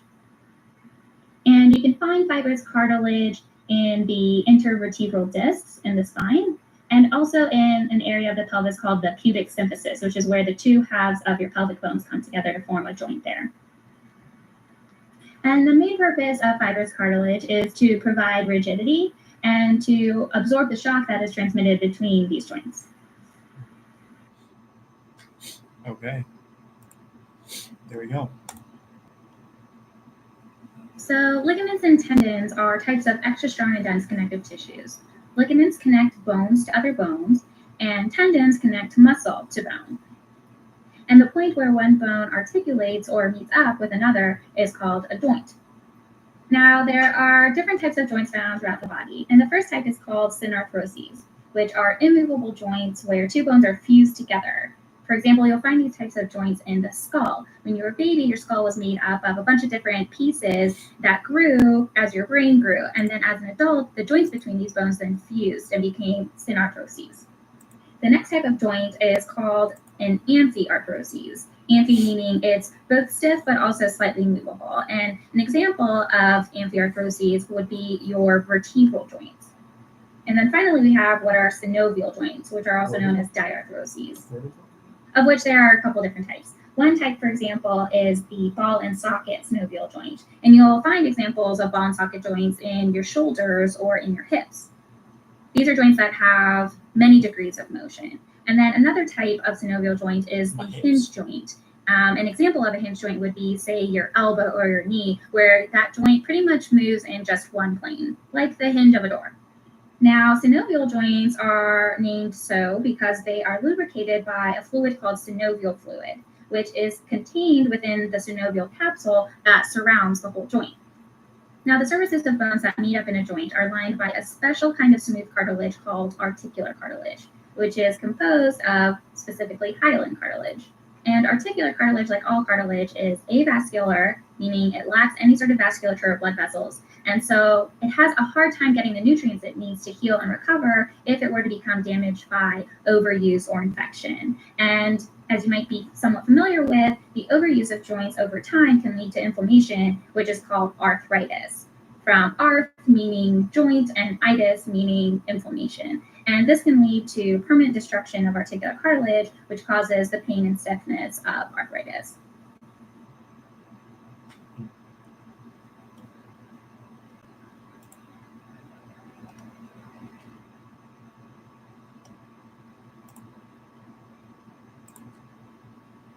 In this next set of videos, we're going to talk about something called the integumentary system. The integumentary system. And what does that mean? I mean, I can understand. Okay, I have to pee. Hold on.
Okay, guys, I think I'm gonna call here.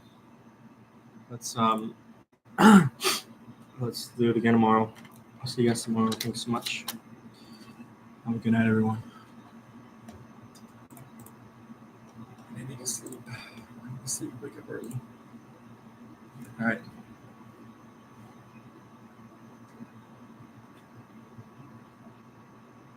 Peace. Peace. Peace. Peace and love. Peace and love. Peace and love. Peace and love. Peace and love. Peace and love. Peace and